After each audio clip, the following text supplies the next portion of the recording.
Everyone please settle down. Ladies and gentlemen,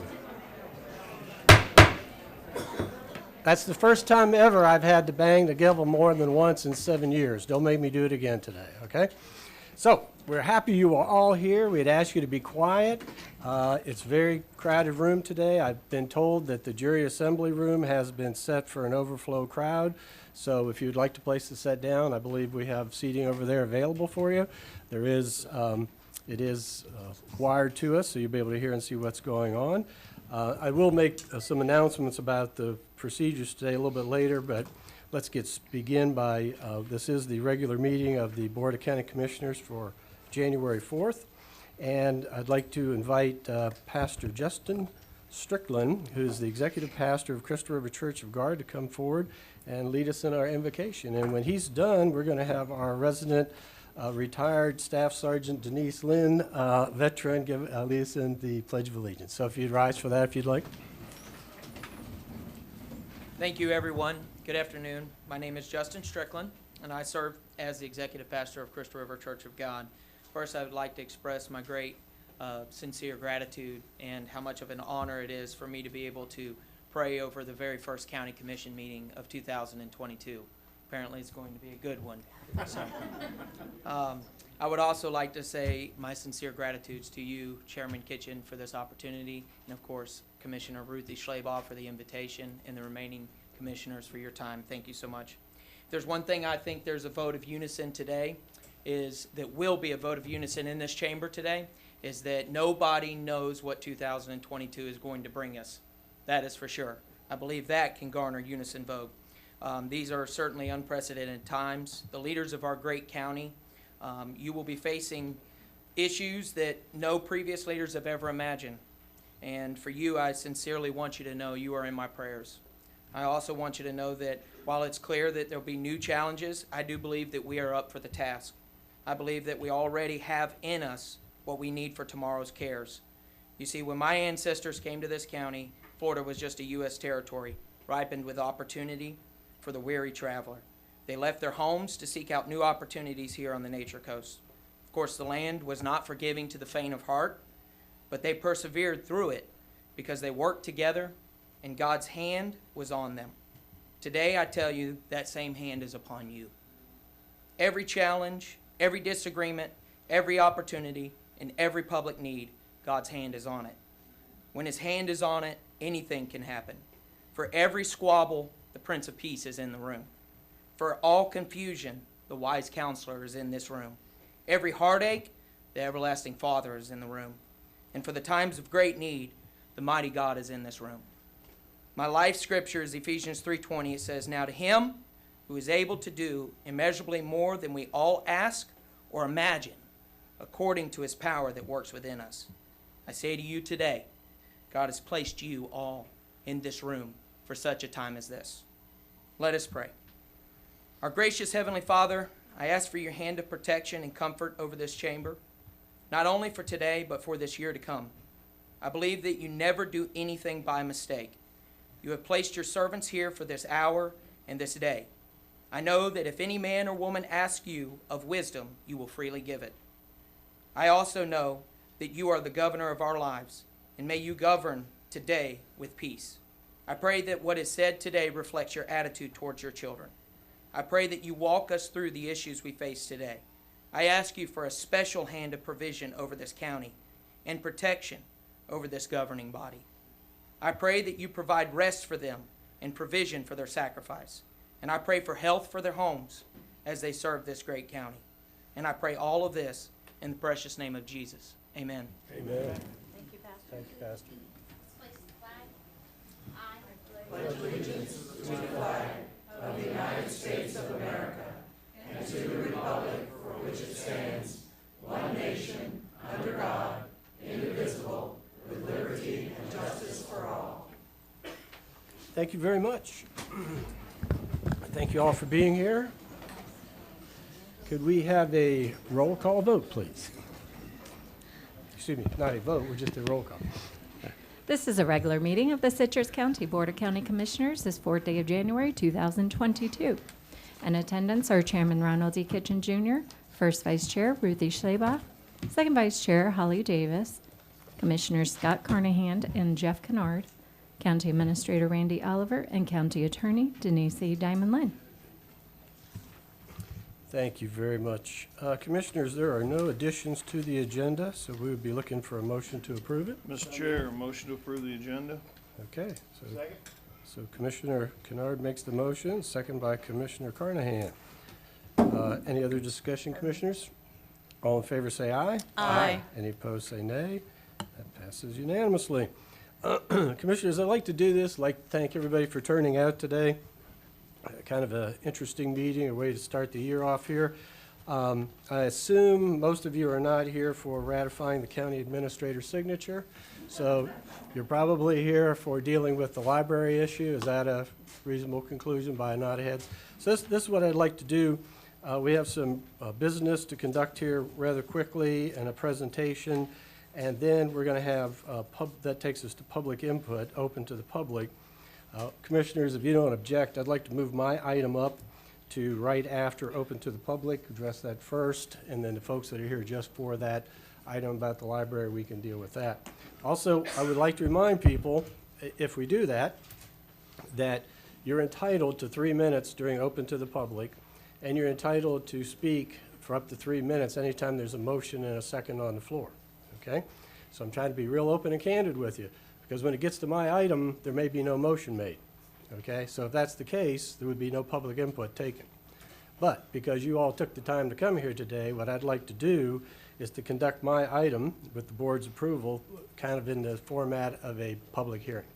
In other words, and I'll do this because if you say I'm not going to talk during public input so I can talk during the item and then you don't get to talk, that wouldn't be fair. So I'm not going to tell you you can't talk both times, but we would encourage you that if you're here to speak about the library issue, what I would like to do, Commissioners, is open it up to public input first, hear what the public has to say, then we'll discuss it and decide if we're going to vote. Is that okay with everybody? Does anybody object to that? Okay, so does everybody understand what we're going to do? We're going to go right from public input, and if you want to, anything you want to speak about, but as soon as we finish with public input, we're going to go open a second special public input just on the library issue. We'll hear everything you have to say, then the Commissioners will discuss it. Okay? Everybody clear with that? Here's the other thing I'd like to say. When you come up, we might as well talk about this now. When you come up for public input, you'll be given 3 minutes if you're an individual. If you're representing a group that the clerk has permission from your group on file for you to speak, we'll give you 5. We're going to be keeping our timekeeper very busy today, I have a feeling, so please let us know when you come up. Also, the clerk would very much appreciate it. There's a green form up here. If you speak today, if you would fill that form out either before or immediately after you speak so we know. And we want to hear what you have to say. We know there's many different sides to issues. We want to hear them all, so I'm just going to ask you to follow a couple of ground rules. First of all, we're all Americans. So just imagine that people all over the world today are watching this commission meeting. Let's show them the way we do business, okay? And by that I mean let's be civil, let's be courteous, let's treat each other with respect. We don't have to agree, but we want to hear what everybody has to say. And so for that reason, we don't tolerate outbursts from the room. It's disrespectful to the people that are speaking at the podium. And not only that, it distracts the people sitting around you so they can't hear, okay? I've never had to do this. I don't want to do it today. But if you act out of order, you'll be warned. And if you keep doing that, then we're going to ask one of these fine public servants, the green uniform here, to escort you out the door. And we don't want to do that, okay? So if everybody is in agreement with that, we're all clear, we're all set to go. We'll move your business, we'll move that item up first, and then you don't have to sit around and listen about sewer systems and all that the rest of the day if you don't want to, okay? If you want to, we invite you to stick around. It's a good day to do that. So with that said, Commissioners, I believe the next item up is the consent agenda. What's your pleasure with that? Mr. Chair, motion to approve the consent agenda. Second. Okay, so Commissioner Kennard makes the motion, and there's a second by Commissioner Davis. It's been so long since we met, I'm going to have to remember everybody's name all over again. Is there any public comment on the motion on the consent agenda? Anybody wish to speak on anything on that? Commissioners, any further discussion? No. No, sir. Okay, all in favor say aye. Aye. Any opposed, say nay. That passes unanimously. Takes us up to the item, and that was the consent agenda in its entirety. So we're up to item C1, which is proclamations. Mr. Chair, motion to approve item C1. Second. Okay, we have a motion by Commissioner Kennard and a second by Commissioner Davis. Any other discussion? All in favor say aye. Aye. Any opposed say nay. That passes unanimously. And do we have folks here for that today, Doug? So I'd ask the commissioners to come down front for the presentation.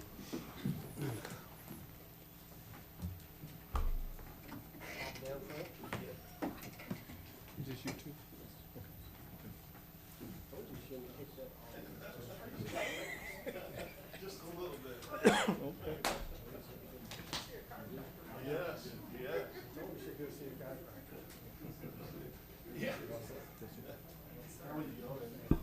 Test, test, test. Test, test.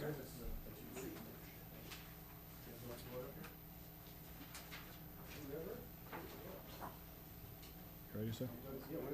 Okay. The Board of County Commissioners of Citrus County, Florida Proclamation Law Enforcement Appreciation Day. Whereas the law enforcement officers of Citrus County play an essential role in safeguarding the rights and freedoms of Citrus County. Law enforcement officers of Citrus County are daily risking their lives to ensure that each citizen can live in a safe and secure environment. And whereas law enforcement officers work in partnership with their community to protect life and property, solve neighborhood problems, and enhance the quality of life in this county. It is important that all citizens know and understand the duties, responsibility, hazards, and sacrifices of their law enforcement officers.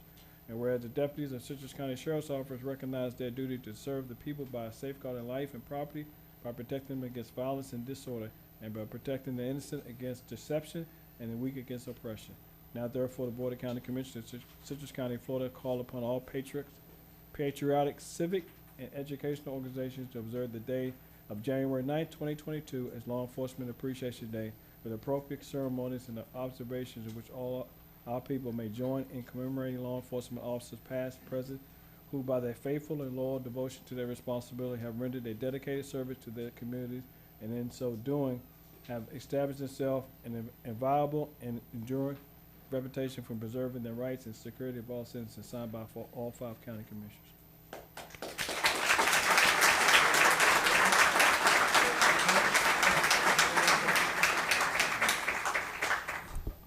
Hello, I'm Captain John Novy with the Sheriff's Office. And real quick, I just wanted to say thank you to all the commissioners for your continued support over the years. This is incredible, and Citrus County is a wonderful place to be in law enforcement. The community respects us, they love us, they buy our meals when we go to eat. It's amazing.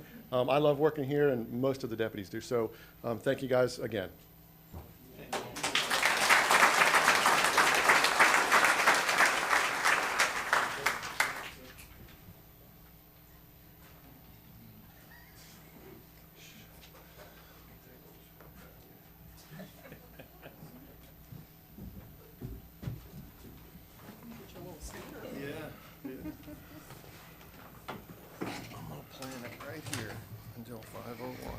Okay, thank you very much. And again, we definitely appreciate our law enforcement folks here in Citrus County. And I do the same. I go out of my way every time I see one of you guys out there in the street to go up, and first they think I'm going to give them a hard time, and it's to say thank you. So thank you. Okay, which takes us to the first section of Open to the Public. If you'd like to address the board this time on anything that you would like to talk about, please come forward. Give us your name and address for the record, and you're on, timekeeper. All righty. Good afternoon, Commissioners. I may as well get this started off right for you, huh? All right. On February 9th, 2021, the BOCC met to discuss a Can you boat... give us your name first? Sabrina Watson, sorry. On February 9th, 2021, the BOCC met to discuss a boat launch ramp fee. I believe that was brought by Commissioner Kennard. During the discussion, the presenter states pass would be per vehicle or trailer. The commissioners instructed the word trailer to be removed. Then the attorney states the pass may be displayed on a truck or trailer. The pass discussion included the following quotes. Commissioner Carnahan stated the pass should be on the mirror and hanging. Commissioner Kennard was in agreement using the words in the window. Commissioner Davis questions the passing around of a pass, to which Commissioner Schleybaugh replies, "Who cares?" Followed by Commissioner Kitchen in agreement, stating when you buy the pass, you buy the pass. You don't go to the state park and get questioned about who bought the pass or what car you're in. The corrected packet on page 859 states the annual permit shall be displayed on the permit holder's vehicle or trailer. After the discussion with the corrections, Item number 2, I'm not even sure how to address this. The level of what kind of person could do this is literally in the bottom of the barrel. The PDF I received from Randy Oliver states, and I quote, that the watercraft definition reads, not limited to boats, canoes, kayaks, jet skis, canoes, pedal crafts, pontoon boats, rafts, inflatable crafts, tubes, paddleboards, or wind-propelled surfboards. I don't care where this verbiage came from. What it really states is that if I throw all the neighborhood kids in the back of my truck in the middle of the summer and run them down to the water to be dropped off, with any flotation devices such as inner tubes, I would either have to pay a launch fee to possibly receive a ticket if they catch my plate on the camera. So now I'm left to either tell the kids to get out before the launch and walk, or drop them in front of somebody's house and tell them to run through the yard and jump in the river. This verbiage gives license to a bad official to harass kids in the water over their launch pass or how they got in the water. Now, before you say no one would actually do that, the fact is there are people that would. This kind of verbiage, leaving it in the ordinance, completely lends itself to that kind of abuse. In addition, the verbiage states only one annual pass or subscription per trailer tag is required. You, the BOCC, clearly instructed the attorney to remove that verbiage. After that, I had quite the email volley with Randy Oliver over the items I just mentioned. He tried to sidetrack and turn the conversation upside down. He stated that on October 26, 2021, the above verbiage was addressed with a time-sensitive public hearing and change at that time. That is incorrect. I went through the complete video as well as downloaded all documents. The only item discussed on that date and voted on for change was Section 106-49, Administration and Enforcement, not 106-48, as stated in his email. Thank you very much. One more No, thing. ma'am, your time has expired. Thank you. Okay, well, I just want you to Thank know you, that. ma'am. Your time's expired. Okay, Thank you. all right, Thank then you. we'll do it in court. Suit Okay, yourself. fine. Thank you. Doug, could you set the timer up so we could see it? We want them to be able to see it. We want to see it too. And again, ladies and gentlemen, if you haven't been here before, I'm very strict on the time, because if I give anybody more than 3 minutes, I have to give everybody more than 3 minutes. So I just ask you to adhere to the time. That's why you have it in front of you, so you can see what it says. Yes, ma'am. Can you give us your name? My name is Gina Howe, and I live in Inverness, and I'm addressing the boat ramp fee procedure. On Friday, 12/31, we went to the Hernando boat ramp to launch our boat and saw a lady from Parks and Rec installing the ramp fee sign. We asked her how to buy a pass, and she said, I don't know, I don't own a boat. A friend called me on January 1st to tell me that the only option at the ramp was to pay for a daily pass via the QR code on the sign. Yearly pass was not an option. Options on the sign are QR codes to pay, text to pay, with a toll-free number to call with issues. No other ways to pay on the sign. She called the number and no answer, which is a problem on weekends and holidays. With plans to launch our boat on January 2nd, since the link to the premium parking website isn't on the sign, I got it from the BOCC webpage. The company's website is cumbersome and difficult to navigate, even for a tech-savvy person like myself. Instead of taking 5 to 10 minutes, a yearly pass sign-up took almost 30 minutes. It is called a subscription, not a pass, and you must choose a location to even get to that option. You must also scan or email a copy of a utility bill in 3 days, or be charged $15 instead of $25 for a resident. I helped my tech-savvy friend sign up for a yearly pass by walking her through the steps. She called Premium Parking for a refund of the previous day's fees, but they said no refunds and paying via QR code, even though the yearly option wasn't available via the methods at the ramp. The person also told her that the majority of the calls were from people that didn't have smartphones. The only choices at the ramp are to pay by smartphone or text, not pay and get a citation, or go home. These options are causing harm to our fellow citizens by creating an unreasonably difficult method of compliance. There should have been adequate time before January 1st to pay for the pass and work out the bugs. Without other options available on site to allow all citizens to comply easily, you're discriminating against elders and people who may not be tech savvy or have smartphones, turning these senior citizens into criminals by imposing fines on them for not being able to buy a pass. This is not a case of ignorance of the law. It's a case of exploiting a handicap and creating unnecessary hardships to senior citizens, thus requiring skills these people may have never been taught. This could be construed as an unconscionable contract, as you are exploiting the poorly educated or the impoverished citizens. You, as the BOCC, have a duty to inform your constituents how to comply in a reasonable amount of time before the fees started. And as it stands, I challenge you or your parents to go to the boat ramp and sign up for a yearly pass. Thank you for your time.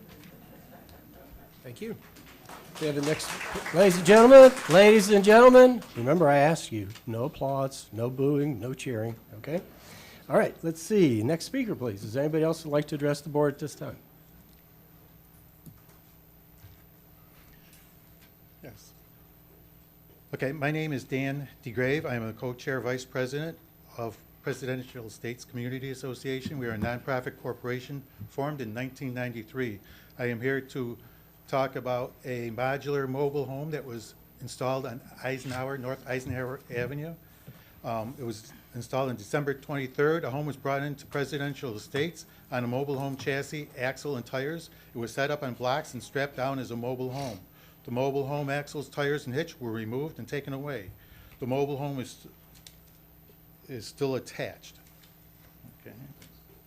Let's see here. Okay. I was told that no mobile homes were allowed here. As I checked into it, I found the permit was for a modular home. I was then told by the county that modular homes are allowed in the area that standard homes are allowed, due that they are built to state regulations and must follow all state regulations, just like every other house in Florida. Once a modular is put in place, it is considered a standard home with home foundation, whereas mobile homes are built to HUD regulations. I have many problems with how this is allowed. First of all, the foundation that it sits on is not allowed for a house, as per Florida Building Code 403. It is only allowed for a mobile home. This modular sits on cinder blocks and is strapped with steel straps. The foundation shown on the county website shows a permanent foundation must be continuous and solid or fully grouted and bolted down. Also on the building code, it is a violation of Florida statutes for a mobile home installer to install a modular home. A mobile home installer, Jenkins Mobile Home Service, installed this modular home. Okay? This home is no longer a modular home because it was not installed to state code, and therefore it has become a mobile home. It must be either removed or a new foundation must be put in as per state code. When I went back to check the permit again, on 12/31, there's no longer a permit there. There are no prints there, there's nothing there. There's no porta potty has ever been there, and as per state code. When I looked up the company of the modular home, there's no website. There are sites that follow them, and that they install these modular homes in mobile home communities, mostly from what I could find.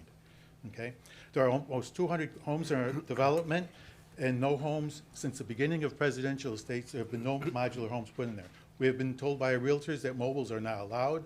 When we built in Presidential, we were in compliance. We contacted Presidential and to make sure that we were in compliance. We would like to know what are the next steps needed to change zoning in our area to restrict modulars, and number two, how do we correct the issue with the existing modular mobile and get a stop work order until it's corrected or removed? And three, when will we see the permit with necessary papers?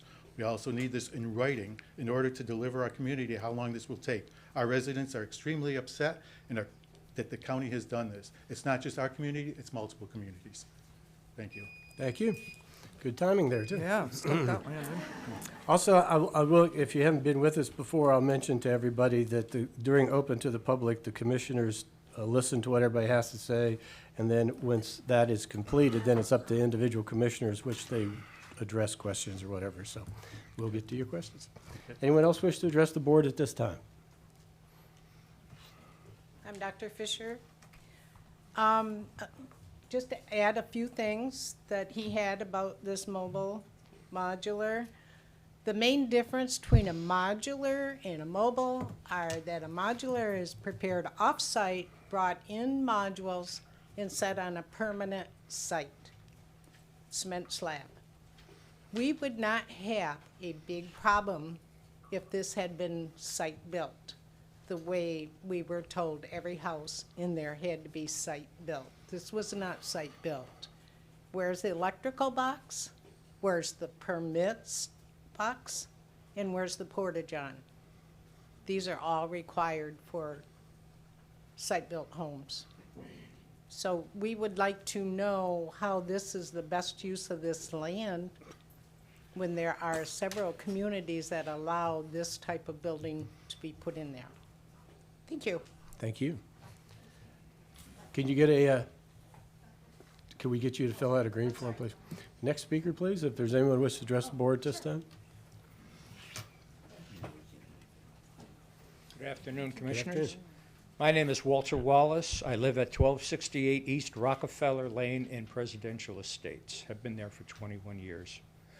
I'm here to add support to my friends and neighbors about the mobile home that has been placed on Eisenhower Avenue. It is a mobile home. By no stretch of the imagination, at least my imagination, is it a modular home. They brought it in on wheels. They set it up on blocks. It's not a modular home. It should be on a firm concrete foundation. I've looked at the deed restrictions, and they talk about any type of mobile homes or sheds or trailers or whatever as being not being able to be used for public or for human habitation. So there's a violation right there. I don't need to tell you about the purpose of deed restrictions. They are indeed to protect the neighborhood, protect the property values of the neighborhood, and prevent anyone from causing something that is going to impair or hurt that. And this, well, allowing trailers, and I've always called them trailers. To me, they're trailers. Whether they call them mobile homes or not. They come in on wheels. You want to move it, you pick it up, put wheels on it, and drive it away. The very definition of the structure is mobile home, which means it can move. So I don't see why there should be any argument. I urge you to get your inspectors out there to take a look at this thing, review the permits. To my mind, the permit should not have been issued, or the wrong information was given when the permit was applied for. So I urge you to get your people out there and take a look at it and make sure and get the thing removed, because it will be a problem. If they allow one in, then somebody else will want another one, and then next thing you know, the values of all the adjoining properties are just going to plummet. So I thank you for your time. Thank you very much. Appreciate you being here. Next speaker, please. My name is John Woodcock. I live at 3459 North Tyrone, same subdivision as this gentleman and a couple more coming up. I lived in Michigan all my life until 2017. In 2020, I built my first modular home. It was constructed in Marriott, Michigan. It was brought on a trailer. It was craned into place on a poured foundation. Had a basement, but it was a poured foundation. I lived there for 4 or 5 years. I was so happy with the modular home, I built a new one. This was built in Canada, came across the Mackinac Bridge on trailers, was set on a foundation with a basement. The home that we're talking about is not a modular. It was not put there as a modular. It was put there as a mobile home. There's a vast difference between the two buildings. When we bought here, we thought we were moving into a specific neighborhood.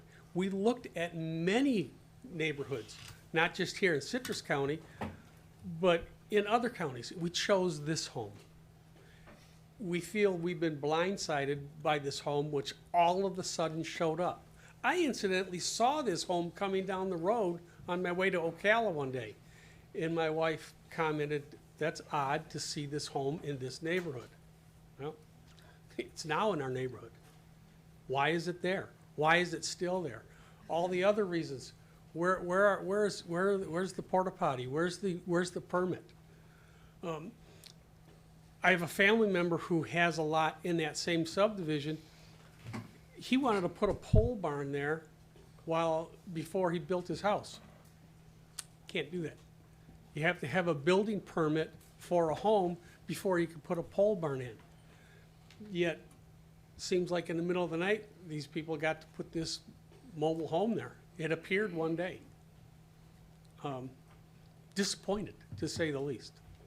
So I would really like to see something done about it. No, Thank you very much. We have the next speaker, please. My name is Zarbeth Bumgarner. I live at 1151 East Cleveland Street, Hernando, Florida, in Presidential Estates.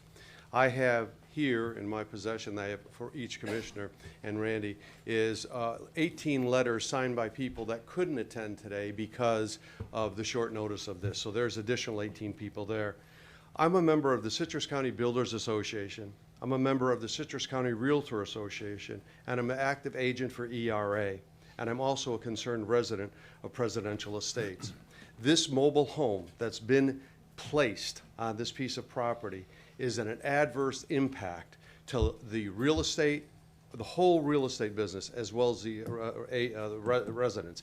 The Citrus County Builders Association lost money by having that home imported from Polk County. We've lost jobs there. You speak of the need to keep jobs in Citrus County by Citrus County. There's an example of not following by that. The Citrus County Realty Association, again, talking with different realtors, okay, how this is going to affect what they're doing in Presidential Estates by installing this mobile home. Literally, okay, it's going to affect the realtors, it's going to affect the agents. And I've talked to the builders, okay, definitely, I won't say their names, but I spoke to several builders, okay, and asked them this. They were shocked about what they saw. They addressed it with me. They called me back. They looked at it and said, wait a minute, we don't understand what's going on here. So hopefully they are attending today, or you'll hear from in the future, the short future. Again, this is a major adverse impact. The mobile home itself that was listed right next door to it, the day that they pulled the permit on the mobile home, the property next door went up for sale. How did, again, maybe that's just circumstantial, but I find it very interesting that the house knew, he happens to be, this is a fact, okay, it happens to be a deputy, which you can't check on their websites because of their Privilege Privacy Act. But literally, they knew the same day that that other permit was pulled for that mobile home, their house went up for sale for $479,000. It was bought 3 days later for cash by an undisclosed buyer. I contacted that agent and I said, what does the owner think about buying a $479,000 home sight unseen, and they're going to pull up and see a mobile home next to it? She said, I'm sorry, I can't answer those questions. You'll need to contact you guys, okay, the Citrus County Board. So that was a very interesting thing. The other thing also too is I got to move quickly here, I think, okay. If the failed foundation, okay, the foundation was failed, okay, on the permit when they went in, the guy inspected it and said, no, we fail it. 24 hours later, the engineer, okay, who didn't go there, he said, no, I'm going to waive this. He signed off on it and had another, like say, home inspector go out there and approve it. Within 24 hours, that happened. I request an immediate mandatory memorial. Thank you very much. Your time has expired. Thank you. Thank you. Can we have the next speaker, please? Can you fill out a form, please? Once again, everybody. How you doing? Thank you. My name is Richard Matherson. I live at 1304 East Hobart Lane, and pretty much dittos to what he and all the other guys just said about that, because we live in the same neighborhood.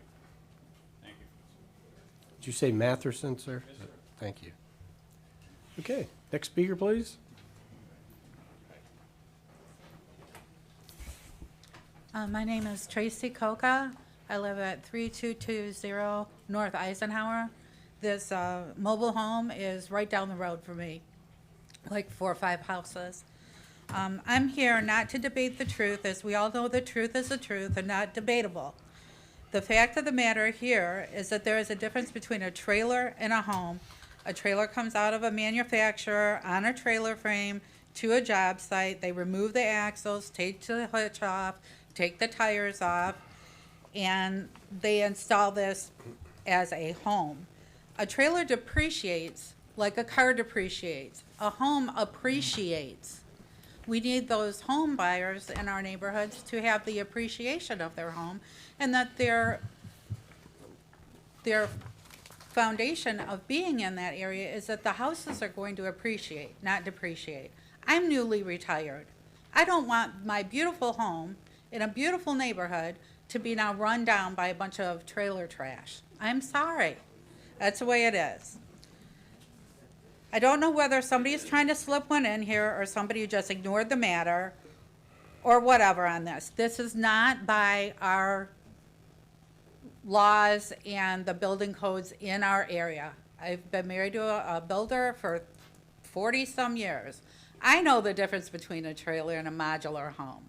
I'm not that bright. I'm sure my other neighbors are more educated on this. But we do think that you need to have the proper permits, you need the proper foundation, and you need the proper type of home there. A trailer is not a home. Thank you. I'd like you to address this. Thank you. The only thing I will caution people on is your terminology. My parents live in a double-wide trailer. When I retire, I plan on living in a double-wide trailer, so just let know everybody doesn't dance to the same tune, so let's just be aware of that. Next speaker, please.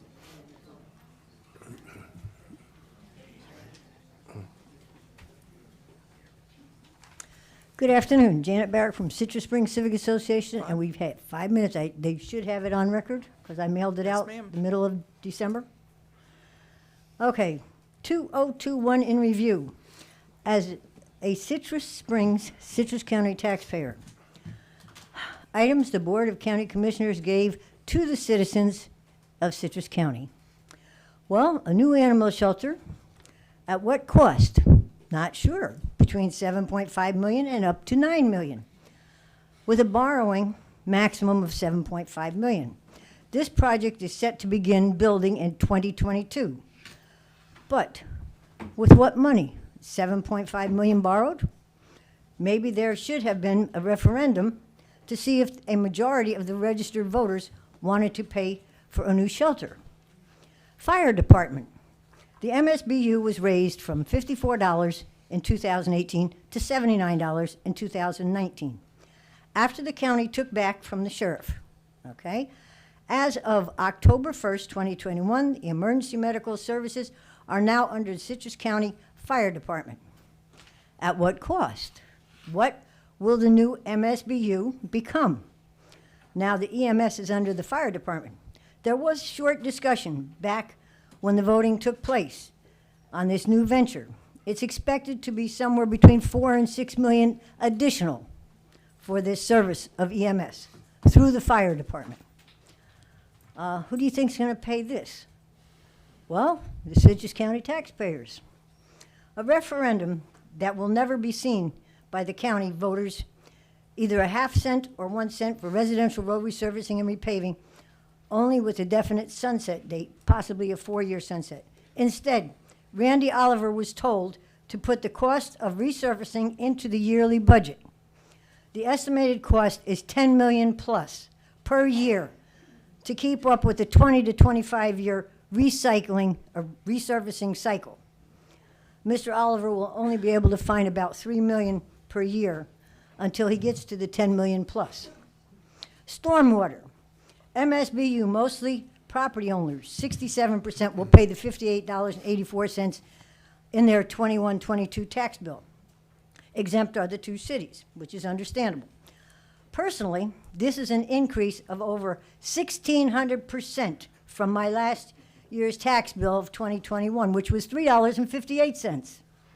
And I'll bet most everybody else was $3.58. 1,600%. Okay.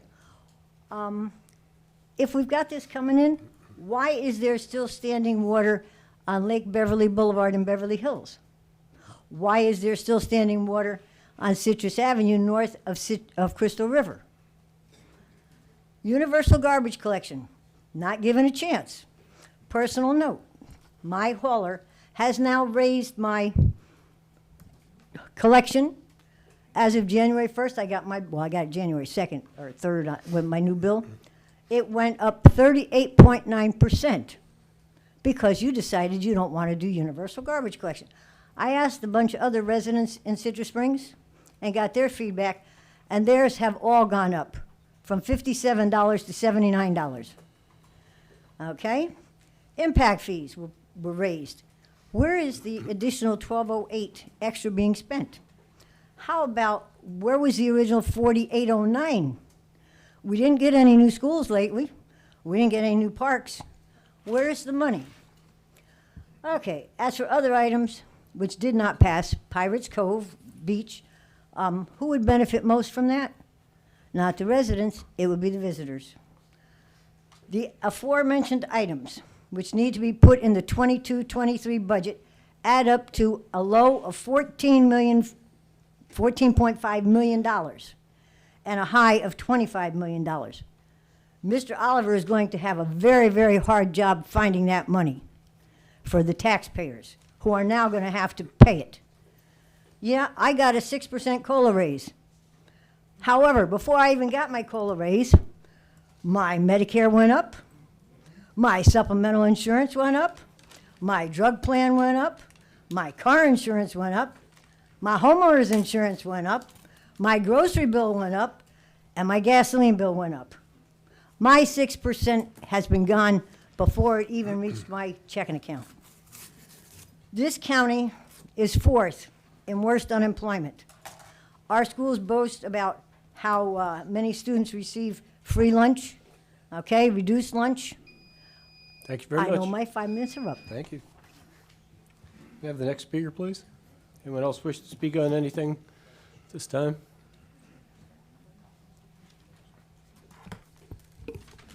Hi, my name is Bev Kilmer. I'm president of Freedom Speaks Coalition and Safe Ed K-12 Task Force. And I want to talk about, well, and I am, as you can see, an organization. We've got many of our members here today.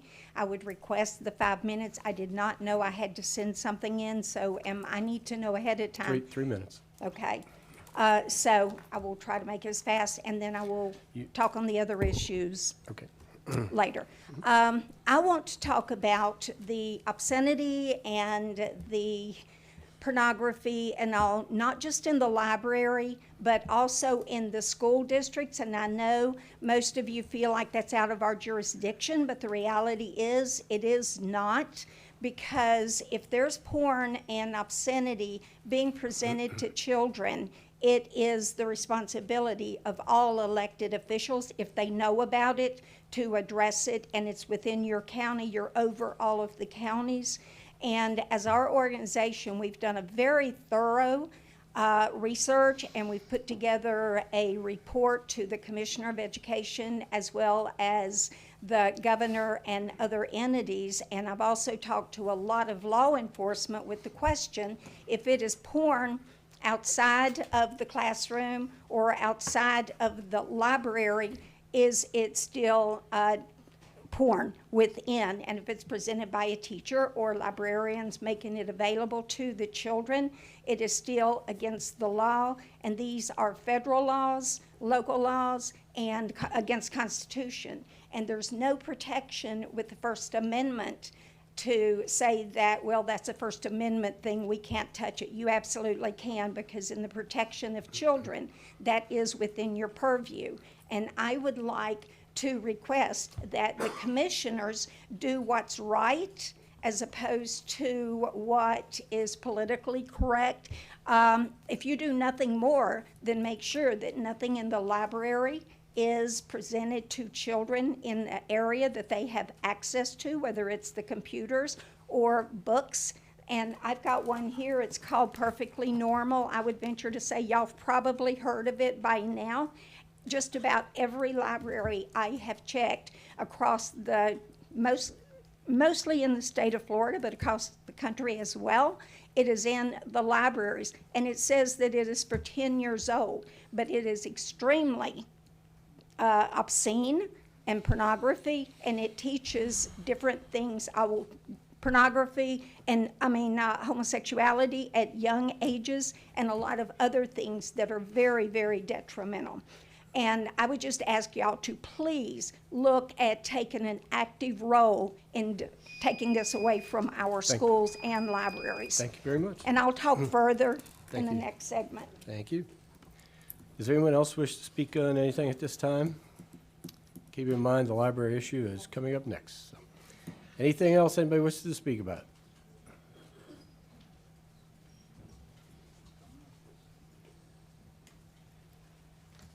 Laura Lee Putzbeck, Inverness, Florida. While I'm speaking on the library, I am championing your role as policymakers. So whether it was the library or the water board or any of the other board or staff member, you are responsible for giving policy for implementation and operation. What I trust is that when you make policy, that it is measurable, you monitor it, you evaluate that it's working. You have 3 choices in your packet today, and I would ask you before you make any decision, what evidence or information has come before you to say the current policy isn't working? And I would ask that if it were a paramedic policy or firefighter policy, the staff and volunteers rely on your policy to implement the work as stewards for our community. The library is an important function. I'm not here about the disgruntlement over what was happening. The issue is the policy working? Do we need a new one? And how do we evaluate so that it is fair, equitable, measurable, and able to be reviewed? The current policy that we have means there is a way for citizens to have input and provide feedback. It gives the staff the opportunity to address, through the citizens' request for reconsideration of library resources, a place for input. It gives your appointed advisory board a grievance process to review complaints and to hopefully resolve them. We have great staff, great volunteers. You have to look at, do we have a great policy that works no matter what the topic is before you? So no matter how you vote today, what I ask you to consider, does a policy exist or do we need one? Is it measurable so that anybody can clearly look and implement it, whether it's a citizen who wants to access the system or a staff member who needs to work within it, or you who need to decide if the policy is working? Give the staff, the volunteers, the tools, the right tools to do their job, and I want to thank them. I'm an active library user as a person. I'm going to a nice hiking talk coming up next week if anybody wants to go. And I'm an active community volunteer whose groups use the library. This is our most treasured resource, and I ask you, no matter what the policy, to make sure it works for our community. Thank you. Thank you. Do we have the next speaker, please? Does anyone else wish to speak at this time?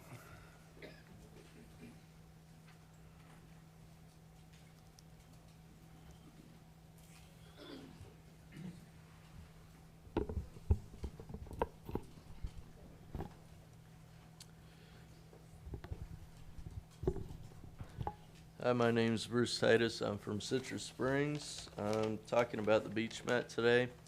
There was some concerns and questions from Randy last meeting about, let's say,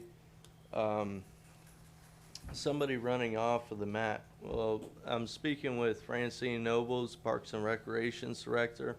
We're planning on having it 6.5 feet wide. We're going on looking at different materials between concrete, the Moby mat, and some other makers of mats and such. With the concerns like rolling off of the mat, we deal with issues every day. I mean, I met with Francine on a Monday at the beach at noon. There was people at the beach on a Monday. There's always people at the beach. Let's say you run off of the mat, you roll off of the mat. I did it. I did it Monday. And at the pavilion, the concrete pavilion.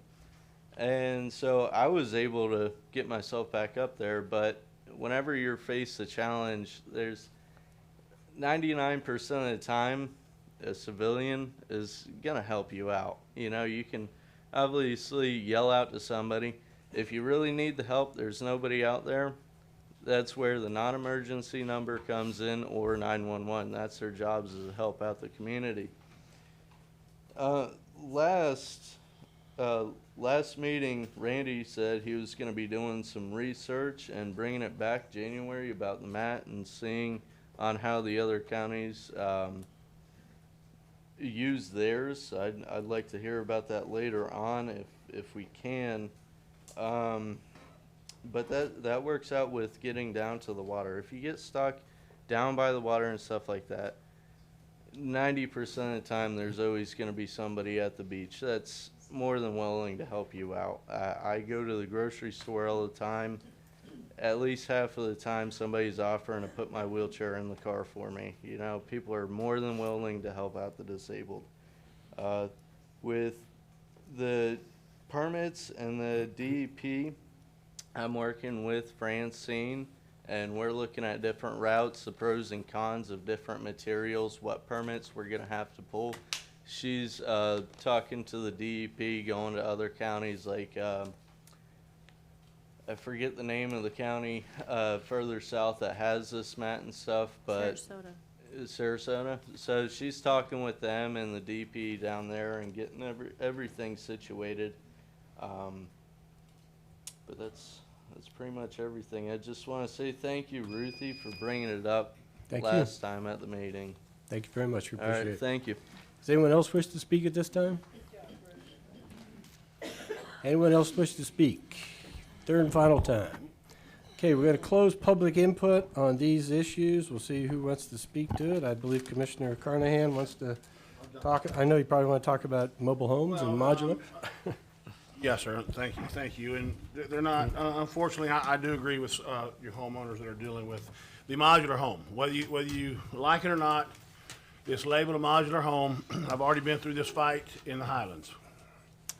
We are trumped by state law. There's nothing we can do. We have to give them permits to put it in there because it's treated just like a block home, just like a wood home, stick home. A modular home that's what the state lawmakers decided in the state building code. What I suggest you do is reach out to your state legislators, lobby them to get it changed, because I promise you, I'm with you. I don't agree they should be coming in these neighborhoods. I do feel that they should be on slabs like other homes, but unfortunately, our hands are tied. And I fought this tooth and nail, and I think Commissioner Kitchen and Commissioner Kennard, will agree that we fought this tooth and nail, and I even brought it back. And unfortunately, our hands are tied. I feel your pain, but this is a state matter, and you're going to have to lobby your state legislators to get this changed. There's nothing the county can do about it because it's in the state. You can't talk. It's in the state building codes. Again, I've been through this for months, and I feel for you. Boat ramp fees, I agree that if I buy a boat ramp permit, that if I might have 2 boats, and I should be able to take whatever boat I have and put it in the water off of 1 permit. I didn't vote for it. Okay, so I never was in favor for it, but unfortunately it passed, and do agree that I might have multiple boats, and if I want to take 1 boat out today or take tomorrow take the boat offshore, I should be able to buy 1 pass and pay 1 fee. So agree with that. Janet, when it comes to your taxes going up, first and foremost, fire rescue, that's the last thing. I haven't heard any complaints since we've taken over fire rescue, since we've taken over ambulance service. Matter of fact, we have been getting more and more compliments on doing so, but the last thing we're going to do is let public safety go downhill, and that's what was happening with Nature Coast EMS. Since we have taken it over, we are full of employees. Our service is exceptional, and we are going to make sure that if you call, we're going to be there. Whether you live down a sand road or wherever you live, we're going to be there. When it comes to rainwater, we can't help the aquifers full. We can't help that we can't get rid of it. I rode yesterday and looked at a lot of different areas, okay? All we can do is continue to pray that this water levels goes down, the rain stops, and eventually the aquifer is going to have to go down, but we cannot just go out there with a truck and pump it. That's like getting a can, a cup, and trying to remove the water. The little bit you remove, it comes right back. So, with that being said, your garbage, if somebody went up on your garbage, we let free enterprise reign. Call somebody else. I guarantee you can get a cheaper fee. I know there's a lot of people in here that agree with free enterprise. The last thing I want to do is tell you guys who you have to use and why you have to use them. So with that, when it comes to the libraries, we'll talk about that. Jeff, I know that we're working on the beach issues, and I think Randy will be bringing that back to at our next meeting. And I do believe, and then when it comes to everything going up, I want to, inflation. welcome to Washington, D.C., because inflation has hit this country like it's never hit it before. So I encourage each and every one of you come this 2022 is vote them out and put others in so we can take care of this inflation problem. Thank you. Okay, who else would like to go? Anybody else? Let's go down the line. You want to go down? You got- Sure, You want to sure. make any comments? Yes, sir. The boat ramp fees, you know, I'm curious about the trailer, and hopefully we can get that settled, because I understood it would be a tag or a decal on the front windshield. Presidential Estates, I have not gotten my answer back. I did some emailing yesterday, but it sounds like what Commissioner Carnahan is saying is that this mobile home has the inspection or the certification as a modular home, which is pretty slick work then, if that's the case. And I agree with you that it should be on a permanent slab and not on blocks. So I'm still looking into that, waiting for some answers. Once again, Bruce Titus, you're doing so great. I see such a future for you in so many different areas.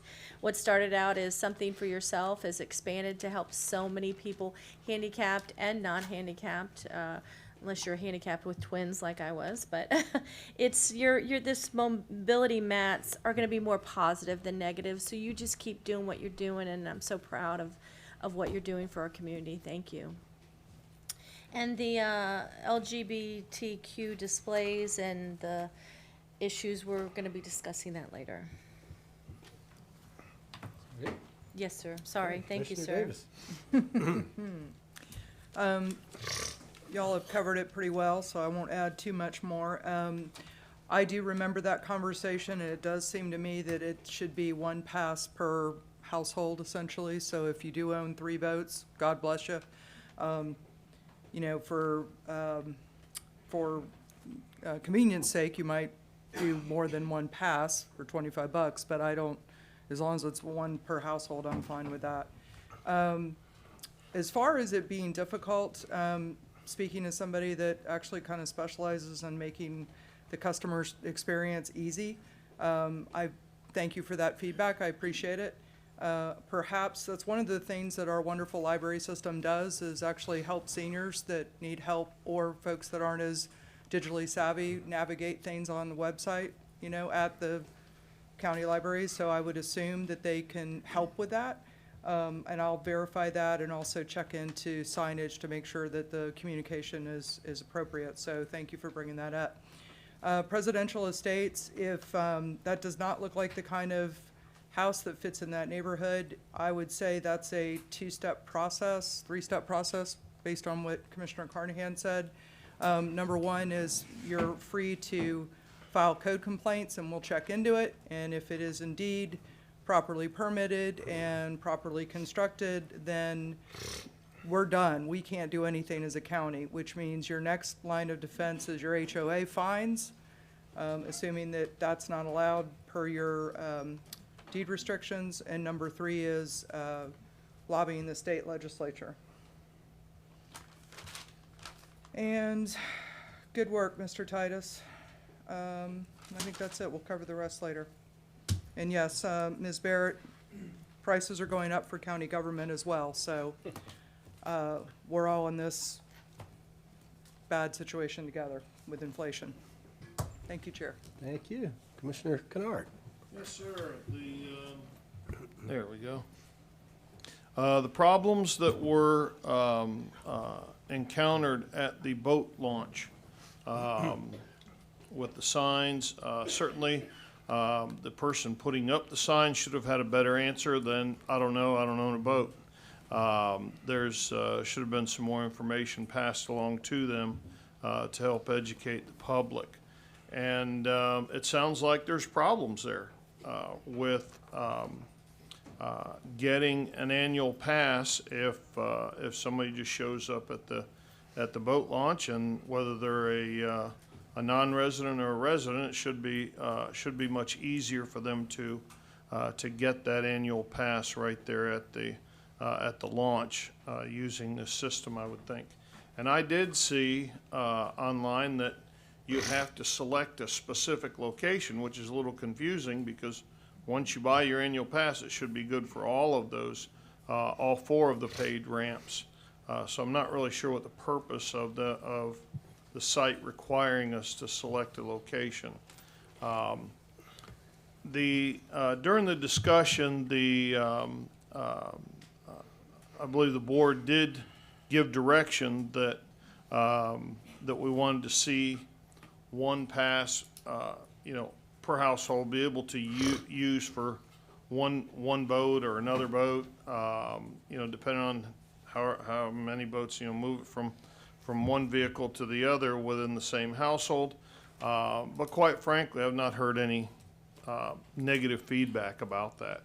I know a lot of folks in the boating community know that I kind of spearheaded this initiative. I've spoken with them. I would say a good portion of them are happy that we're finally going to see some revenue to improve our ramps, and some of them are unhappy that they've got to use them. But I've not heard any comments at all about not being able to move it from one trailer to the other. So I wouldn't, there are going to be bugs, but I wouldn't be jumping to revamp the whole system just yet. Sounds like there's some legitimate concerns with what was experienced out there with the sign, and that we need to get corrected.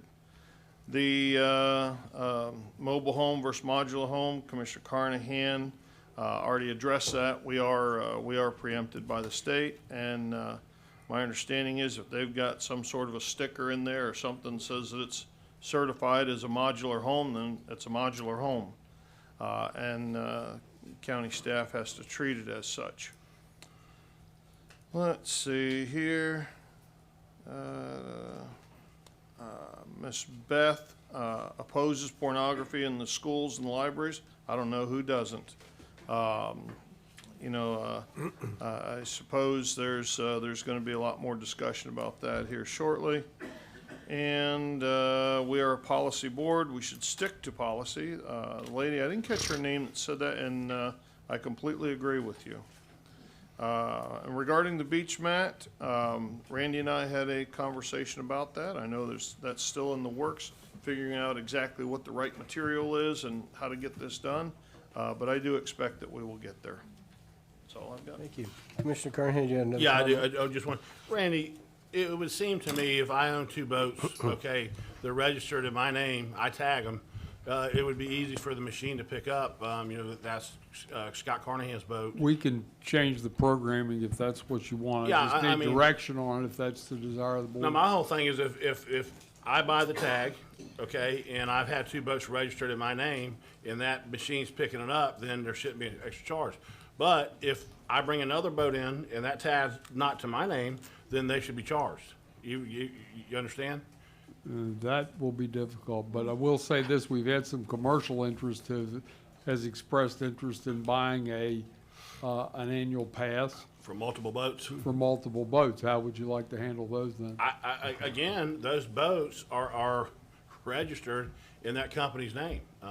No, these are ones that have been serviced by this a company, and they're bringing them up here, as I understand it, to test drive them or to allow people to go out for the day. So you're talking about like marinas or Marinas. Sassa Marine, Gulf Coast Marine, that are taking the boat to the ramp to test run them. Right. I do think that we need to look at that on where they should be able to buy a pass and handle it accordingly, because it is very instrumental to their business that they be able to take that boat and put it in the water to make sure that and test run the boat. Because we've had one, I think it was 6, tried to register 6 boats on the same trailer.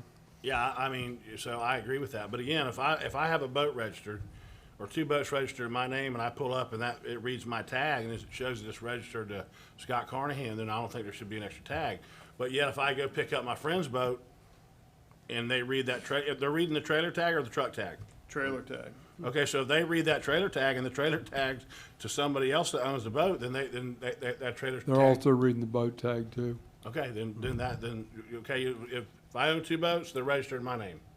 Okay, if I pull someone else's boat in, this registers to somebody else, then we should be charging. That's gonna make the registration, and we're more than willing to do it. It's not that hard.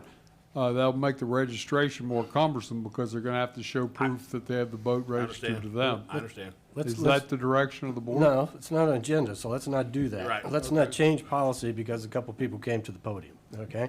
So, let's do this. We said, when we started this whole program, it was a trial process. We said we didn't even know if we'd keep it. We said there was gonna be bugs in it. So as far as I'm concerned, there's some bugs, and we're hearing from the citizens about the bugs. So if more citizens run into more issues, please let us know. Send an email or call or whatever, and Mr. Oliver can start putting these together and say it's been in 4 days, right? It's been in active use. So after a month, we can look and say, here's what we found, and if we find more people along those lines, I haven't gotten any calls. I got 2 calls, and once I explained to him about the program, they were okay. He goes, just tell me, do I gotta buy 3 passes or 1? I said, as of right now, you gotta buy 3. Okay, as long as I know. But if that changes, that's fine. So if let's do this. Let's put it on a future agenda. We'll have it as an item, put it on there as discussion about, call it an update on the boat ramp fees, and we can kind of review how it's going and if we want to modify. Is that okay? And then last but not least, going back to the modular home, I just want to make sure, everybody understand. Stem wall, there's a lot of homes built on stem walls, which is blocks, okay? It does have a slab, so, this modular home, they're putting it on blocks. Unfortunately, a lot of people look at that as a stem wall. So homes are built on stem walls also, and so I just want to. Right. Yeah, and only thing I'll say is you guys covered all this stuff excellently. Just a couple comments, though, about the, as I say, about the boat ramp fee. We've already talked about that. It's going to be an ongoing process. We're going to need to keep refining it. The issue about the mobile home, I was surprised to learn you go and look in either the electrical box or the cabinet door, and there's a sticker. And whatever that sticker says, that's what it is. Doesn't matter what we call it. Doesn't matter what we think it should be. It's what the sticker in the electrical box says, and that's the way it's treated. Yes, sir. So everybody knows, my understanding is, does have the state sticker, and you're right, we're precluded from going any further than that state sticker. Additionally, the foundation was engineered by a professional engineer. So once a professional engineer stamps that, we can't look any further. They're the design professional. So that's taken care of. The reason that you select a location is for the daily passes, because when they issue citations and things like that, they want to know which one it is. This is a modification off of a parking system that's widely used across the state of Florida and the nation. So they'll probably be modifying their program as we go along. They have been tweaking it a little bit, yes. Right. Okay, Mr. great. Chair? Yes, sir. Just a comment on the commercial entities that have contacted the county about a pass for launching multiple boats over, whether a day or a week, whatever. I would think that's something that we should probably get an answer to them relatively sooner than later. I completely appreciate that it needs to be on the agenda, though. So I would like to see that specific item be put on our next agenda to be able to give Randy some direction on where the board wants to go with the idea of a commercial pass for somebody that is going to be launching, 60, 80 boats, 100 different boats over the course of a year. Okay, can you put that on there, Mr. Oliver? I'll take care of it. Discussion. Okay. Sure will. Yes. Our contractor for that can handle commercial passes somehow? I don't see why not. Okay, just want to make sure. Yep, that's what I'm saying. Let him do the background and find out, and then he can come back and say we can do. I keep thinking of like the Suncoast. I know that's a different system because you pay in advance and work it off, but that you enter in what your car tags are, and you go through with one SunPass, and so there's the technology's got to be out there. We have to just decide what policy we're going to follow. Is it 1, 2, multiple, whatever? And also, so I believe we've covered most everything, and now we'll move on. What I've asked the board to do, and they've agreed to do, is we're going to move up item O1, which is the discussion of the policy. So let me do a couple things here and say a few things so I can remind everybody what's going on here. First of all, let the room kind of clear the first group here. So let's just kind of keep in front of us what this is about today, and that is, if you looked at the agenda item, it talks about discussing establishment of policy for library displays. I've already gotten all these emails from people talk about us banning books. Okay, so those of you sending out emails saying we're talking about banning books, we are not. So you're disseminating false information by sending that out. This has nothing to do with the Board of County Commissioners deciding what books or what will or will not be in county libraries. That has nothing to do with the discussion today. What brought this up, and the reason I asked for this to come back on, and I'm just saying this because you're open to talk about anything you want, but if you start talking about things that we're not going to consider today, then it really has no bearing on it. Okay, so if you want to have an impact today, you should focus your comments on what it is we're here to consider. So what we are looking at, and also it was pointed out that we had 3 choices. We don't. We have unlimited choices. These 5 folks up here make the choices, okay? We're given ideas and thoughts and things that might come from staff, but obviously it's the commissioners that make the final policy decision. So, you know, people say, well, I like 2 or I like 1. Well, maybe we don't like any of them, or maybe, you know, and that's what we're here to talk about today. The other thing is we want the policy, whatever it is, to be followed. I think of how, people are asking, how did this come up? How did this come up? Well, there's a group of people, a large group of people in our community that feel disenfranchised. They feel like they've been ignored because other groups of people don't share their same views. And regardless if you agree with a group or you disagree with a group, regardless of what side you're on, you should feel like you're entitled to the same due process in the policy that everybody else is. And unfortunately, I do believe it has become political in a way where instead of having a unanimous vote from our oversight board, that we now have people that say, well, no, I saw what happened, and that's not what happened. And so now we kind of have this, you know, some people might say it's ideological divide, and it shouldn't be that way.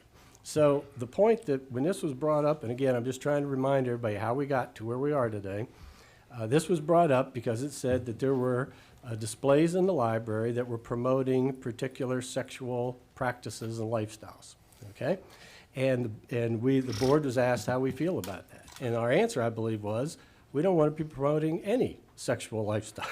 It's not our business to get into people's sex business, okay, or sex lives. And so we said, you know, we don't think it's right that you pick one topic like that and not present all of them. You know, people would get up and say, well, how come we have a gay pride week or month, but we have a Veterans Day? You know, how come veterans don't have, you know, Veterans Week or month or whatever? Why don't we have a display for veterans? And so we got into all this about how they're decided. And what it came down to, it really came down to what was presented to us, was that the displays are decided by the board whether they think they're appropriate or not. And then you get back into personal. Well, one person might think it's pornographic, other people might think it's not. So we asked Randy to get with the library department and head and work it out. And we were hoping that's the way it would get. Everything would get calmed down and we'd figure out a policy that everybody could adhere to. And it appeared that didn't happen. And when it said that didn't happen, we were told, well, the board never voted. They just had a discussion, okay? So I asked for it to be put back on the agenda today so we can resolve this matter once and for all. It's an important matter, but it needs to be done in a way that everybody understands what it is and what it's for. Just like today, when people come to the podium, nobody came to the podium today and were asked what your religion is, what your party affiliation was, or what your sexual orientation is, okay? That's what we're looking for. We're looking for when you, that was my idea, when you go into a library, you shouldn't be you must have this to be accepted, or you must have that to be accepted. It should be, where can I find information on this? And probably there's displays that are appropriate that says National Library Week, you know, or Read a Book Week or month or whatever. To me, see, those are the kind of things that are appropriate. When we start getting in, and again, it's the terminology, but the way it's been presented to me and to some of us is that when county tax dollars are used to promote a lifestyle, that's saying that the county supports that lifestyle, okay? So that's what we're trying to determine here today is what should the county be stepping out and saying it's okay to have displays of this nature, but we just want to avoid National Pornographic Week. You know, we want to stay away from those kind of things. So that's what the discussion is about that I asked to be put on the agenda today. And really it's this: is the board happy with the policy we have? Is the policy we have being followed? And do we feel now that every citizen who has a complaint can have that complaint vetted before it gets to us? That's what I'd like to leave here with today. And so with that said, what we're going to do is we're going to treat this with the board's consent. We're doing this entirely different. We're going to treat this, because like I said, right now, if nobody made a motion, there's no vote, it goes unsettled, everybody goes home, okay? But with what we've decided to do is we're going to treat this like a public hearing. We're going to invite folks to come up on either side of the issue, present it, and when you're done, and then the board will discuss it and make it. So just remember, one person gets to talk, and that's it. Once you talk on this subject, you don't get to come back. Also remember this: I really appreciated the gentleman the first go-around that came up and said, I agreed with the guy in front of me. Okay, we got his name, and I'm serious, we got his name, his position, and believe me, these folks up here are keeping track of who's got what to say. But you don't have to be redundant. You don't have to say the exact same thing over again, because really what we want, and if you have more information or good information, please give it to us. But please, please, please, let's keep the name calling out, okay? I've heard already in emails, I've heard bigot, racist, narrow-minded, and all these words come out. That doesn't do anything to solve the argument, okay, or the agreement. So please give the commissioners the information that you think we need to have so that we can make an informed decision. That's all I'm going to say until all of you are done talking. So with that said, who would like to start the ball rolling? Mr. Chair, yes, can sir. I ask Yes, one quick question? This was brought to my attention last night, and I don't know if anybody has received an answer on it yet or not from Ms. Lynn, but I believe the governing board for the library system consists of the 5 of us and 1 representative from each of the cities. If we don't have the full governing board represented, can we even change the policy of the libraries? Sure. That's my answer, and here's why. Well, and here's why. No, I'm fine with either way. I'm just saying, it's a governing board, and this is what I would say. Once we make a decision today, if we change anything, right, and if we're in agreement, 5 of the 7 on the governing board are going to say we want to do this. So I would say we call for a special meeting of that governing board, and then we make the presentation and we have the vote that way, if we decide to do that. Sure. But let's back up. I was on this board for 5 years before I knew we had a governing library board, because every year, the budget is adopted. Yeah. The library had no problem running every year with their budget without the governing board meeting to discuss it. Then Right. I think Randy or Denise or somebody came up and said, oh, by the way, to adopt the library budget, you have to have the governing board here. And that's when the 2 folks from Inverness and Crystal River came, and the first thing they said is, we've never done this before. Yeah. Why are we doing this? So yeah, I mean, the whole point, you're exactly right. We'll do this procedurally correct, but I Okay. think this is the first step. Do we need to make a change to recommend to that board? Okay? Perfect. Thank you. Anything else from the commissioners before we start? Are we good? Okay, first speaker, please. And again, I'll just remind you that we're going to keep you to the 3-minute time limit, so Yeah, sure. please pay attention to the time. John Wood, Citrus Springs. Residents of Citrus County must maintain local community standards, and exposing our children to deviant lifestyle displays does not rise to the standards the community wants. Therefore, you must vote to rid our libraries of displays. Excuse me, sir. Sure. Folks along the wall talking, please don't talk, okay? Okay, go ahead. Therefore, you must vote to rid our libraries of displays that expose impressionable minds to matters that are best left up to parents and their own choices when they're of age. You must vote to to save our children from the deviant indoctrination. Thank you. Thank you very much. Next speaker, please. Good afternoon. My name is Ed Youngblood. I'm speaking to you in my capacity as president of Dementia Education, a citrus-based educational nonprofit organization. For the past 4 years, we have moved an educational photo exhibit throughout the Citrus County Library system, plus the libraries of 3 other counties in West Central Florida. This has given us a basis for comparison. And without intending criticism to others, I can tell you that for professionalism and efficiency, the Citrus staff is first rate. You, as a Board of County Commissioners, can be proud of your library system.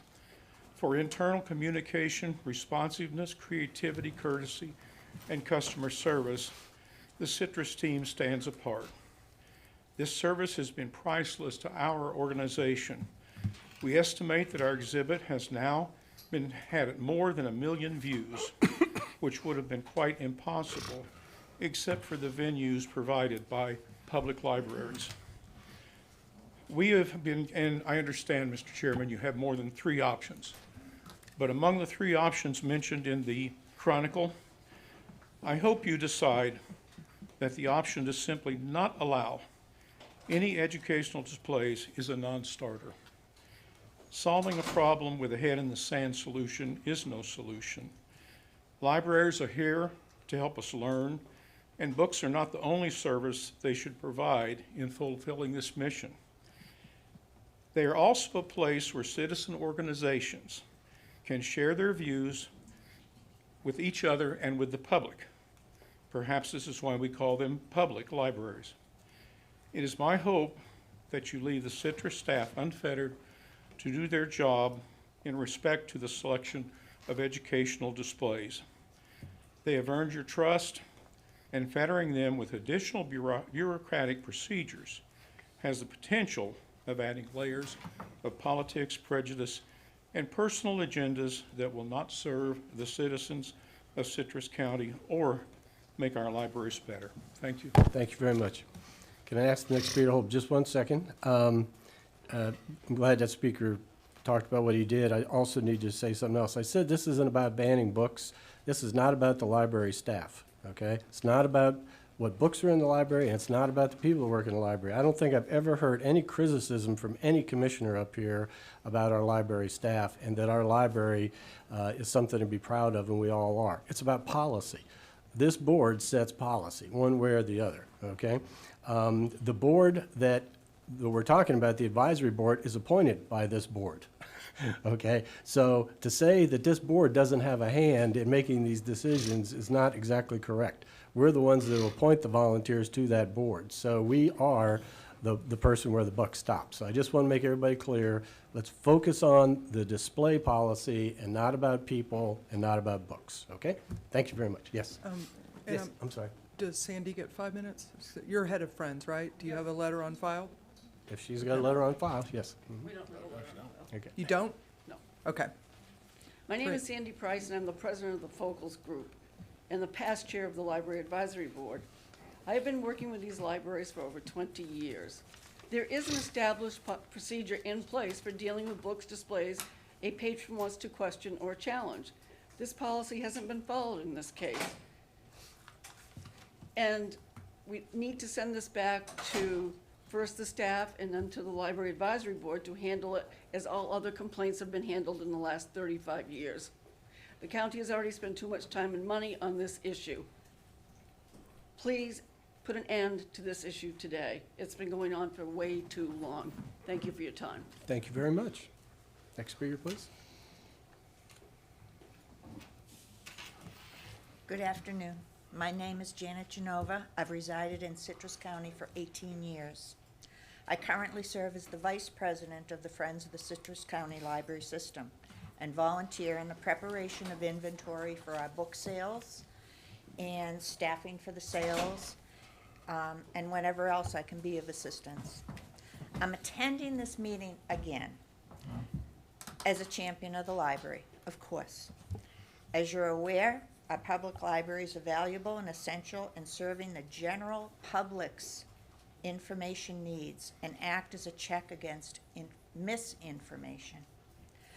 I support Director Eric Head and the staff in their dedication to equal access and intellectual freedom for all our county residents. I know this is about the displays, but the displays and the issue have affected everyone involved with the library. Our librarians and staff excel in the necessary professional expertise and commitment to service, learning, and community that is required. We're fortunate to have them. If you wish to envision a physical embodiment of the First Amendment, it would be a library. It's not a political or a religious institution, yet these most recent allegations of an uninformed fraction have attempted to make it so, and it really needs to stop. Unfortunately, I've been following this issue too long. It's gone on too long. I stand here now to let you know that I fully support the library's existing policy if a material issue should arise. It's most consistent with library standards and policies throughout the country. The current policy has served us well, if only it had been followed. A vocal minority has attempted to disrupt that process using some derisive rhetoric and images. I'm dismayed that this issue is festered. I look to you for decisive action now and hope this meeting will put it to rest. Thank you for your time. Thank you. Yes, ma'am, next speaker. Hello, I'm Judy Rose from Inverness, and I have a gay son. He has read many books. He has a degree in English from Eastern State in Connecticut, a master's in education from American International in Springfield, Massachusetts, and a degree in drug and alcohol counseling from the University of Massachusetts. Believe me, he did not walk into a library one day, pick up a book from a gay pride display, and decide to be gay. It doesn't work that way. Being gay is not a chosen lifestyle. It's an orientation. You're born that way. And he also is a Christian. Thank you. Next speaker, please. Hi, my name is Susan Constantine Perfitto. I have a master's degree in psychology, and I am a human behavior profiler that specializes in detecting deception, and I cover high-profile cases, most recently the Maxwell and the Jefferson Epstein sexual assault cases. Taking that off my professional side aside, I have extensively reviewed the LGBT displays in the libraries. The displays I find are suggestive, promotional, persuasive, and misleading. The visual imagery and slogans are being used to embed a belief system and culture into our children's subconscious mind. The message is only one-sided and does not provide opposing viewpoints. Commissioners, you're way too smart for this. In my personal opinion, as a mom, and the LGBTQ propaganda is the greatest assault in human history that has targeted our youth. A social contagion that is creating a psychic epidemic. Don't be fooled. I know this too well. I showed you pictures. Meet my daughter Mackenzie, who changed her legal name to Danny. She developed rapid onset gender dysphoria after being lured by advertisements of PFLAG and LGBTQ propaganda in the library. In just a few weeks, she morphed from a sweet, easygoing kid to an angry, defiant, belligerent person whom I don't even know. This is a photo of my daughter. Please look. This was her before the LGBTQ. I want you to see the photos of her afterwards. Don't be misled. This is very dangerous. And this propaganda leads to social media indoctrination that can lead to further self-harming, mutilation, trumpeting. If you just take hormones, grow a beard, call yourself a male pronoun, somehow you'll be a male. Learn how to walk and talk and pass as the opposite sex. In my profession, Your Honor, or I shouldn't say, I speak in front of attorneys all the time, is that this is what I call an imposter. The notion that non-affirming parents, teachers, doctors, psychologists somehow increases the rate of suicide is another lie. The research does not support it. I provided you a copy. In fact, transition teens are at a 20% higher risk of committing suicide. Once gay, always gay is also false. Meet my friend from the LGBT. I gave you photographs, Louis, Joshua, and Jonathan, who are now married with both married with children and living wonderful lives. There is nothing about pride to be proud of. Pride always comes before a fall. Let's promote achievement, excellence, well-being, and keep this harmful propaganda out of our libraries. And I leave you with one note. Whoever shall cause harm to a child, it'll be better for him to have a millstone hung around his neck and drowned in the depths of the sea. I know all of you will make the right decision today. Thank you. Thank you very much. Have the next speaker, please. Hello, my name is Naomi Charbonneau. LGBTQ. For decades, there have been research studies done around the globe and done across the United States. I said decades. They span for decades, these research studies. They're broad scale, and they target large populations of LGBTQ people. And what these have concluded, based on self-reports of LGBTQ people reporting on their own lives, is that the underlying disorders of same-sex attraction and body dysphoria are caused by trauma in infancy often and childhood. In addition to that, we have dozens, you can go on the internet, dozens and dozens of books that have been written by former LGBTQ people who have come to the same conclusion after examining their lives that their underlying same-sex attraction disorder or body dysphoria disorder were caused by trauma in infancy or childhood. And then if that weren't enough, we have organizations across the U.S., large organizations, and around the world, large organizations of former LGBTQ people who have reached the same conclusion upon examining their own lives, that their same-sex attraction disorder, their body dysphoria disorder, were caused by trauma in infancy or childhood. So what do we do as a society to people with disorders? All the other disorders, we treat them with compassion. Compassion is helping people out of their disorder, not encouraging them to go into a disorder. In fact, it's illegal in some cases. Look at the tobacco industry. Look at the alcohol industry. It is illegal for them to advertise to young people because society has said, we think it's illegal to encourage young people to go into the disorders of addiction. Look at the eating disorders. Take anorexia. There have been decades of studies on anorexia that have concluded that the fashion industry is a major contributor to eating disorders such as anorexia. And what would we do to an emaciated, anorexic young woman, say to her, oh, keep starving yourselves, celebrate this. This is who you were really meant to be. You were born this way. We wouldn't do that. We don't do that because we are compassionate. Compassion is helping people out of their disorders. It is not compassion to encourage people to go into disorders. Thank you very much. Thank you. Can we have the next speaker, please? Happy New Year. So my name is Lee Spallis from Pine Ridge, and just addressing this issue, obviously there's a lot of passion on both sides of this. I'm just going to come from the standpoint of the law. I emailed you all the Florida statute on obscenity. I don't know if you guys received that or not, but there's also the Supreme Court guidance in terms of what determines what's obscene.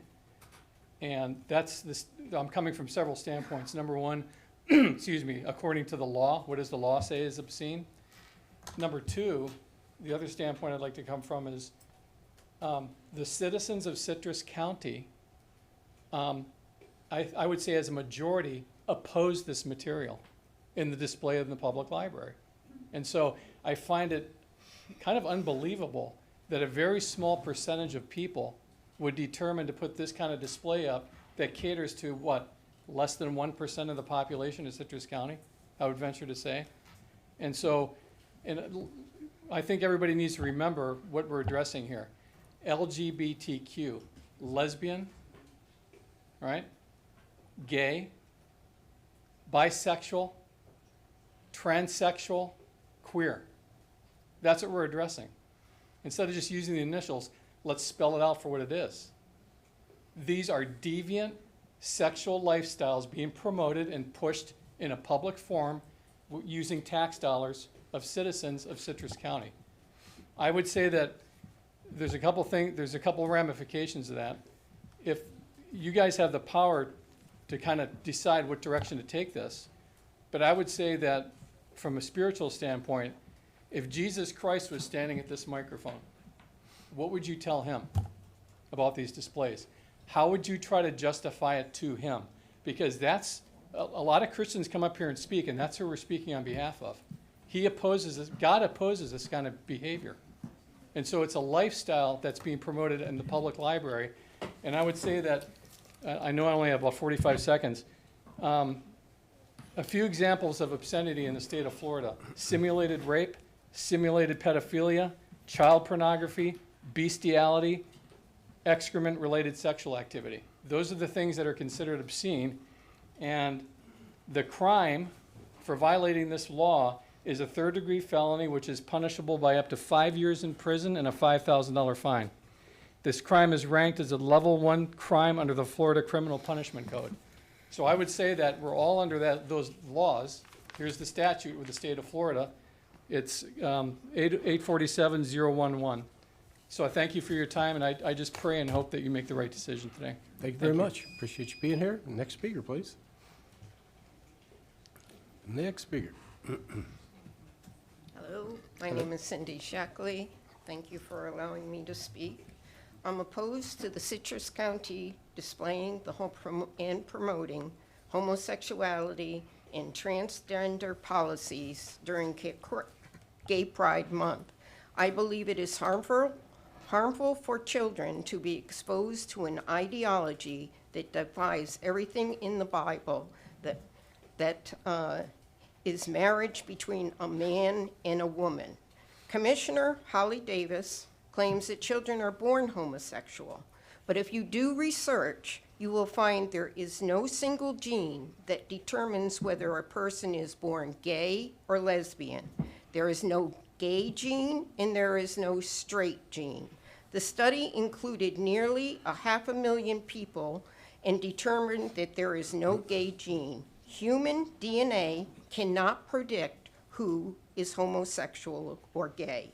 Holly Davis, however, wants to put our children at risk of being drawn into the LGBT community, where they can be sexually abused, encouraged to try hormone therapy treatments, or to consider sexual mutilation surgeries which cannot be reversed. All of this can cause harm to our children. Do not allow tax dollars to be used to indoctrinate our children. Vote no. Thank you for allowing me to speak. Thank you. You will get a chance to respond.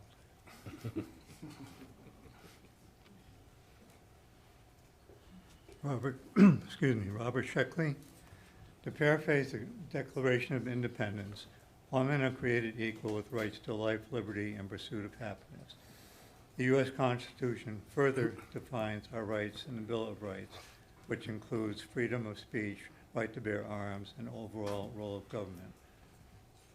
In my opinion, government at any level does not have the authority to support special interest groups or lifestyles. Government gets its powers from the consent of the government. One government responsibility is to secure our rights. I'm a little bit hoarse because I haven't had anything to drink. But parents should be responsible for the children in all manners. This includes personal health, education, and protection.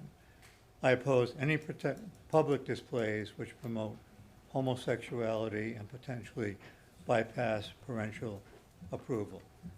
I believe it's inappropriate to expose young people to this ideology at a public venue. I oppose a practice which allows biological males to compete in women's sports. I oppose any movement which attempts to redefine the nuclear family. We are one nation under God. Let's act like we support America with American values. Thank you. Thank you. Next speaker, please.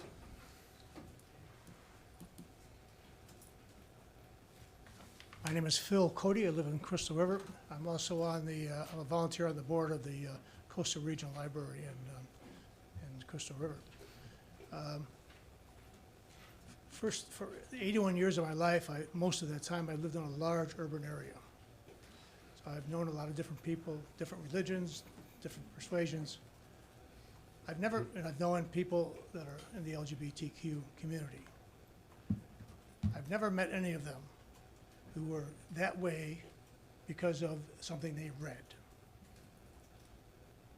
They were in that community because that's the way they felt. If they read anything, it was to understand why they were that way. And that's the purpose of having a book that would tell you about that community, is to understand it. But I'm not gay, 51 years old, married for almost 59 years, 4 children, 5 grandchildren. But I respect those people. I've known people in that community, we call typically the gay community, Catholic priest, physician, some other very good people, very Christian acting people, so to speak.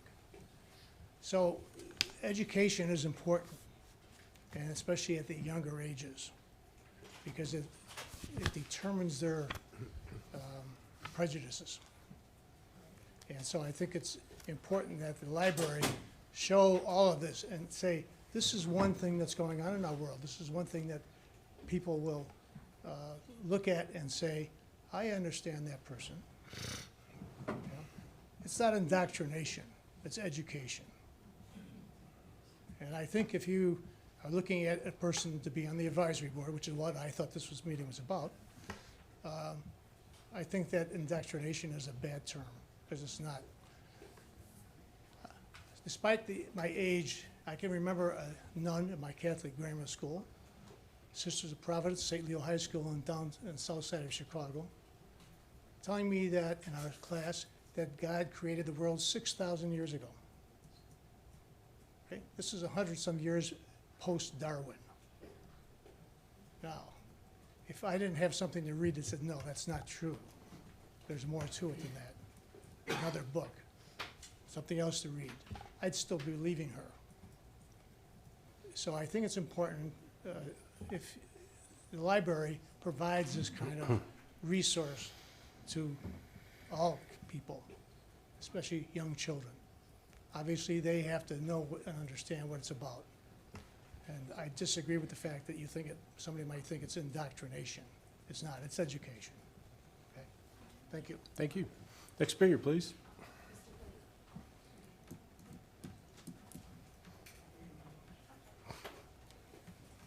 Good afternoon. I'd like to thank you for this opportunity to address you all today. Can you give us your name, please? I'm sorry, Deborah Spence, Crystal River. I stand here today to support the efforts of the I stand here to support the efforts of the Citrus County Library System to do what they do best in their mission statement, which reads, to promote the pursuit of knowledge, deliver quality education to the community, embracing the power of information, imagination, and ideas. Each month, the library staff creates displays to celebrate that month's celebration. These celebrations are known throughout the country. They're not something that Citrus County or the library system makes. February has displays for Black History Month. March is Women's History Month. April, you usually find displays on Easter and Passover. November is Native American or Indigenous Day. December has displays for Christmas, Kwanzaa, and Hanukkah. These celebrations are not created by the library. During last June's Pride Month celebration, some residents complained that the display was political. According to an article in the Chronicle, some residents stated the library is no place to push such lifestyle onto children. As far as the term lifestyle goes, and I've heard this many times, including from you, Commissioner, please be assured that being gay or lesbian or transgendered is not a lifestyle. Let me tell you a little bit about my life. I'm 66 years old, and I've identified as a lesbian for over 3/4 of my life. My wife and I have been together for over 25 years. We have 5 children and 7 grandchildren. We travel a lot to spend quality time with them, rarely missing sports or recitals. Some live in Massachusetts, some in Missouri, and some in California. So it's not easy seeing everybody. In my career of 37 years, I had progressively responsible work supervising a staff of 27 and managing a $10 million budget. I retired 9 years ago, and I relocated to Citrus. If I can tell you a little bit about my life, not a lifestyle, my average week consists of going to church on Sunday, singing in the choir. We pledge financial support and support various missions. On Mondays and Wednesdays, I volunteer at the Homosassa Library, assisting with technology classes. My wife volunteers on Thursdays at the library as well.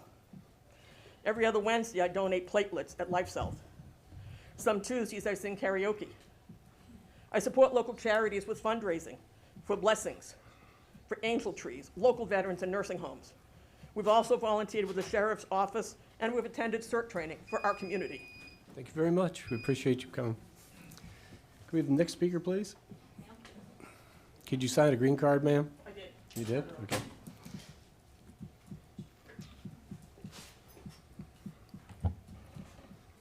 Oops.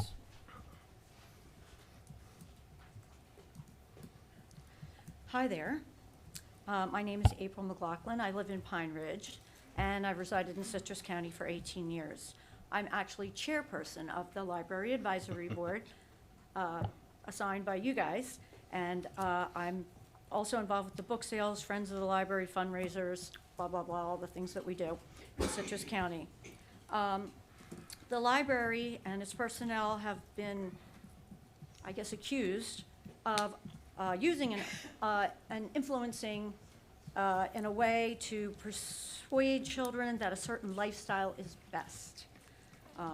There's been personal hate speech going on the internet about it, and it's over 2 small displays that were at our libraries in June, which is National Pride Month. Citrus County Library System serves the entire county. We have a diverse group of people that live here. Some here have been for generations. Some people like myself have moved in. We don't all agree. We have a different view. And there is a partnership that exists between the citizens and the library. Citrus County is a wonderful place. We have wonderful people. We agree to disagree, and we do that. And if you read the Chronicle, you know that we do that often. We share and volunteer time in many ways, like the other people have said, where they volunteer, we feed people, we build homes, and we have people that drop off books to people that can't get to the library. Do I think anyone in the Citrus County library system tried to influence children to live a certain lifestyle? Absolutely not. Do I think Eric had negatively influenced or directly tried to direct the library staff to do so? Absolutely not. Our library staff are Citrus County employees. They have intense training, supervision, direction to do tasks and jobs as outlined. The First Amendment gives people in the county the freedom to choose and speak and give their opinion. Every book in every library across our country is on display. So it's our individual choice to look at it, read it, not read it, take it out, show it to your kids or not. There's books on murder. I didn't murder anybody, but I read the murder book. The same thing with different religions. You can read about any religion. You're not going to convert to that religion because you saw a book on it. There has not been or ever will be any pornography on display in our library. Just want to make that perfectly clear. The truth about these little displays we had in June is a couple little books and a little rainbow. I don't think that that's going to change anybody's mind. Those little displays have been twisted, distorted, blown out of proportion, tweeted, written on the internet. It was a couple little books with a rainbow display that an employee thought would look nice. A small display of a few books is not going to change anybody. Thank you very much. Next speaker, please.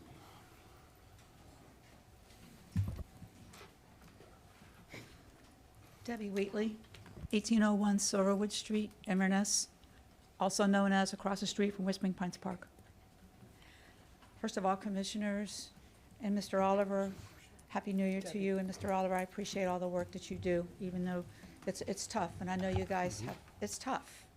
The thing I think that most of us are concerned about with the books, this reminds us, or it's pushing an agenda. It's there, I know people can look at it and they can choose not to or to. The kids, they're already trying to figure themselves out. Now we have a book in front of them and they're like, what's this, what's this? I taught middle school for 35 years. I opened the Canto Primary, I opened the Canto Middle. I've seen a lot, mostly 8th grade. I taught band and I taught PE. So in a band room and in a locker room and in a gym, you hear and see everything. You see what goes on in a kid's mind that a a regular teacher probably wouldn't be able to get to. So I've seen a lot. I know kind of the psychic of an 8th grader that changes from 5 minutes to 5 minutes, but you get the idea. One of the things that kids do, and I'm talking from a middle school perspective, not a little kid, but in middle school, where we have puberty starting. Now we're seeing and experimenting things. What these kids do, they share that. They go on their social media. Hey, what about this? And then they begin to bully. And they'll bully each other. And they bully so much that some of them commit suicide. So my question is, with some of these books, could it somehow cause a kid to, wow, what's this? Go into bullying. We don't know how much bullying goes on because of this. We really don't. And how much of that could turn into an agenda, which you already have an agenda, but how much of it could lead to a kid, one kid, to commit suicide? I'm not saying one book in the media. I'm not saying that, but they have it here, they have it there. Do we have to have it in our community library as well? It's everywhere. You want the books, go to Amazon. You don't have to have it in your face when we go to our community library. The other thing is, we are a faith and family community. Our sheriff said so. Our school board tries its best to keep those kind of books out of our library. Are we being successful? We're trying. And our city council, as we're growing, they're making decisions based on our faith and family community. So it almost looks like the county commissions, by not going through these books, is almost like you're undermining that for those of us that came here because faith and community, family. Thank you very much. Appreciate your comments. Next speaker, please. Hi, my name again is Bev Kilmer. I'm president of Freedom Speaks Coalition and Safe Ed K-12 for Children in the Classroom. And I just want to give a couple of informational pieces. One is, in Ohio, a lot of people think that this is not as widespread and a problem as it actually is. In Ohio, in 1 year, the instances of girls having sexual dysphoria, and actually many of them were pushing to have their breasts removed, and we're talking about ages 10 to 14, rose 10,000%. If that isn't a wake-up call, I don't know what is. And we need to understand that this is a movement, or you can call it what you want. Some people say, well, it's just a fad that's gotten out of control. But the bottom line is someone has to take a strong hold on protecting our children. What adults do with their life, I couldn't care less, but I love and will move heaven and earth to protect our children. And that's why I do this pretty much 24/7 every day. And I'm going to read you Florida statute because it makes it very clear what can be presented to children, whether it's in a library or anywhere else. Florida statute 847001, paren 5. Deviant sexual intercourse, and forgive me for using the words that I'm going to use, but it is in the Florida law. Deviant sexual intercourse means sexual conduct between persons not married to each other, consisting of contact between the penis and the anus, the mouth and the penis, and the mouth and the vulva. This is deviant activity that is more predominantly pushed among certain We'll call them lifestyle, even though some people say it's not a lifestyle. I don't know if it is or not. I don't care. But the bottom line is our laws say this is deviant sexual activity. It's current law. And we can't have the libraries, the schools participating in celebration of that lifestyle within our children. We need to have it, if you're going to have it in the library, make it where it's not part of the children's arena. And the same with the classroom. 18 and under are considered minor, and we need to take that into consideration. And I'm really asking you, begging you, please take this into consideration. I have a book here that I wrote. It is The Rise and Fall of Sexism, Racism, and LGBTQ in American Schools. I'm going to leave it for y'all. Thank you very much. Next speaker, please.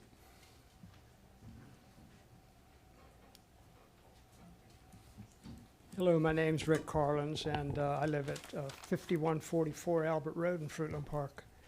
And my heart just grieves for, and just kind of a statement, for the situation that we even have to be discussing these things. This has just come to rise over the past few decades. Deviant, sorry. I'm sorry. Okay. I just caught it. Sorry, right before it knock a beeped. few off for me. But it's, that's, I care, and I'm here because of my faith, because I'm a Christian. And, my Bible tells me how to live, and God tells us how to live. And this, that's, a man is a man and a woman is a woman. And one of the first things God did was create the family. And, I remember family values and so forth, and I've made all the mistakes that you can make. I'm not saying that, but what we need to do is encourage the children in good moral behavior. This shouldn't even be in question. Nowhere do I know in Scripture does it say that you need to explore what you like to do the most sexually. What do you want to do? How many people do you want to do it with, or whatever? None of this is in the Scripture that I read. And so I just want to be a representative for that. There is a right and there is a wrong. It's not complicated. And it's just a shame that we're here discussing this and that this is in the libraries. The victims are the kids. The victims are the children. They don't have anything to hold on to. They don't have heroes anymore. They don't have a nation to have pride in. All this is being robbed from them, and this is our foundational core. What I'm trying to describe. It's the country's core. We're here because we honored God's precepts. We're here because God blessed us to be able to have this, and we're losing it because we're abandoning that. We're going after whatever it is that feels right to us, instead of what it is that is absolute truth and absolute pleasing to God. Like I said, I've made all the mistakes, but I know now who I serve. I'm done. Thank you very much. Next speaker, please.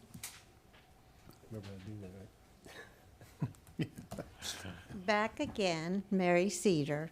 I'm your favorite lady. The first time I was here, I spoke how the communists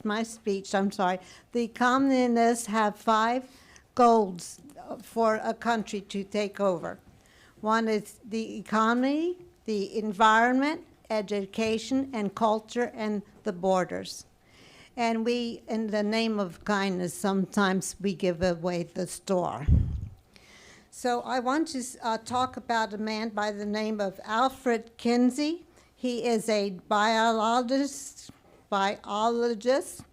a professor of entomology and sociology and sexology. Sometimes my speech is really good. I'm sorry. I had an operation. Okay. Well, Mr. Kinsey had affairs with other men.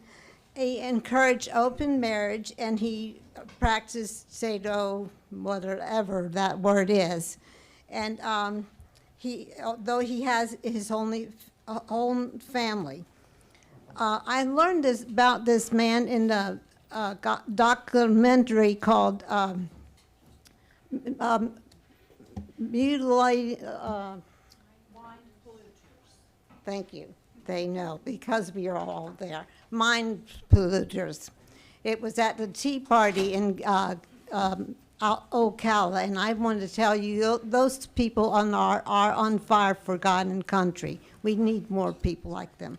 But anyway, I began by telling you that a country is only as good as its families, and society is only as good as the people in it. So the communists wanted to change the culture.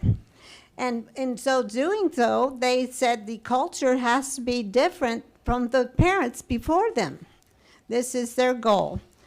And on the Phil Donahue show, he had Mr. Kinsey on his program. And Mr. Phil Donahue was yelling to the crowd as he was reading from papers on the clipboard. Well, next to Mr. Kinsey was two older ladies, and they were very well groomed and very intelligent. And the one lady, she began to yell and to say, "Put it on the screen. Show it to the people so they can see." Mr. Donahue said, I will. But he proceeded to yell to people what he was seeing. The other lady simultaneously yelled and said, "Put it on the screen so the people can see." And he did.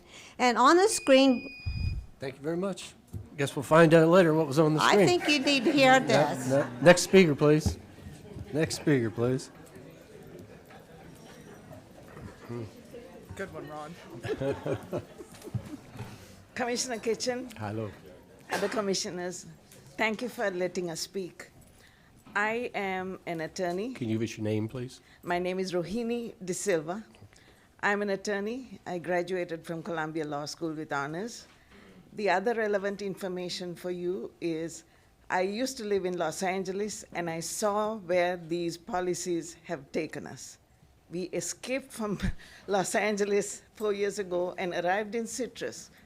And that is why I'm speaking. I don't want us to convert into Los Angeles. And the way the conversion is done is they name you bigots, racists, homophobes, every conceivable insult, put you under enormous pressure to forget about your religion, to forget about your country, to forget about your loyalties, and allow your children to be molested and turned into sex slaves. Transgenderism is nothing but castration of little boys. We wouldn't dream of having eunuchs among us. But that's what ancient pagan civilizations did. And that's what's being promoted to our little children, who have no way of knowing whether this is right or whether this is wrong. Just for you to know, I forgot to give it to you. May I approach? Give it to the clerk. This process is taking place throughout the country. Everybody is being called backward rednecks if you don't give in to this process. And I earnestly request you do not give in to it. Let's all of us be rednecks together, including me, who's a brown-skinned person. What is happening is the NEA and the ALA, the American Library Association, are working together with these groups to allow them to come into our schools and indoctrinate our children. And I have given you pictures of what they're doing in the libraries. Here is a picture of a man, I'm holding it up in case you guys can see it, dressed in drag with a beard. He encourages little children to come to him and say, "Touch my hair." What hair is he talking about? He's barely dressed in underwear and sparkles. Here's another man sitting and showing his crotch. They're all drag queens, by the way. Here's another one recommending that the children learn to twerk. Do you know what twerking is? It's simulating anal sex, which is, of course, as previous speakers have said, is violating our constitutional rights as well as the obscenity statutes. the idea is, Thank you, ma'am. Sorry. That's okay. We appreciate you being here. Thank you. thank you. Thank you. Next You- speaker, You please. can read that. Okay. Next speaker, please. Good afternoon, Commissioners. I'm Mark Conley. I live at 2630 Brentwood Circle in Lecanto. And I wanted to speak about, to urge the Commission to look at, with the governing board for the libraries, to look very carefully at the policies that we have, and also look very carefully at the people who are charged with implementing those policies. After the Commission talked about this subject this past summer, I noticed that in the Chronicle quoted the director of the libraries as dismissing the concerns that were expressed by the community at that meeting, as by saying that no one came to me and complained about the display. But I don't think we should be living in a community where we have to be constantly putting out fires, going to our library, seeing an offensive display, and then coming to the Commission to try to do something about it. Now, the LGBTQ displays this summer were set forth as an excuse for celebrating Gay Pride Month. We have, coming up in February, we'll have Black History Month. And I don't want that to be used as an excuse for a display championing critical race theory. And you could very easily make a display of books that are accepted in the general community, but are basically promoting discrimination and racism. It's not black racism, but it's anti-white racism. And I also don't want to have to come to the Commission or some other place to object to a display that maybe during the month of Ramadan we'll have a display of books promoting Sharia law. And so we need either a more robust policy that thinks about what kinds of ideologies should not be promoted in the library. And also, we should have take a look at the people who are implementing these policies to make sure they don't make similar mistakes in the future, like the ones that I just suggested. Thank you. Thank you. Next speaker, please.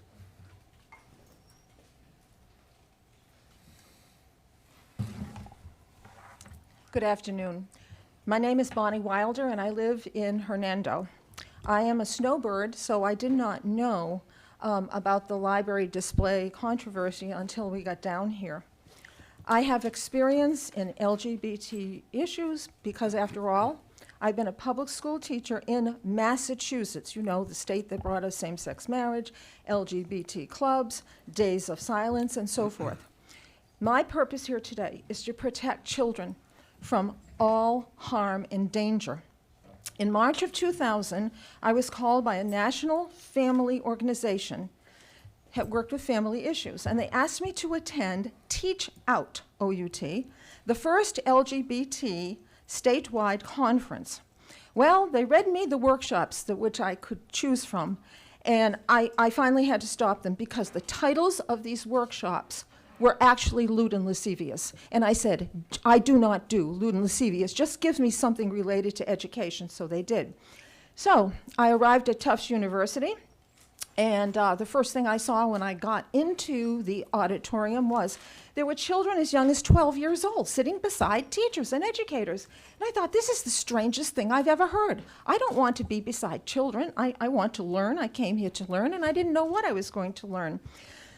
So I have now attended, I have never attended a conference with students. My testimony you're going to find, and I want to send you to it because I do not have time to say it today.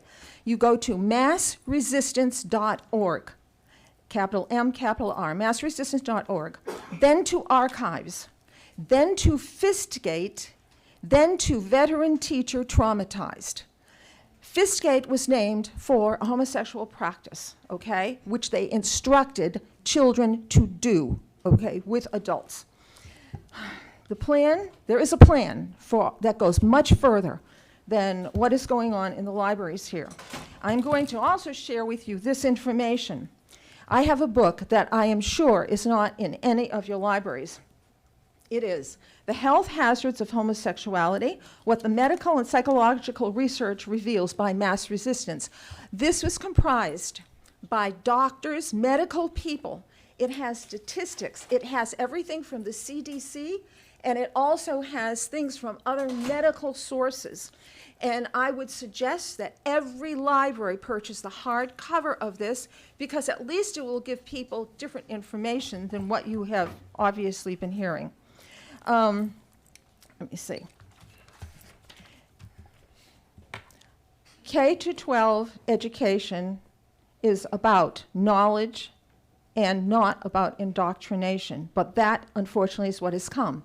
One workshop that I... Thank you very much. Thank you. Hi, I'm Karen Stewart. I'm sorry, we didn't get your name? Karen Stewart, RN, was a pediatric nurse for quite a long time. I have 8 children of my own. Can you move and over I to, love- ma'am? Yes. Over here. Can you move over to Mike? Thank you, Okay, thank you. do I have to, I haven't No. got much time. No, Okay, very good. Karen Stewart, did you get Okay. that? Yes, we got that. Okay, let's see, pediatric nurse, also a teacher, 8 children of my own, 20 grandchildren. I love children. I love children. That's why I'm here. I want the children protected. It breaks my heart to think they might not be. A few years back, when I was in we were teaching the children from home, and this thing came up. This man would drive the kids supposedly to school, and I don't even know what school it was. Well, it turned out one of the mothers went into the restroom, and there was porno all in the restroom. She just had walked in, and that was the case. Finally, it went to court, and all these children had been affected. They were very young children, you know, maybe 4, 5, 6, 7 years old, and what these children had been through because of this weird stuff that was going on had traumatized them terribly. They all had to have psychiatric help, and this is when we go into places like we're going into or appear to be going into. It's very, very dangerous for children. And I don't want it. And why have anything that hurts our children? If there's anybody we need to protect, it's our children.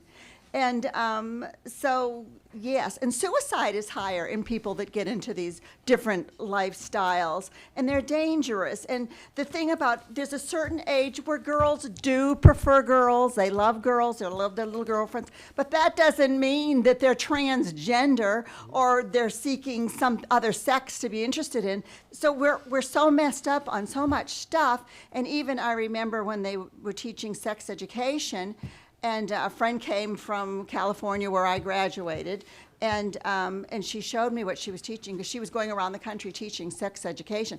This stuff was ridiculous. This wasn't sex education she was teaching. It was perversion, even supposedly under the name of sex education.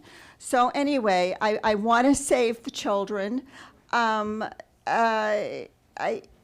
We're not going around anything. And I mean, in the beginning, God said, you know, male and female. I made them male and female. So where do they get all these other things that it could be? This is, in my opinion, this is ridiculous. And I guess that's really all I had to say, is that please think of the children. Don't think about who has the right to put this book here, who has the right. Think, is this good for the children? And that's what I want to get across. Thank you. Thank you. Can we have the next speaker, please? Mm-hmm.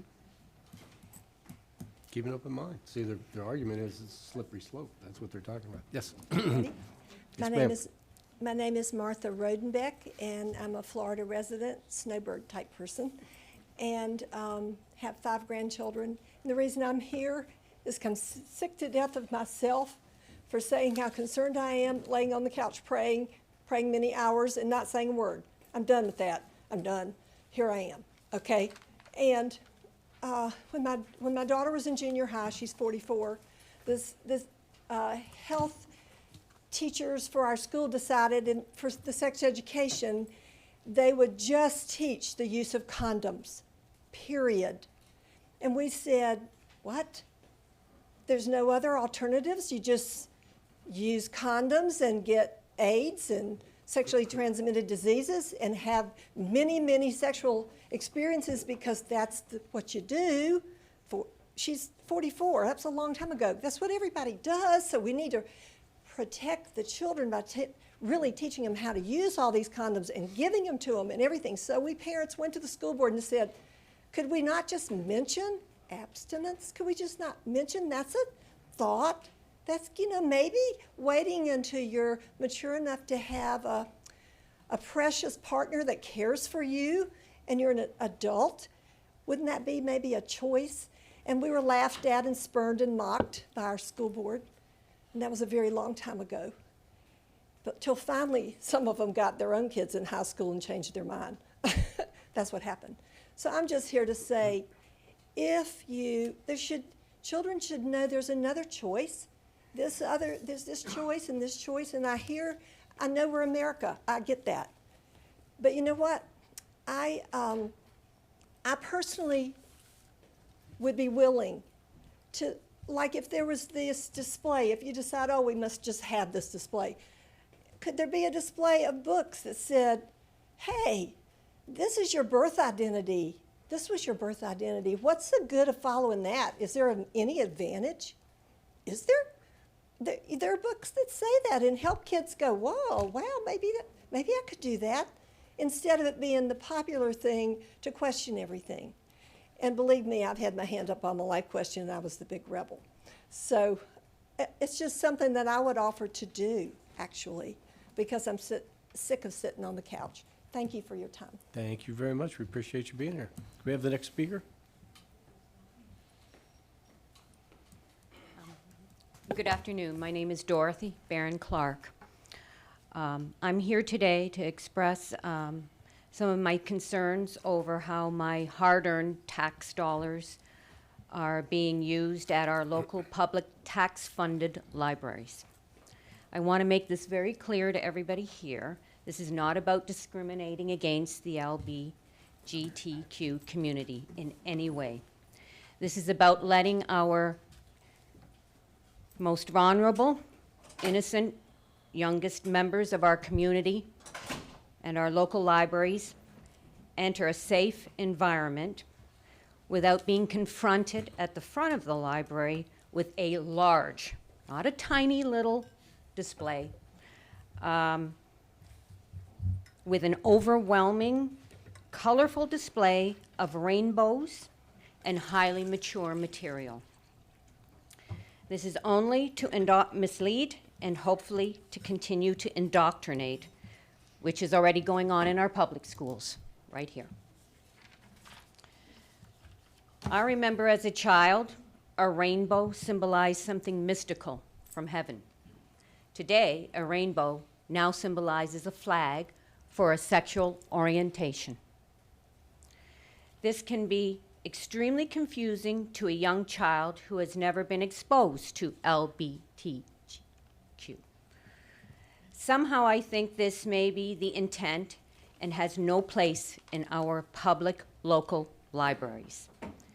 This should be the responsibility under the close guidance of the parents and the privacy of the family home.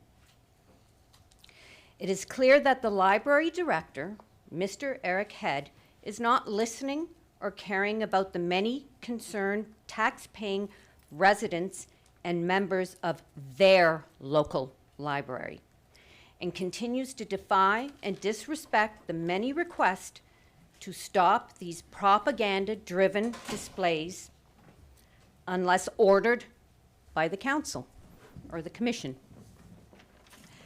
As tax-paying concerned residents and members of our local libraries who help pay Mr. Head's salary, I am personally ordering Mr. Head to stop this irresponsible, unprofessional behavior and stop acting like a paid politician, and to do his job as the library director. It is the job of this board, all of you, to listen and to support we, the people. I would like to take the opportunity to thank Thank you very much. County Commissioner Mr. Thank you. Kitchen. Thank you. Thank you. And by the way, it's not about Eric Head, it's not about the staff. They follow our directions, so that's what we're about today is the policy. Yes, sir. Thank you, Commissioners, Chairman Kitchen and Commissioners for having, for holding this hearing today. Obviously, this issue has been ongoing since back in June, when a number of us first noticed the LGBT displays in the libraries. Could you give us your name? Oh, I'm sorry, John Labriola, Inverness. But I want to address a procedural issue because I did read the Eric Head's memo that was published in today's agenda. And it seems that he's implying that procedure hasn't been followed and that somehow we maybe need to start over at square one. So I hope you don't listen to that because, you know, our group has been before you many times, and now at the 11th hour, Mr. Head is trying to suggest that somehow we haven't followed procedure.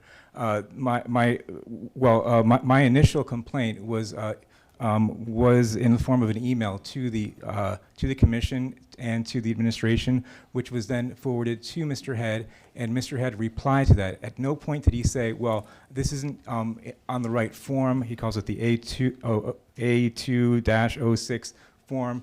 At no point did he say, well, this thing is not in the right form, so could you please take this form that I have and retype this onto the form so I can address it? No, he did address it.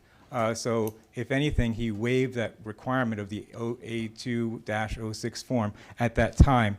And not only that, but in his memo, he says that if at that point the issue is still not remedied to the satisfaction of the people complaining, at that point that the staff is required to bring it before the Library Advisory Board. He did not do that, and mine was not the only complaint. So number one, he didn't provide the form. Number two, he didn't take it to the Library Advisory Board as required. But regardless of that, a number of us showed up at the Library Advisory Board, not one, not two, but three in a row, and we tried to address this before the Library Advisory Board, and guess what? We were ignored by Mr. Head and by the Library Advisory Board.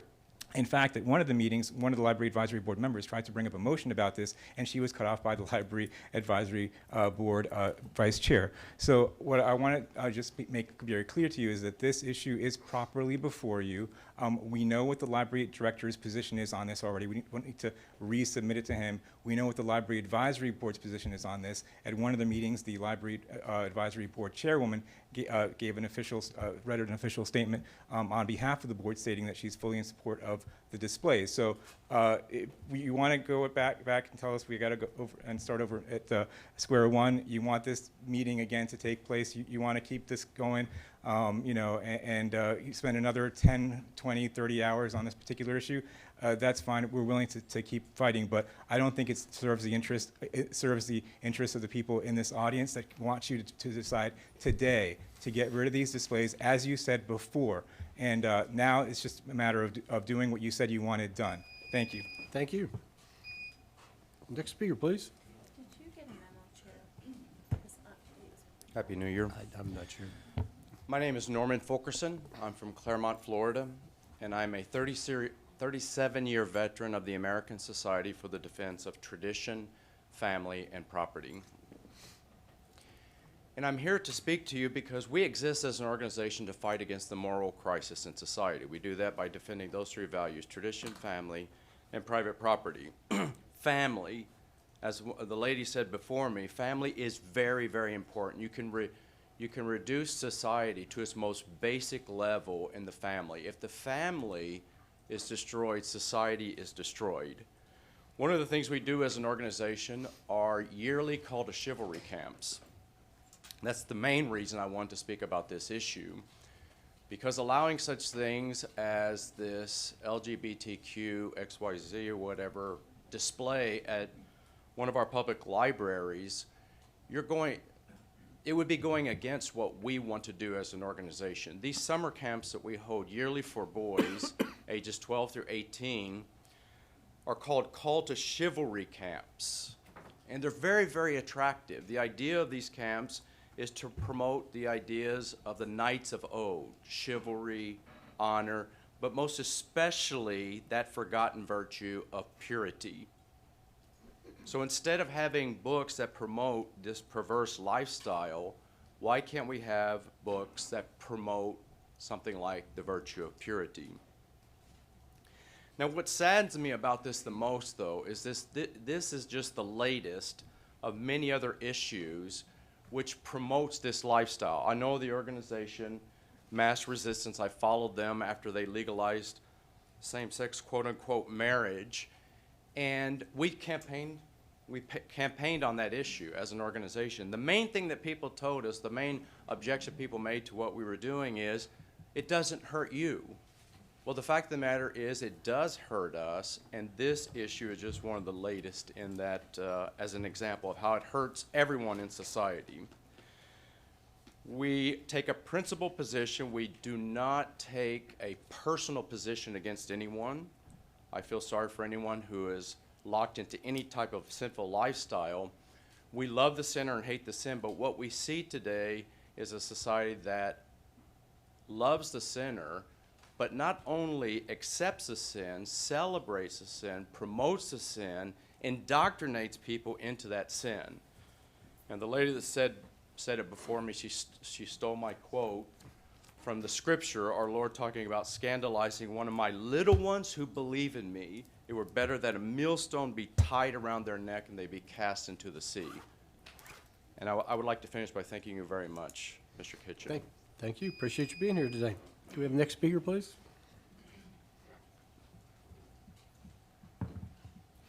Hi, my name is Patrick Sullivan. I'm from Beverly Hills. The reason I came to speak here today is because there's a lot of people on the other side of this issue that would call people like me a bigot. And bigot is a very poor choice of word to use because they try to use this and compare it to racism in some way. They were just not accepting of a certain class or a certain form of people. But that's far from the truth. Skin color you can't change. Homosexuality you can. And I've known because I've come across many people who have rejected that lifestyle when they realized that that was not a good thing to do. It's all about how we're raised and what we're taught. There was a friend of mine who he was straight. He found out that gay was being an option, thought that was interesting, and then he started to pursue that until he came to Christ and learned that being gay was not a good thing to be. If we're going to put a display for a lifestyle choice, which is what it is, in our library for kids and the public to see, promoting a specific sinful lifestyle, why don't we also put one up for alcoholism? Here's books on alcoholism, how fun alcoholism is. Here's books on how fun murder is. You want to read books about that too? Here's a whole month dedicated to it. I don't think this is something we as a society, especially a society that came from Christian principles, should be promoting to our people and especially to our children, because children have an impressionable mind and they can be tricked, they can be deceived, they can be led in ways that they would not normally have been led because of the direction that the public wants to guide their minds. We're in a war for the minds for our children, and these type of things shouldn't be accepted. We shouldn't be scared to say this is wrong. We have to be able to say this is wrong. We have to not allow these displays. If you want those kind of books, put them in the adult section. Let them decide that when they're adult, they can go back there, they can check out that book when they turn 18. But until then, it should be left out of the main view when you walk into the library. Thank you. Thank you. Would you sign a card, please, sir? Sir, we need to get your green card. Sorry. Next speaker, please. Good day. Steve Moline, Hernando. I appreciate living in the free state of Florida and Citrus County, and thank you for this time, commissioners. Why does the Bible say homosexuality and other associated behaviors are wrong?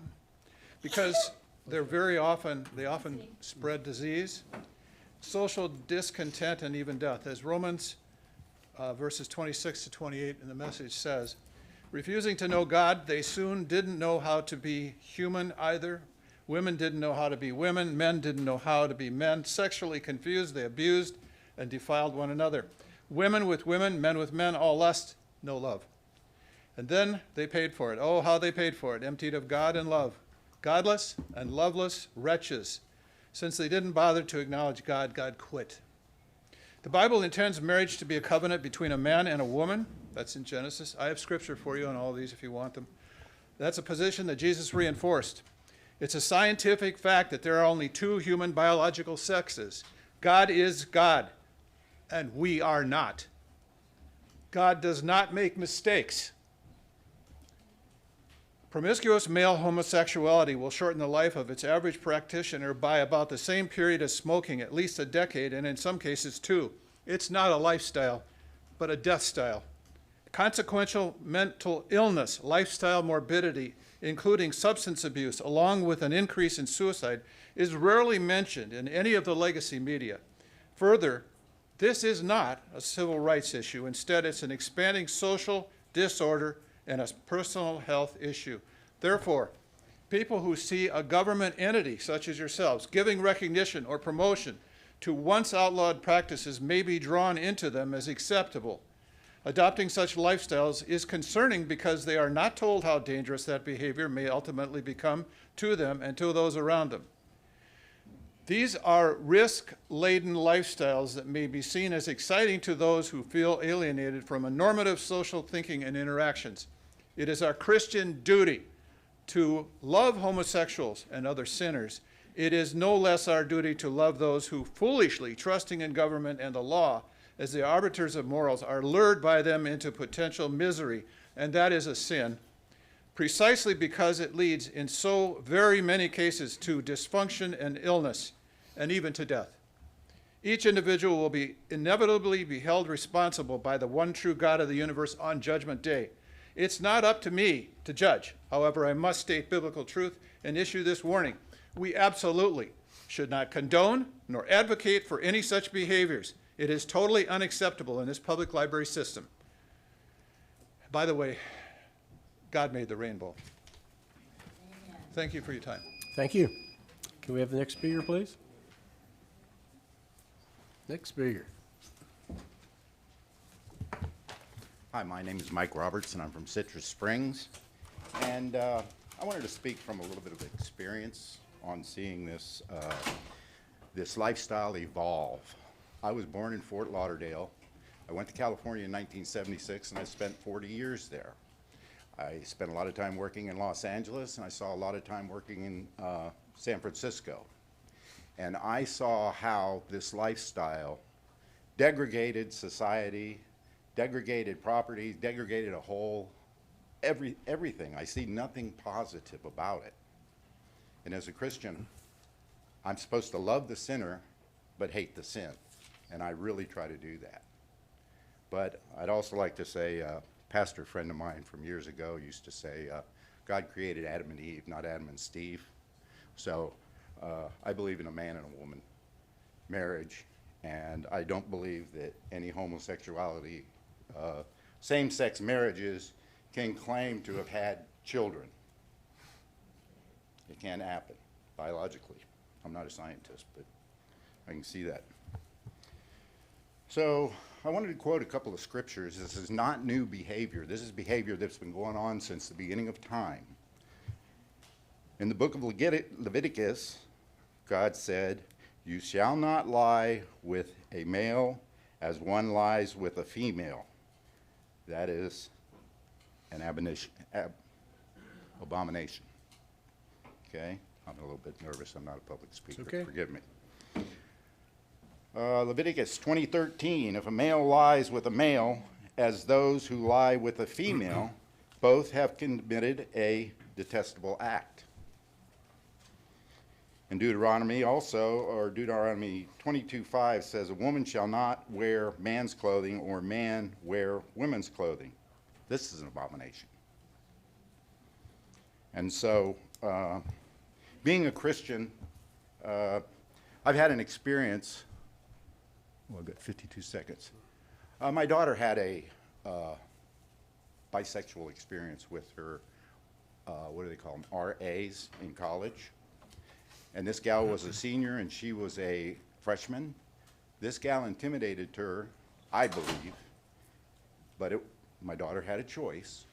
and she participated in this homosexual relationship. It lasted a time, but one of the things I can say is it destroyed our relationship. Not that I didn't love her, I let her know that I loved her as much or more after I learned this than I did before, and I have completely forgiven her. But right now, our family is fractured because of that behavior. So I don't think it's any place for taxpayer dollars to be promoting this lifestyle. Thank you. Thank you for your time. Could we have the next speaker, please?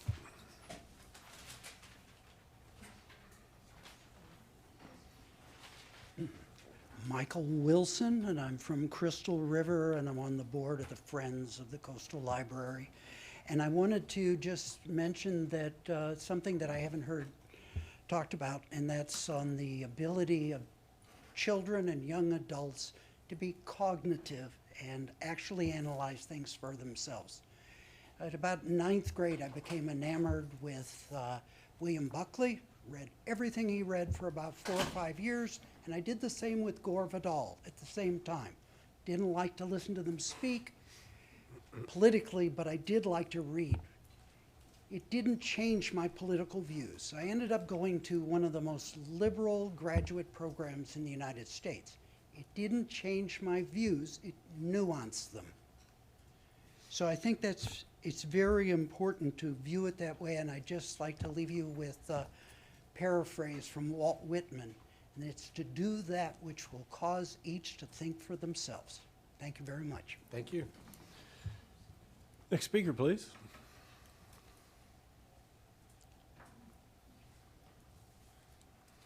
By the way, can I ask the last speaker, was that a for or against? I'm trying to get a...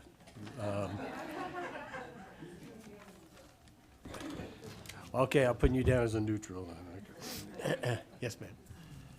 Hi, my name is Sandy Westad. Well, I'm here because, like another lady, I've been praying for children for 25 years. God's protection upon them, that He leads and guides them through their family, their parents. And I believe parents are extremely important to the children.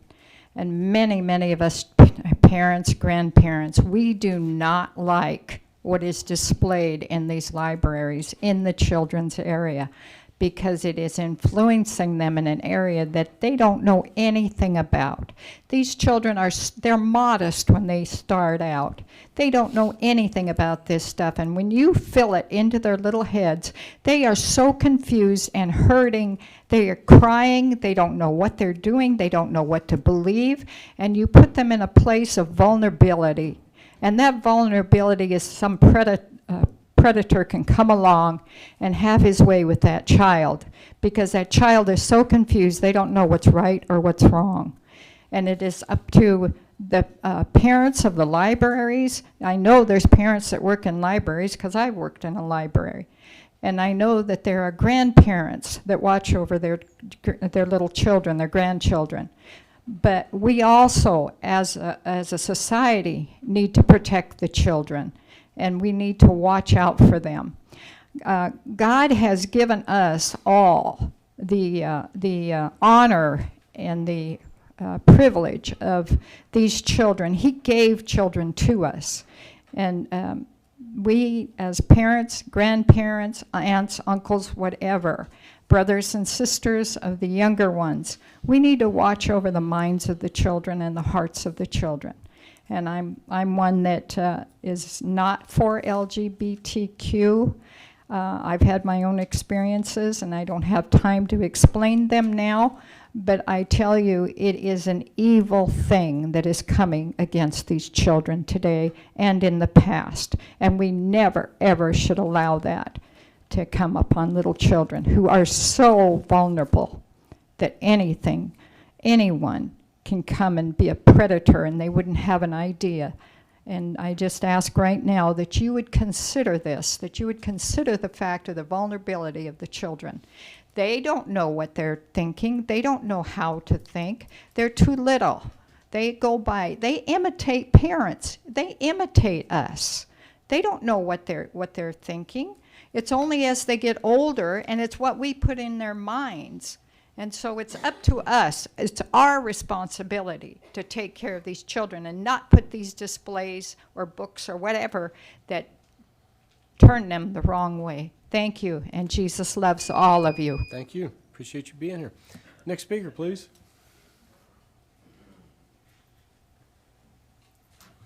Hi, thank you very much. Chris Fitz. I'm new to the state of Florida. I was here once before, and I'm against having any of these displays in the library. I don't know if I can really add anything to what's already been said, so as you requested, I don't really want to be redundant. But I do kind of want to say that, it's a grain of sand in a heap. All these little grains of sand, a little display here, a comment in a movie, a commercial, a book, all of it amounts to what I believe everyone else has already said, indoctrination of the children. And I agree with Sandy. It makes them vulnerable to predators. That's all I need to say. Thank you very much. We appreciate your comments. Next speaker, please.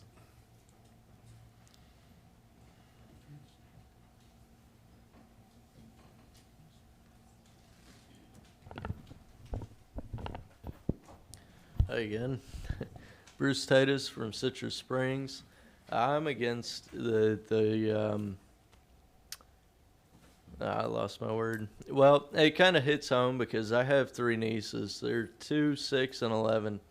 So at those ages, their brains still aren't fully developed. They don't need to be confused by seeing this, propaganda, whatever you want to call it. I'm neither for or against the LGB whatever. I could care less about them. That's their choice. But when it comes to the kids, it shouldn't be hitting, their subconscious mind seeing that stuff. I mean, either keep it up, put it down, whatever. It's just keep it away from the kids in like the adult section if it's not taken down. But thank you. Thank you. Do I have to fill out a second slip or? You have his information from before, I believe, correct? Yes. Yes, All we right, have it. Yes. thank you. Yes, sir. So I can talk. Don't forget it when you leave. Good afternoon. My name is Ron Castreba. I live here in Inverness, Florida. And I'm just here to talk about some of these perfect people that get up there and tell how great they are. They got 5 children and married to another woman, or they're doing all these jobs around the county and how great they are. But I don't know. All I know is I'm a sinner. By the grace of God, I was saved by his blood. And I can only do what I can do. But if you got porno in a library and it's called porno, by the statutes and stuff, it don't belong there. Pure and simple. Do we do everything Washington D.C. tells us to do? No, we shouldn't. There's corruption. All these big cities, all these big, especially our federal government today. And let's see. So what's the next year? I was thinking, I think we should start a bestiality site there at the library and show what bestiality, because that's going to be after the queue pretty soon. That's going to be in that old library here pretty soon, or what do you call it? It's Campbell soup thing, whatever it is. So that's all I got. Thanks, sir. Sir, can you fill out a form for us, please? You did? Yes, sir. My name is Bob Schmidt, and I'm going to call an audible. I had prepped something earlier, but standing in line back there and thinking about it, I'm going to change what I'm going to say. One of your earlier speakers was had brought up Kinsey, Dr. Kinsey.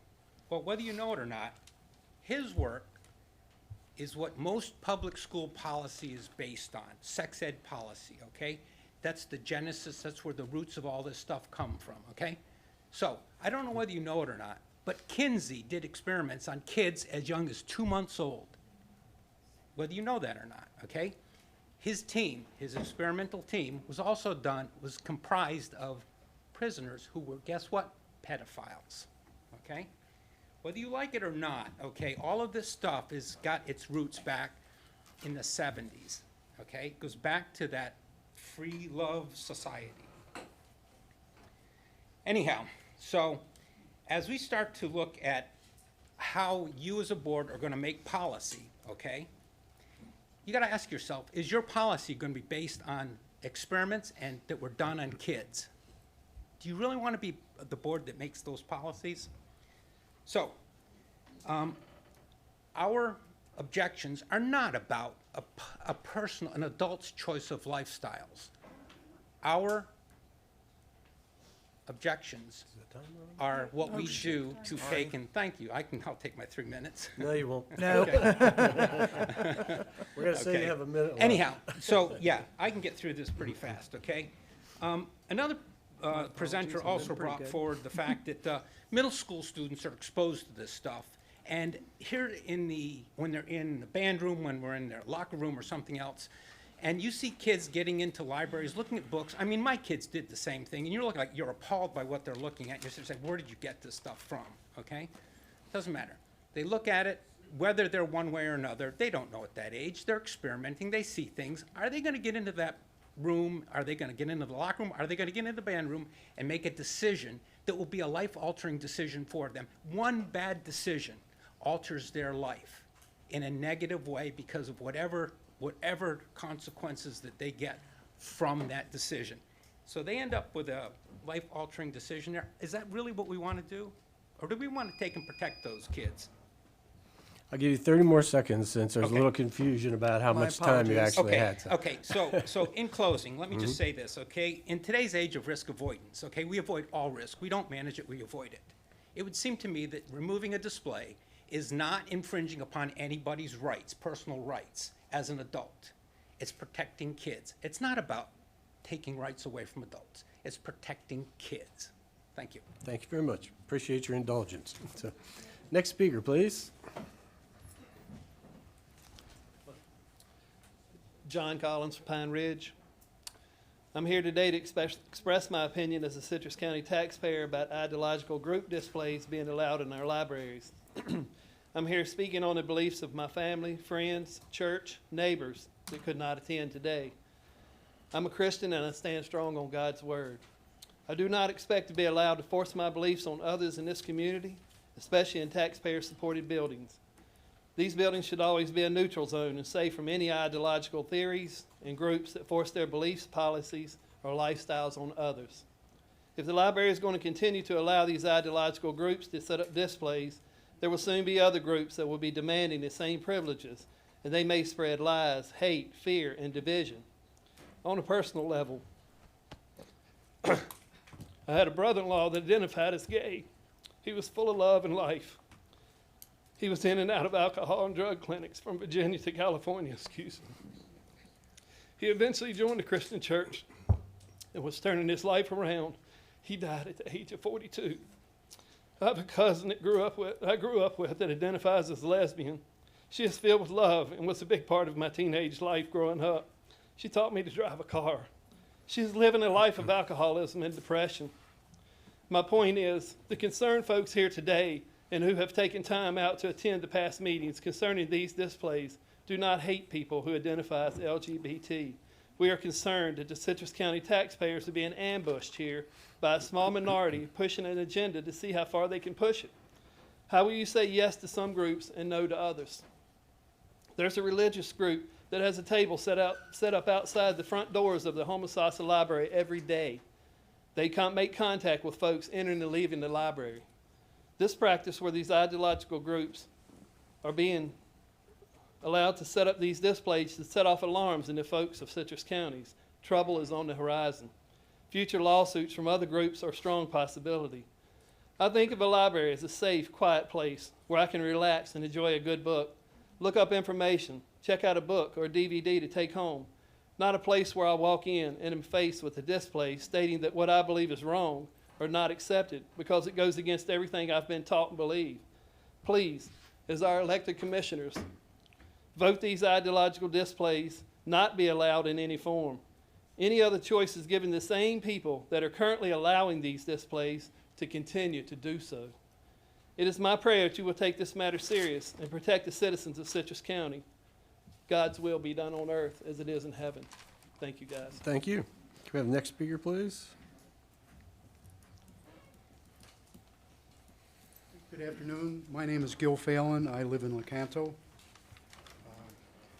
I think what I got most today is that despite this stolen election, the people have been awakened. It's wonderful to see. And it's really wonderful to see the truth. You know how we feel, okay? None of you can sit up there and give us scripture and quotes and things like that, because you know what? You guys work for us. Out of all due respect, we pay your salaries. You're supposed to do what we want, okay? You can filter it through, and you guys are much more adept at looking at the laws and what's legal, but the people have more than spoken today, okay? Even the other side had their chance. I don't think they really did a very good job. But we've been asleep. It's our fault. It's really our fault. Because if you read the Florida Library Intellectual Freedom Manual, there is such a thing, this is what it says. It's in the public interest for publishers and librarians to make available the widest diversity of views and expressions, including those that are unorthodox, unpopular, and get this, or considered dangerous by the majority. So they're telling us they don't care. So these people are in here telling us, oh, it's a little tiny display, it's just an innocent little book. No, in their own literature, they say they don't care how dangerous it is, they don't care. But they don't run the show, the people do, okay? So, one quick quote, please. George Mason said, all power is vested in and Honest to God, I hit it. I really did. Go ahead, I'm sorry. Go ahead. Okay. We're having an issue with time for some reason. Okay, I'm wrapping it up, don't worry. Okay. George I really Mason did. said, all power is vested in and consequently derived from the people, that magistrates are their trustees and servants, and at all times amendable to them. Amendable means that you yield and submit to us, okay? I don't see that, especially with this, right? You guys could talk all day long. We had a couple of eloquent speakers here. I really wanted to hear what they were going to say, but they were cut off like they're unimportant. This is topsy-turvy. This is really topsy-turvy. That's your time. You can spend it how you wish. I'm just telling you, no, but you're going to cut me off. I could be in the middle of the most important point I've ever made in my life. You, the servants, cut us off. And it's happened here a couple times when I really wanted to hear what these ladies were saying. That's not right. And during the day, here we are during the day. How does that suit the working class people? They don't have their voice. Thank God there's enough of us here. Thank you. Thank you. Evidently, the people have a voice, or we wouldn't even be discussing this. So, anyway, next speaker. Hello, thank you for the opportunity to speak. My name is Gail Carlins, and I live in Fruitland Park. And I'm here to ask you to vote against the promoting of the LGBTQ materials. I too I'm a former elementary and middle school teacher, and I saw how confused the kids also get. I've been retired for 10 years. I still have teacher friends who've have spoken to me and told me about how even more confused the kids are now since I've retired with all this promotion of all this bombardment of all of all the these lifestyles, so-called lifestyles, the LGBTQ and plus and plus and plus that they're making up. So it's something that's real. The kids, just let the kids be kids. We need to protect the children. It starts with small displays, and then next year it's going to be a little bit bigger, and then the next year it's a little bit bigger. So, it's something that needs to be kind of nipped in the bud now. It doesn't matter that it's going on all over the country in public libraries and in colleges and everything like that. We're concerned with what's going on here in our neighborhood, in our neck of the woods, and I think the people have spoken that they don't want it. They don't think it's good for the children, and so we're asking you to vote against that. I have a biblical worldview. Our country was founded on a biblical worldview, and there is right and there is wrong, and it is wrong to try to promote and glorify the LGBTQ lifestyle. So I ask you to not allow these displays that glorify these pornographic displays, and I pray that you make the right decision. Thank you. Thank you very much. We have the next speaker, please.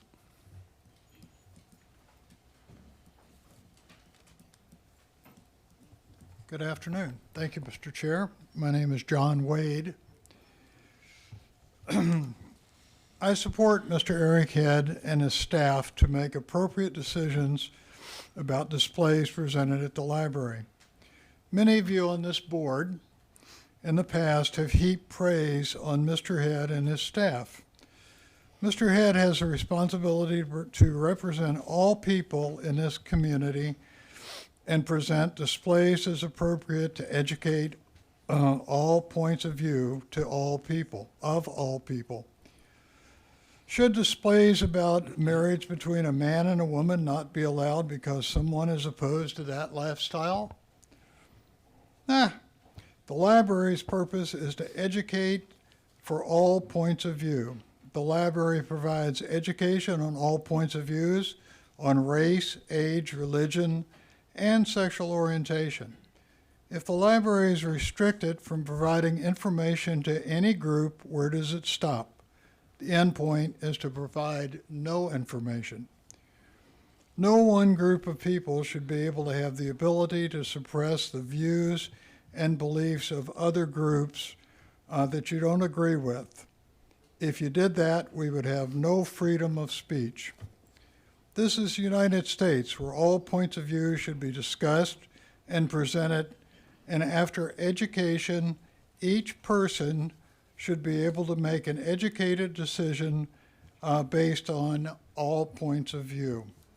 I believe Mr. Head has always tried to provide education from all points of view and has done a great job for the members of Citrus County. I support Mr. Head and the way he has tried to provide all points of view in education and not insert his personal viewpoint. I support Mr. Head and his staff to provide education and not personal viewpoints. Thank you very much. Thank you. We have the next speaker, please.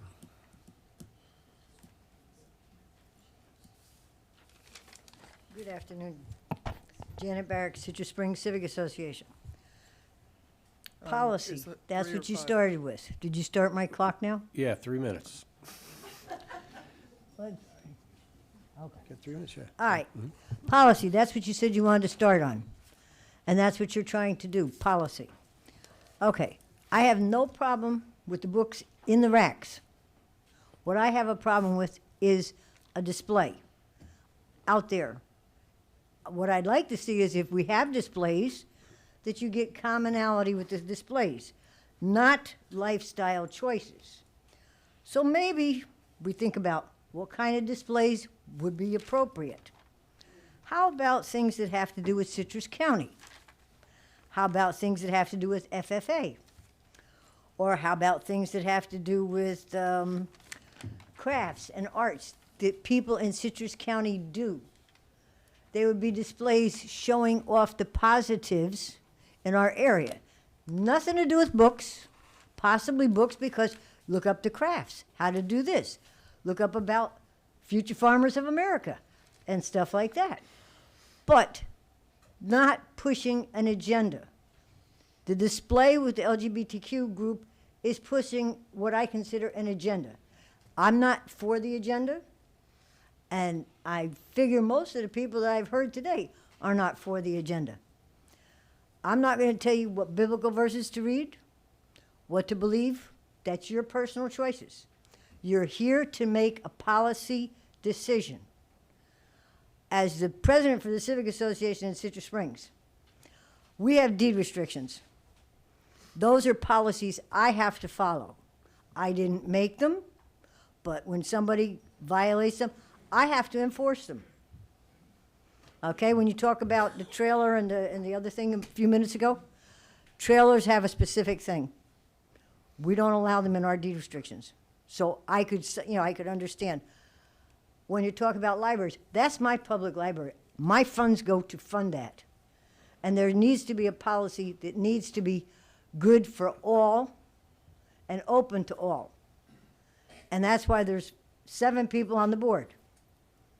that sets that policy. The 5 of you plus the 2 from the cities. Someday, maybe there'll be more on the board, because Citrus Springs is on the move. Thank you. Thank you. Next speaker, please.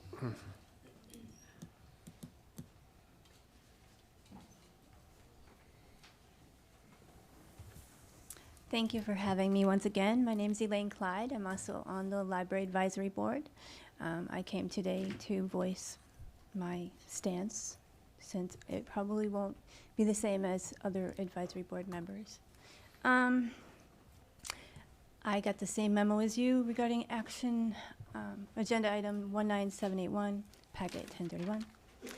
I'd like to bring your attention to option number 3, and in the cons section. I went online, it was an easy online search. World's largest libraries, absolutely no displays, and they look amazing. And in response to friends of the library funding the displays, I would say please say no to pay-for-play politics. We are a library, not an advertising firm. Thank you for your time, and God bless you all. Thank you. Next speaker, please. Hi, I'm Mary Roberts, and I live in Inverness. I'm for the library, period. I think Eric Head has done a wonderful job. You know, all of us can think of something that we don't like. And if it's on display, I have a choice whether to look at it or not look at it. I was raised in religious addiction. So I'm an atheist. And maybe I don't like the Christmas Please displays. address your comments to us, not to the audience. Maybe I would not like the Christmas displays. So can I come before the board and then expect you to do away with all religion displays?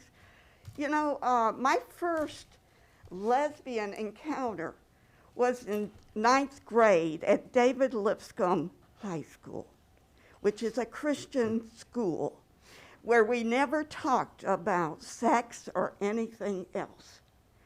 And I think it's idiotic that I hadn't been forewarned what things about sex. So I didn't know what to do, good or bad or indifferent. I think it's awful that we try to program children, as I called it, right out of the chute, to be a certain way. And I have gay people in my family, and I have the utmost respect for them. At least they're not doing what a lot of people do and denying to the point that it does drive people to other addictions and to other mental illnesses and to suicide. I guess that's all I've got to say, but I'm speaking from experience about the religious addiction and the harm it did me. Thank you. So you're in favor of the displays I or am- against them? You're I in am favor, for. okay. Would you fill out a card, please, ma'am? Next speaker, please.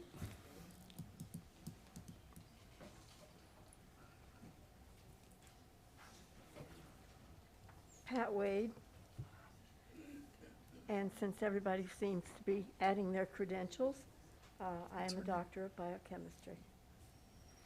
I guess I don't really understand the issue. Is it acceptable to discriminate against someone because of the color of their skin, or the language they speak, or who they marry, or what religion they accept? Public libraries are for everyone, not just for people who deem it acceptable, because, believe me, someone else will object. Someone likes or dislikes cannot dictate how everyone should be. We are not talking about criminal behavior, obviously, but the freedom to associate with who we choose. that is a definition of democracy. The LGBTQ feelings are present at a very young age. Such library displays as the one we're discussing may well appeal to those children that are confused as to what their role is, so that they will feel less like outcasts and more like they belong. I have a gay stepson, and I am offended, no, angry,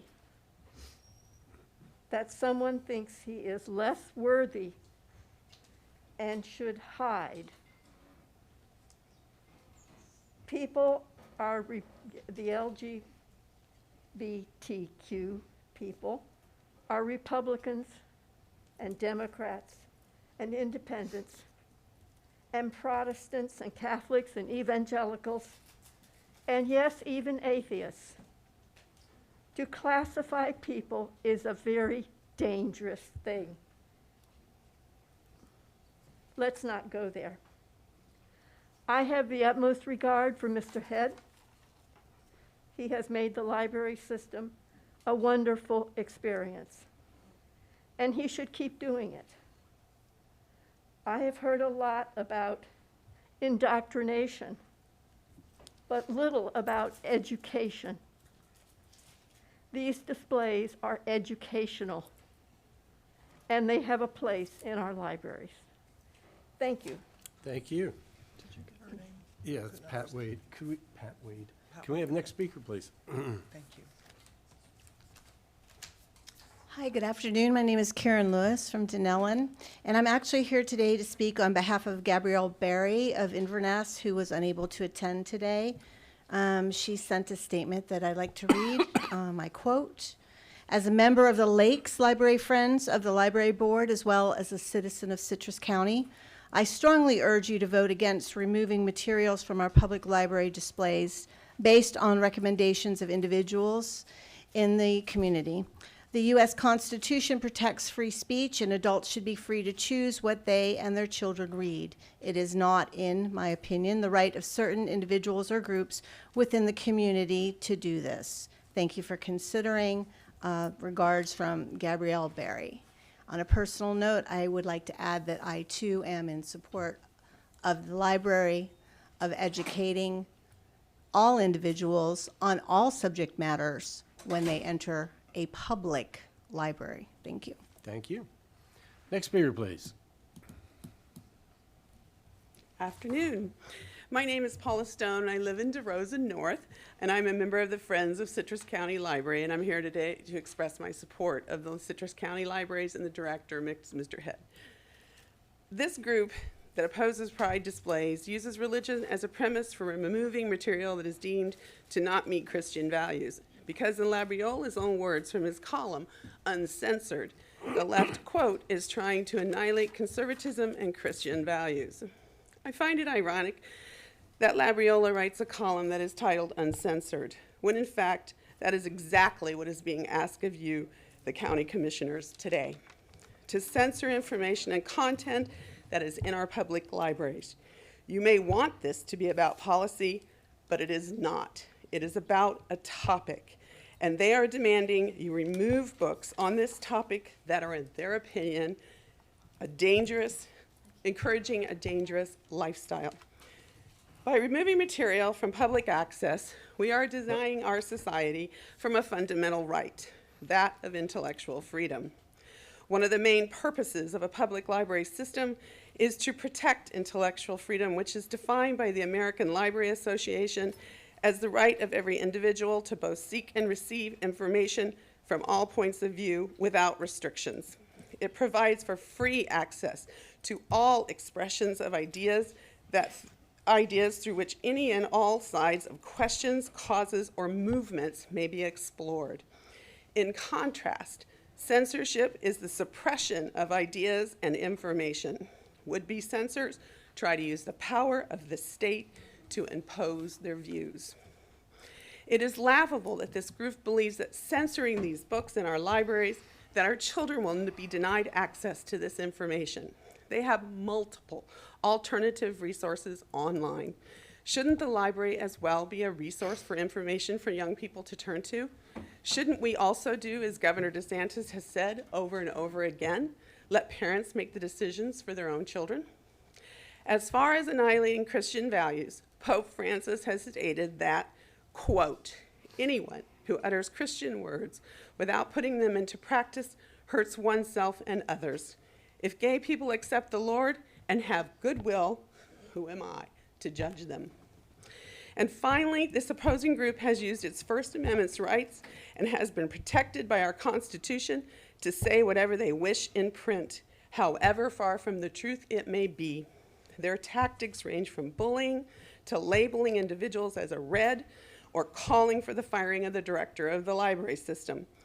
All of these tactics are red herrings. Do not lose sight of their real goal, to censor public libraries and the content to which the citizens of a free society have access. Thank you very much. Next speaker, please. How many speakers do we have left over there, please? Just two? Okay, great.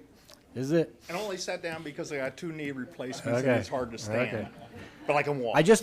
Well, let me stop you for a second there. Stop the time, Stop the please. clock. I'll reset it. Yeah. Let's regroup here a minute. It's been a long day. The commissioners have been here all day. I don't want to cut anybody short, but this is why we don't have time certains, because we had a 2 o'clock time certain that is now 10 after 4. So anybody that was here for the 2 o'clock time certain, I'm letting you know why we don't do that.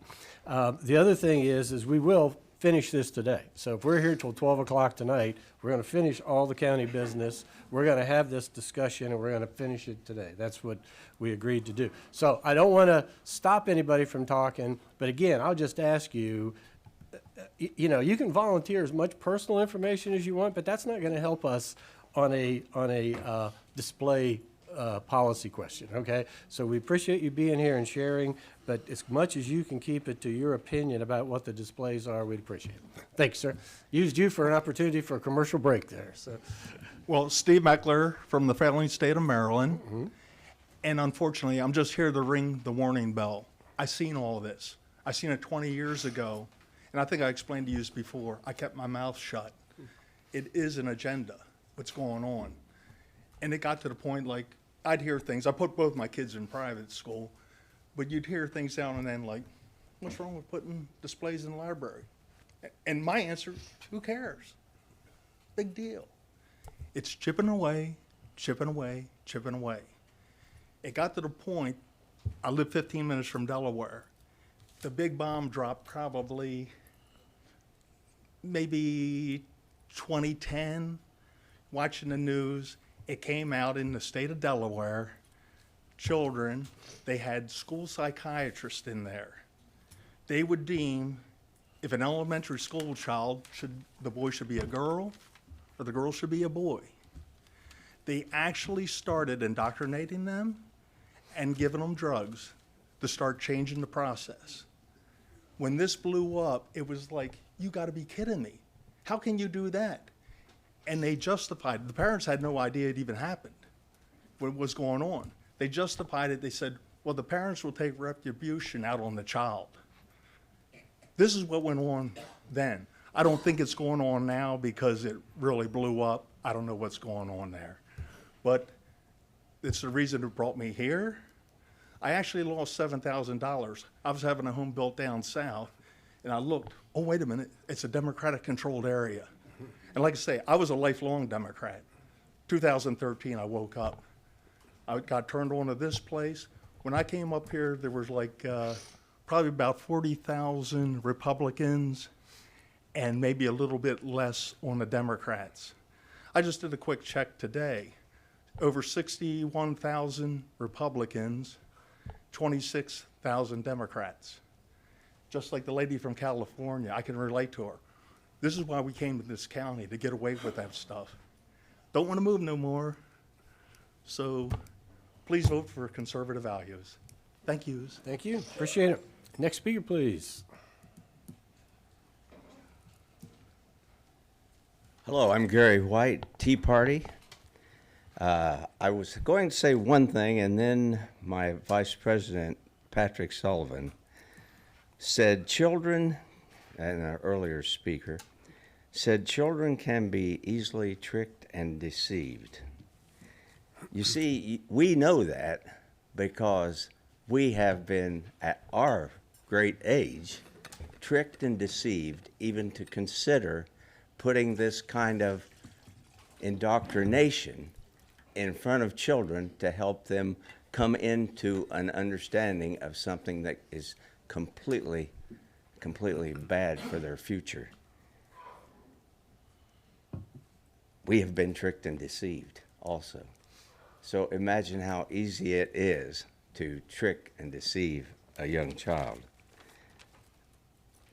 This is not about what's in the library. I keep hearing people say, censorship, censorship. Nobody wants to, this is about a thing drawing people to a place in the library that we disagree with.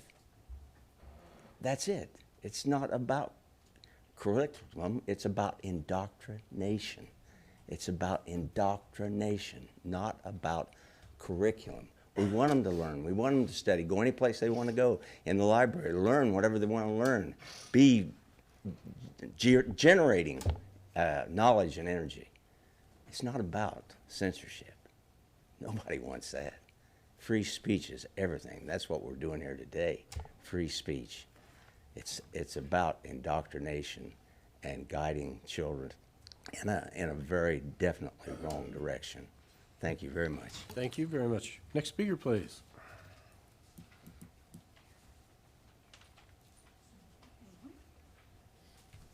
Hello.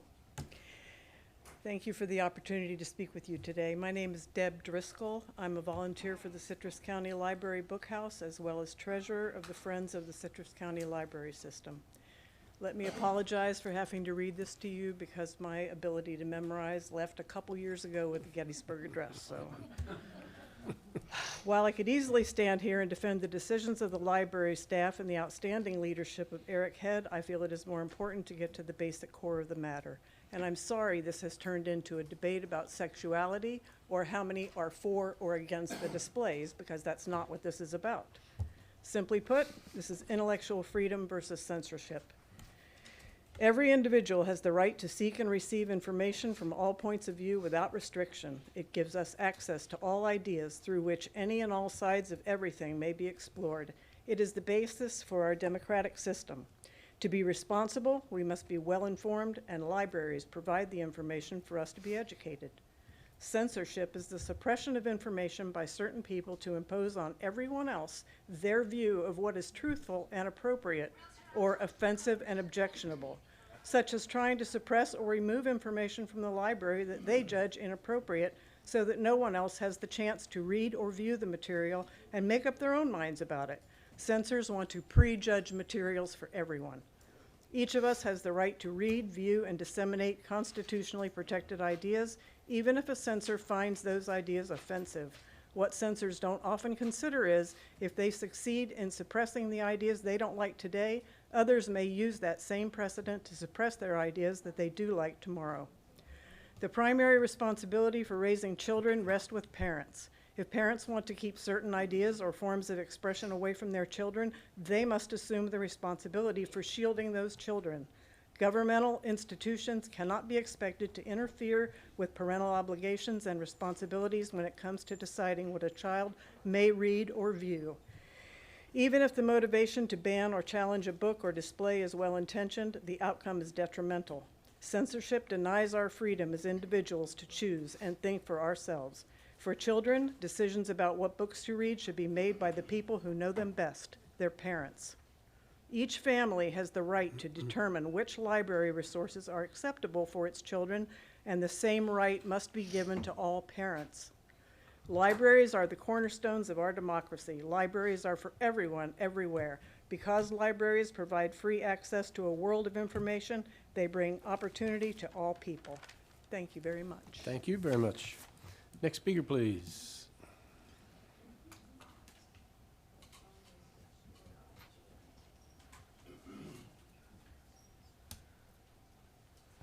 Good afternoon. Commissioner Kitchen, I am responding to your initial goal. Can you give us your name, please? Oh, I'm sorry. My name's Carol Spring, and I live in Crystal River. Okay. We've been here 3 years and have thoroughly enjoyed our involvement here. As a member of the Library Advisory Board, I'm here to speak for the current policy.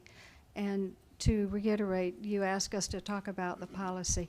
I look forward, as a board member, to reviewing the concerns or complaints that may come from any individual in the community.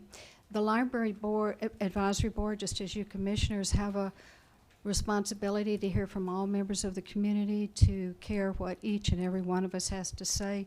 But sometimes it's not a matter of what the majority thinks or what the minority feels. It's about our review of the policy and how we can best implement it.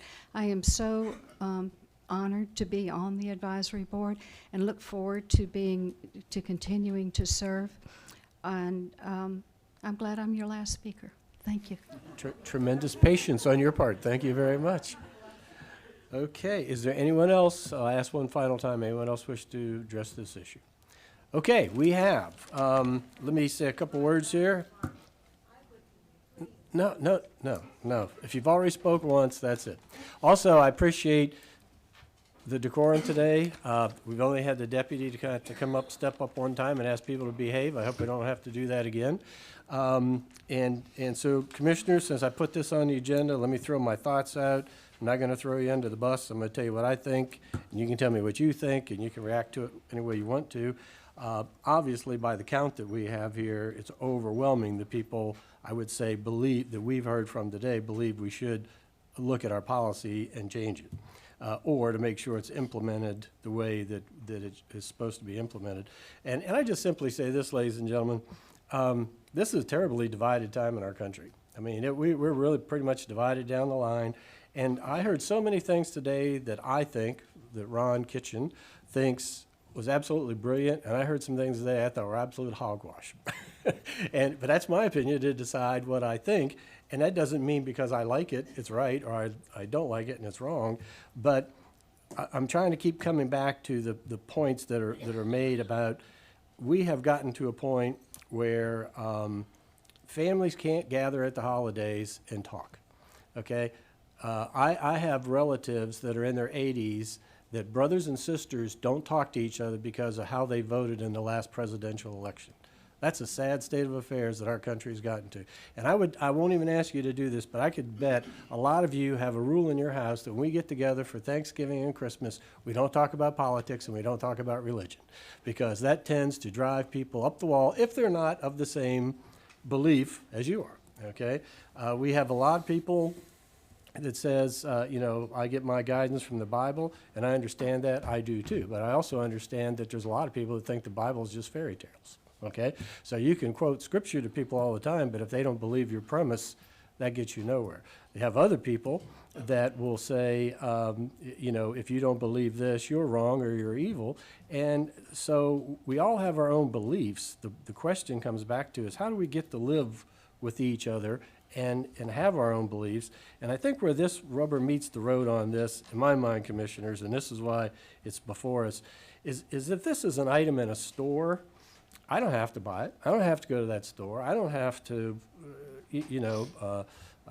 go there. If it's something on TV, I can turn it off. I can change channels.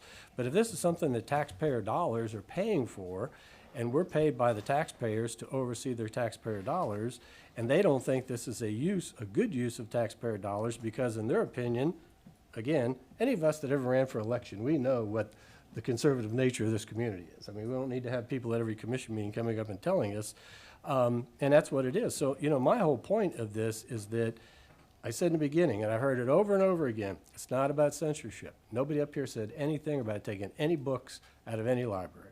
Nobody said anything about we don't want you talking about this or talking about that. All we've said is what is appropriate that should show that it has state sponsorship, okay? And in my mind, things like supporting one political party over another shouldn't be supported by state sponsorship. I don't think one religion over another should be supported by state sponsorship. I don't think sexual orientation should be supported by by state sponsorship. And by that I mean when you walk in and it says, celebrate this, that's state sponsorship. That's the way I see it. So my whole point is you don't ban anything. You just say, let's focus on, you know, Spanish Heritage Month and Black History Month and Library Week, and stay away from the third rail of these issues that so divides the community. Because we'll hear this again at election time. I know very well the folks that came up here today will be the people out knocking on doors telling people what Citrus County is turning into, because when I ran for election twice, that's what I heard. And my message is always the same. We all have to live together. We all have to respect each other. You don't have to agree with me, and I don't have to agree with you, but we have to respect each other. But if we're spending your tax dollars, it can't be something that we ignore you one way or the other. So that's like, I guess what I'm proposing here is some kind of détente, you know? Well, the library should become a place where you can go for a family meal and not get in a big fight with your fellow Citrus Countyans because of something that somebody perceives being promoted with tax dollars. So I'm not saying get rid of displays. I'm just saying there's regularly, you know, people have asked me, when are we going to have the Sanctity of Life display? When are we going to have the nuclear family display, et cetera, et cetera? I don't know. That's not my job. We shouldn't even be having this discussion. I mean, this is because we said we thought we had a policy, citizens, and we just can't say it was one person, commissioners. I mean, you heard what we heard today. This is not just one person. And so all I'm saying is that when we leave today, let's make sure that we have clear policy in place, whether we keep it, we modify it, we adjust it, that we can give the staff with clear instructions to follow that policy. And to me, it's a very simple thing. Don't get rid of displays. Don't tell people what books they can read and what they can't read, but let's stay away from the political hot potatoes, particularly those three areas. I mean, that's pretty simple. But that's what I think, so what do you guys believe? What do you want to do? I'll chime in. Yes, sir. Commissioner Knapp. You know, I would agree with you that there was an awful lot of stuff said today that was brilliant, that I agreed with. And there was stuff there that I simply could not agree or disagree with more. There was one comment, though. I wrote down everybody's name and where I felt like they were at in supporting current policy. But I actually wrote down one comment that was said out of all of them, and I've got it in quotes. He said, you can be proud of your library system. We are. We've all talked about how proud we are of the library, how much we support Mr. Head and his staff and the volunteers. Quite frankly, I'll go out on a limb here and say I'm disappointed that we even got to this point, that this did not get handled earlier than this without having to come to this board. But it's here, and so we're going to have our conversation. I have looked at this, tried to look at this strictly from a policy standpoint. We are a policy-making board. And before we start changing policy, I felt like we needed to identify whether or not the policy was broken. And if it was broken or dysfunctional, then it needed to be changed. And of the 5 years that I've been sitting up here, this was the first time that I've had anybody bring it forward. I'm not sure that policy is broken. I'm not convinced the policy is broken. I'll tell you, I think our waterfront setbacks code, I think that's broken because the PDC hears it over and over and over and over and over and over from individual people bringing it forward, not from one individual who rallies a bunch of people together, well-meaning people and well-spoken people, to come and speak about something that we've never heard from them before on. And so I'm not convinced that the policy that we have in place is broken. Now, I will tell you that, John, I apologize if I mispronounce your name. But Mr. Labriola came to us early on in this process and said, you know, if you're going to display this, then there should also be displays for this, and there should be displays for this, and you should allow, you know, we expect to see right to life display. And I think this board said, yeah, we agree. And he kept coming forward into September and October and November and saying, are you aware there's still a gay pride display, that some of this stuff is still displayed up there? So if we were going to look at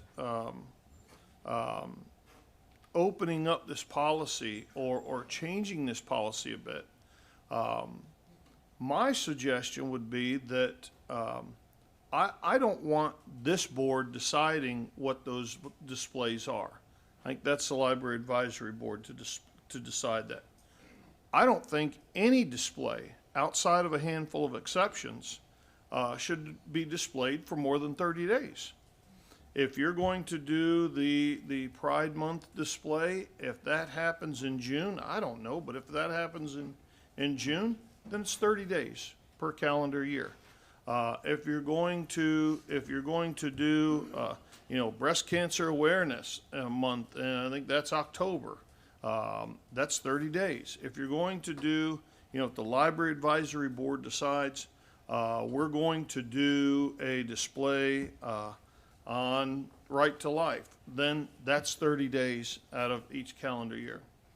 The handful of exceptions, and this is where you really caught my attention here, are the things that are much less divisive. I don't want to say not divisive, but much less divisive.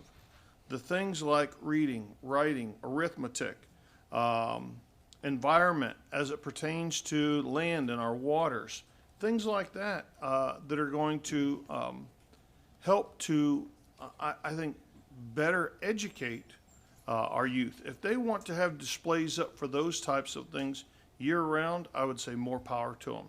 The third rail topics that could prove to be divisive, I think those I would like to see those fall under a time limitation. And I think that starts to level the playing field. If we're going to dive into ideologies, that's going to level the playing field for each of the ideologies that the advisory board deems appropriate to do displays on those. So I don't know if that takes us anywhere or not, but those are just my thoughts. Sure. Anybody else? Yes, sir. I'll just jump right on into it. The picture that I'm looking at now, no go. Okay. I do agree with History Month and things like that, but you look at our nation as a general, and you look at what they're doing in history: Civil War, Korean War. Okay, just tear this down. But I can tell you now, my kids weren't taught this. My grandchild's not going to be taught this. Anybody that tries to teach it to them, God help them. Okay, because I'm not going to put up with it. I have friends that are gays, lesbians. They'll give you the shirt off their back. And I think when you show them, you would show them a display like this, they wouldn't want it either. Because most of those people keep to themselves. They do whatever they do behind the doors, and they really don't push it up on anybody. The ones that I know. So no, I don't agree with these displays. I don't think they should be in a library where people, for anybody to walk in and see. Okay? You want to do these things, do it behind closed doors. Do it at your house.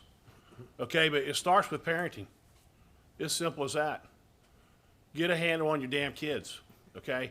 My kids, I'm 28, 25 years old. We're going to continue to parent them, okay? I will tell my daughter just what I think about our granddaughter and where she should be and things like that. They can take it for what it's worth, but I can promise you, if this was being taught, it wouldn't be in my house. Love her to death, love them, but I can't support that. I can support educational stuff as of History Month, things of that nature, but when it comes to kids, enough's enough, okay? Stuff we're seeing going across the country right now is totally ridiculous. This country is divided, and it's time for us to come back together and start worrying about the wars that we fought and why we fought them, and the blood that was shed on these lines. And we're not. So again, I do agree with some displays. These displays, no, not at all. I've been a conservative Republican all my life, and I grew up in the church. My parents had me in the church, and I will continue to speak, again, what you do behind closed doors, but no, I can't support displays like this. I don't even think they should be in the libraries at all. But I do think History Month and things like that, Jeff, Commissioner Kennard, what you said, arithmetic, things that we need to get back to the basics of things, and we're not. And we cannot let the nation steer us, this community, into somewhere we don't want to be. So with that being said, guys, I don't agree with this displays. I do agree with displays that, as some of you have mentioned, but things like this that promote sexuality and things like that, absolutely no. Do I support Eric Head? 100%. I think he's one of the best library directors in the state. I mean, it's simple as that. I think his peers agree with that across the state also. We appreciate the ladies and gentlemen that volunteer in our libraries. I think y'all do a wonderful job. But again, I don't. And again, I hear censorship. We're not saying take anything out of it, okay? Because you can go in the library and you can get. You can get books on things that we don't want to talk about today, okay? Versus this. Murder, slavery. We can go right on down the line. Confederacy and on down the line that we don't want to talk about. But those books are still in there. You can go somewhere and you can find these books to figure out things that you probably shouldn't know, or kids definitely shouldn't know on other issues. So again, censorship, no. The books need to stay in the libraries because that is a place of education and so forth. But displays, it's not something we need to be doing or getting involved in. So there's my 2 cents. Thank you, Commissioner. Who'd like to go next? Commissioner Slabaugh. I'm sorry. Wait. It's fine, go ahead, if you want. So, a lot of information was thrown at us today, a lot of personal views, a lot of personal stories, but I do want to be clear on a couple things. We're talking about 2 displays at 2 different libraries during the month of June. And I have been reminded many times this freshman year that we are not to be getting into the weeds of the day-to-day decisions that our directors are making. And we do have a policy in place. I read it, and I appreciate it. And I think that my feeling is, again, as a parent, it was hard for me not to personalize when people are so passionate and saying, we need to think of our children. I think of my daughters every day. And my husband and I have raised our daughters the way we want our daughters to behave in polite society. And I just think that we asked staff to address it. The staff told me they addressed it. So if it comes June of 2022 and we're seeing that staff is not listening, then maybe we need to say, okay, we need to really pick this policy apart and find out how to correct this problem. But today, my personal views set aside, I believe staff has addressed it. Our county administrator told us that it was taken care of. So I don't understand if the display was taken down at the end of June of 2021, why we're talking about it today. And that's where I would really like an answer, because this is your agenda item. I appreciate it, but we have to, I feel, if we don't trust staff, then we have to deal with staff. So I'm a little confused. Well, let me address that real quick before I let Commissioner Davis go. Staff follows policy. Okay, so to sit here and say, well, staff never brought us something, they didn't. You just heard from a sampling of Citrus County citizens, and no disregard to the Friends of the Library, but we had 15 people speak in favor of keeping it and 33 against. And the vast majority of the 15 in favor were people, Friends of the Library, which we'd expect. So I'm just saying, if we took the Friends of the Library out of the equation, it's a huge difference in what the public thinks. What the public told me, I heard them say today, is this kind of display is wrong. It's not up to the staff to decide if it's wrong or not.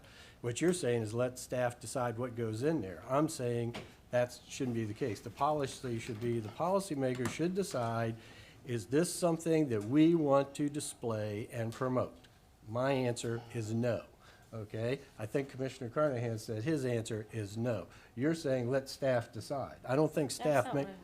Well, you said it was taken care of, and it's not because it's here in front of us. Randy said we have a policy. The people that are complaining don't like the policy, so that's why the policy is in front of us. And again, you've heard him say it. It's not about. I'm not going to sit back here and say it's up to staff. I think I'm ready to give clear instruction to, and that's what it said on the agenda. Take action as appropriate. I think the appropriate action should be. Friends of the Library are here. I know Mr. Head's been here. And we don't want to go through this again.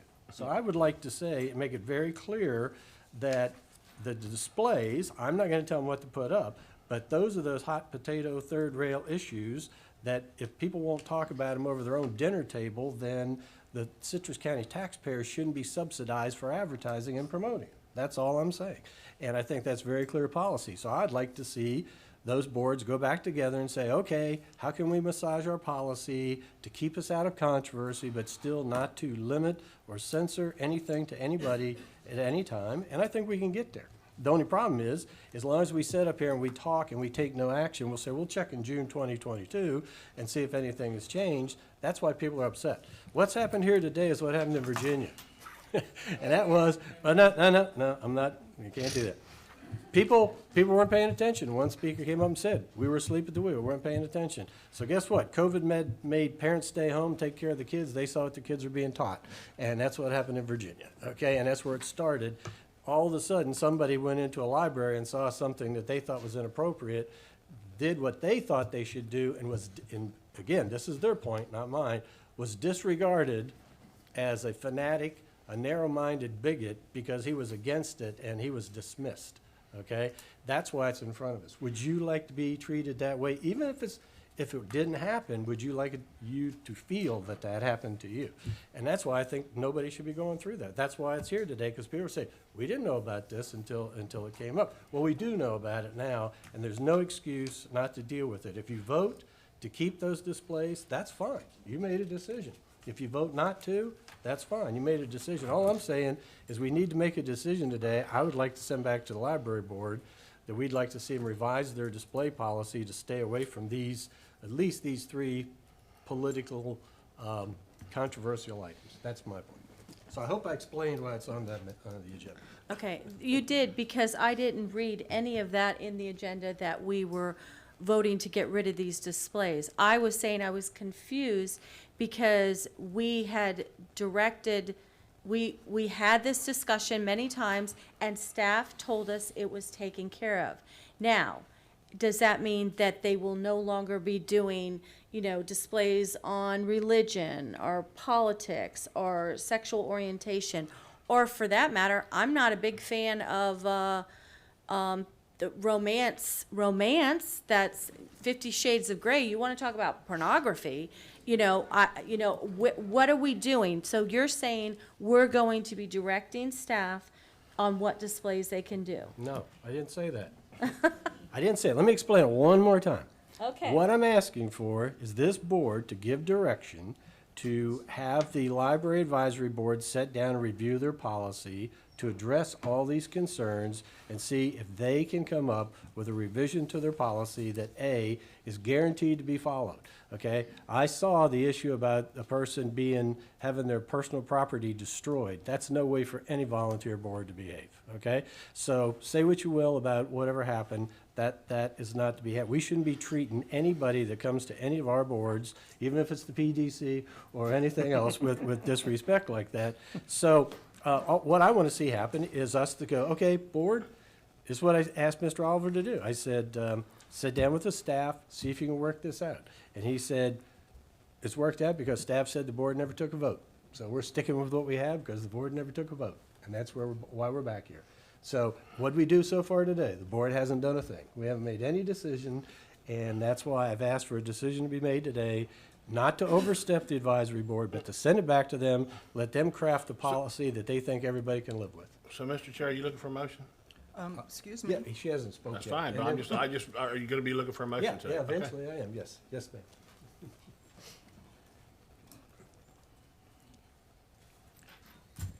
I think there's been some really good things said up here on this board and a few things that I respectfully disagree with. One of the things that I very much agree with Chair Kitchen on is that we need to have more polite discourse and respectful disagreement. I have been very respectful even when, let me back up.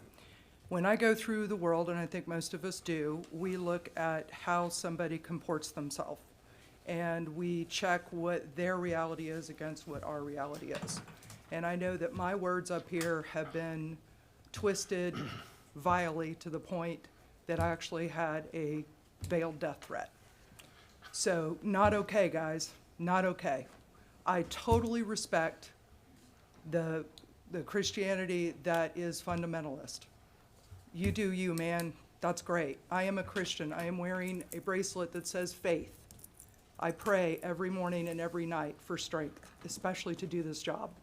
And I wore this bracelet today as strength to get through this meeting. On to more business type stuff. A good library has something to offend everyone. We've seen that meme go around a lot. This is a public library. It is there to serve all of us. And the LGBTQ population has been estimated variously at 5 to 10%. That's not a small population. And if you add the people who love them, their friends and family members, that's an enormous number of people in this community. And when you have a child that feels like, this is not ideology, it is biology. I know a whole bunch of you are going to disagree with me on that, but I have friends who are gay and lesbian. I even have a friend who has a transgender child. And they are all very balanced, rational, reasonable, loving people that don't have alcohol problems, don't have any of these other issues. So I know these people, and I know they're in our community, and I know that they need a resource, because when a kid is born feeling different, they need a resource to go to. And so, you know, a library without displays is sterile. I think the taxpayer argument is spurious unless we're talking about choosing books and burning them. Once they're in the library, they should be allowed to do displays. And I had one other point on that.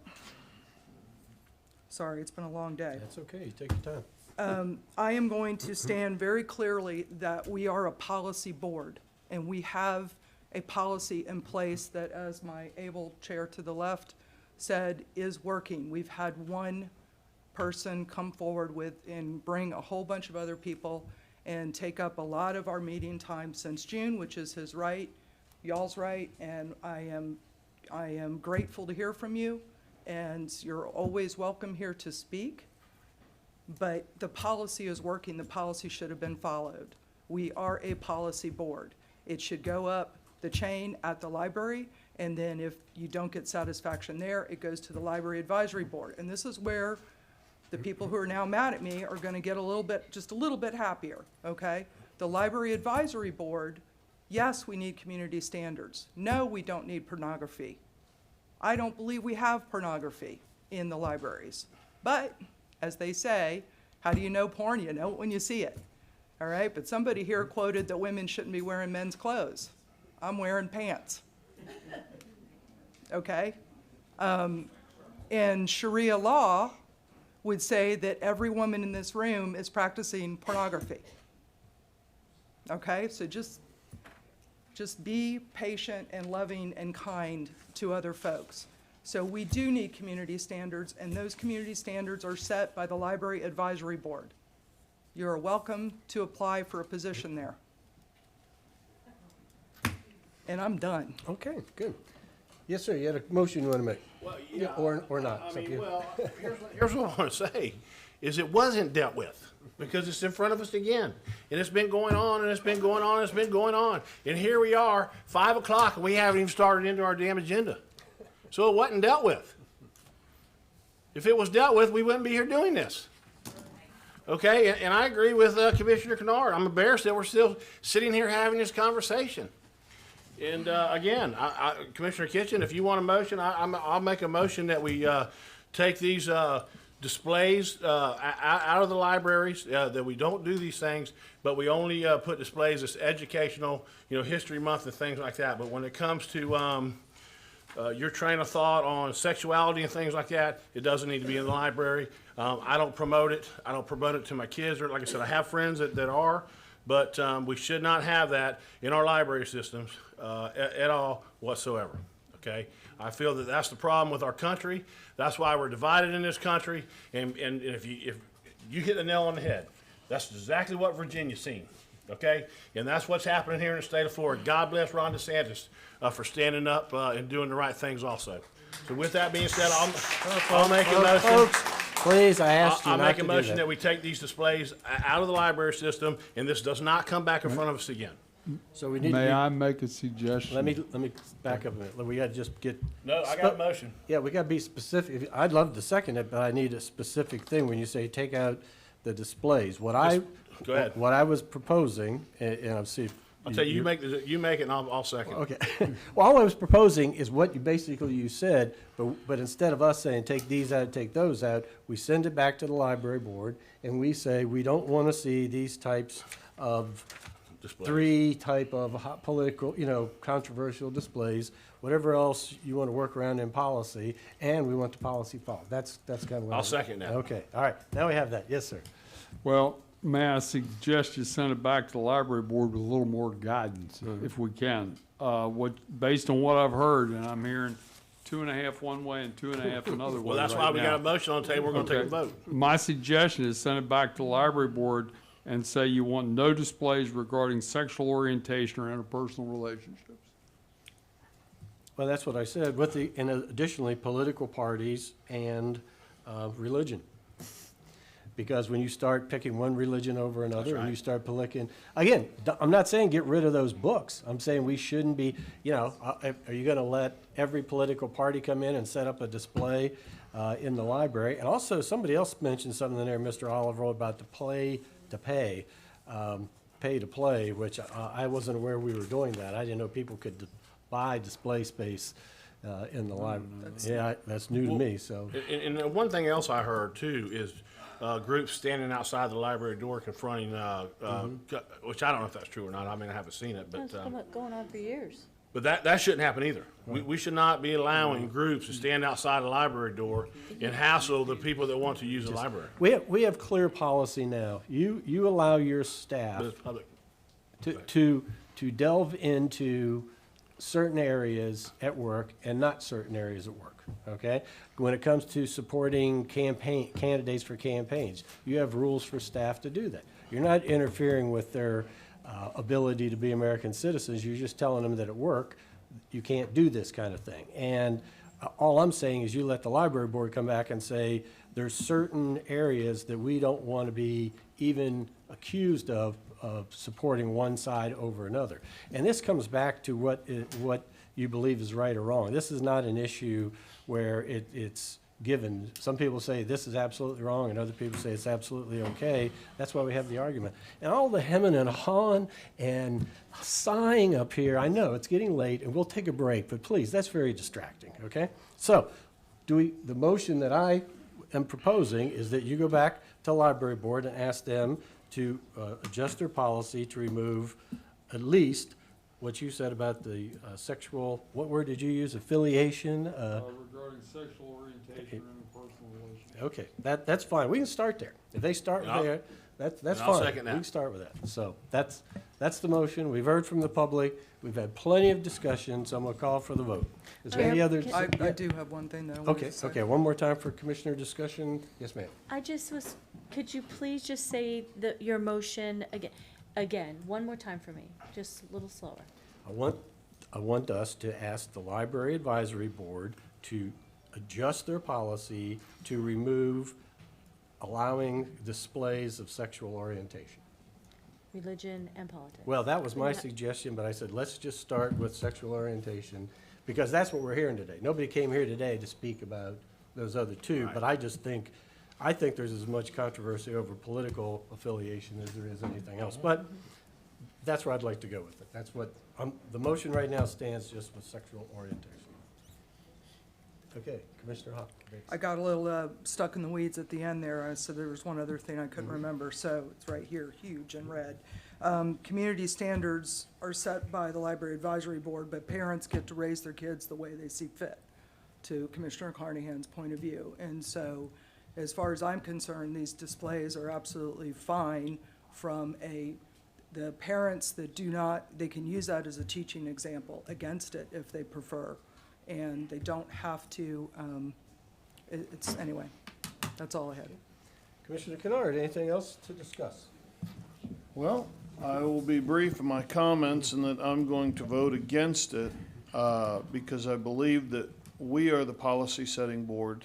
I think it's our job to make the policy, and then it's staff and advisory board's job to follow it. Again, I wish this would have gotten handled. It could have gotten handled and should have. Yes. And I'm a little confused, Commissioner, because you started off by saying that we didn't make the policy that the library board did, which we're a part of. No. And that's what I was trying to say, is that we asked them to tweak the policy that'll eventually come back to us to vote to accept or not. No, I think initially it started off with asking about that governing board with the two cities involved in it, which, that's the board that, as you know, approves the budget. It's a 2-minute process. They're gone, we all say hi, and they're out of here. The advisory board, where I went to in my earlier comments, is that I wanted the advisory board to be making the decisions on the displays. If we don't like the direction that the advisory board is going in, then we appoint different people to that board to change the direction that they're going in. But as a policy, I would support a policy of limiting all displays to 30 days in a calendar year outside of the non-controversial stuff. Reading, writing, arithmetic, environment, Citrus County, those types of things. Because this board's gonna change, and when the next board changes, there's a different ideology. And, if you have a board up here that starts pushing one direction, that has gotten very political then, and you've taken that ability, that degree of objectiveness away from the advisory board. And I might be seeing this totally wrong, but I think that's what's happening now. You're allowed to promote one sexual orientation, okay, but not all, right? So we're not. I see what you're saying, but I don't think that's happening now. I think the fact by even delving into the subject, that allows whoever in there, whoever the policy-making board is doing that. They're allowing their own personal biases to say, we like this, keep it in, we don't like it, take it out. What I'm saying is eliminate the controversy by not giving that down to whoever is in power at the time to let their political bias come into it. Right. But we've talked this to death today, guys, so we have a motion on the table. Could we Anybody get else the wanna motion discuss? restated? Yes, that's what I would like. Yes. Thank you. Motion to send back to the Library Advisory Board to adjust their policy that will vet controversial, sexual orientation, displays. Commissioner, Yes. Mr. Chairman, so Yes. so Commissioner Kennard, so if Chairman Kitchen changed his motion to go ahead and set a policy to remove those, would you support it then? And go ahead and set, because I agree the policy needs to be set, and that's my opinion. So the policy would be that there would be no displays Sexual orientation. of sexual orientation.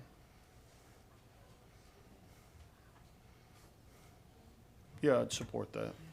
Mr. Chairman, would you be kind enough Please, to please. be kind enough to amend your Yes, I motion? would. I would amend my motion to that, so we have that. And I will second that. Okay. Now, I want to go to the attorney, because this may all blow up on us, because she's been looking at me with this non-poker face all afternoon, so, yes, ma'am. I've tried to have a poker face. I've been asked by your colleagues, or at least one of them, what the current policy is. I'm not aware of there being a policy on what can and can't be displayed at the library. Well, there is. If there is one, I've never seen it. The policy So- that I understand in place is if you object to what's being displayed. Correct. Right.